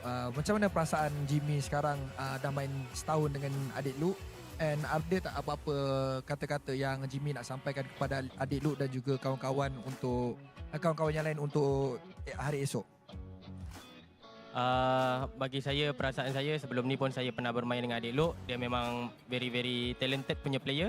And apa yang saya nak kata untuk Adik, jangan risau, insyaAllah esok kita akan memegang kejuaraan itu. Dan kepada teammate saya, kita tetapkan fokus and kita bermain macam biasa untuk kita mendapatkan kejuaraan. Okay, of course, yes, I would love to play with Adik Luke because I think he is a very talented player. And words I want to say to Adik Luke, you don't need to worry, I'll give my best. I'm going to promise you that tomorrow we're going to lift that trophy. And to my teammates, just stay focused, just perform your best, and of course we're gonna win this together. Ya, seperti yang tadi Jimmy sudah bilang ya, Jimmy itu pengen banget sebenarnya main sama Adik Luke dan saat ini sudah menjadi season ketiga juga selama 1 tahun ya main bareng. Dan Jimmy bilang Adik Luke adalah orang yang sangat talented sekali, dia adalah player yang sangat baik dan bagus sekali. Jadi pesannya adalah jangan khawatir. Ya, insya Allah besok mereka bisa menjadi juara dan mengangkat trofi bersama. Dan tentunya untuk para seluruh teman-teman dari tim Alliance juga, ayo stay fokus dan kita akan menjadi juara besok. Okay, last question for both of you. Maybe you wanna have or you wanna say something to your fans, please, Jimmy and also Adik Luke. Okay, Jimmy dengan juga Adik Luke, ada apa-apa yang nak disampaikan kepada fans-fans yang mungkin datang ataupun yang ada di rumah? Kepada fans-fans Alliance dan kepada keluarga kita orang, thank you. And teruskan support korang untuk last day esok. Kita orang perlukan support korang. Tanpa korang, siapalah kita orang. Okay, so to the fans out there, especially from our parents and Alliance fans, keep supporting us, keep praying for us for the last day of PMSL. this season, and of course, please keep supporting us whether we are performing and not performing. Oke, jadi tadi pesan dari Jimmy dan juga Adik Luk adalah buat teman-teman yang ngefans sama Alliance, buat teman-teman yang sudah support Alliance, terima kasih dan terus support mereka. Bagaimanapun mereka akan mencoba memberikan yang terbaik dan besok adalah hari terakhir juga mereka akan memberikan yang terbaik. Jadi tetap support mereka, tetap berikan dukungan yang positif. Baik itu mereka akan perform dengan baik ataupun tidak, please tetap support mereka. So that's it. Thank you so much Adik Luk. Thank you so much Jimmy. Please give them both a round of applause as well. And that's the interview and we're gonna close this up with the casters. So casters, take it away.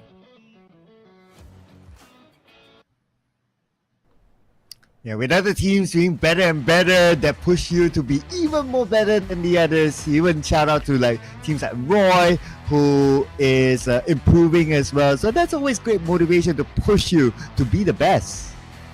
Yeah, and that's going to be putting a standard a bit more higher than last season. We can see the gradient when it comes to the first season of the year, building up to this final season of the year. Such a great difference between their performance of all the teams across all of grand finals, across all seasons as well.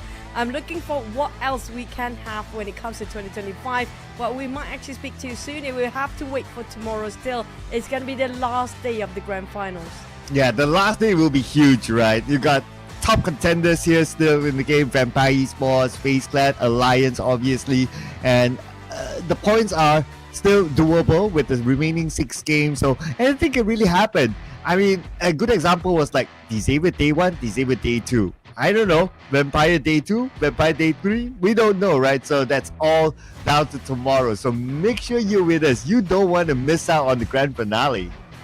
Yeah, the day 1 we saw the rise of the Vietnam region. Day 2 it's going to be a total flip coming up from the Thai regions. They are on the rise. Tomorrow will be the rise of a Malaysian or Indonesian team, so it will be a repeat of the first 2 days. So we're going to have to wait and see, because we're going to wrap things up here for our day 2 grand finals. And so far, do tell us in the comment section as well, who do you think will finally lift the trophy by end of tomorrow? Will it be the same team? Seems to be a bit difficult right now, don't they? But they might surprise us tomorrow. Oh, yeah. Even for them, if it's not about a trophy, it is about like getting the PMGC points as well. So let's not forget about that. But all that will be unfold tomorrow, ladies and gentlemen. We'll be folding today, and we'll be seeing you again tomorrow. My name is Sir Clark, together with the amazing Choo Choo. Tomorrow, make sure you're here. We'll see you guys by then. Bye.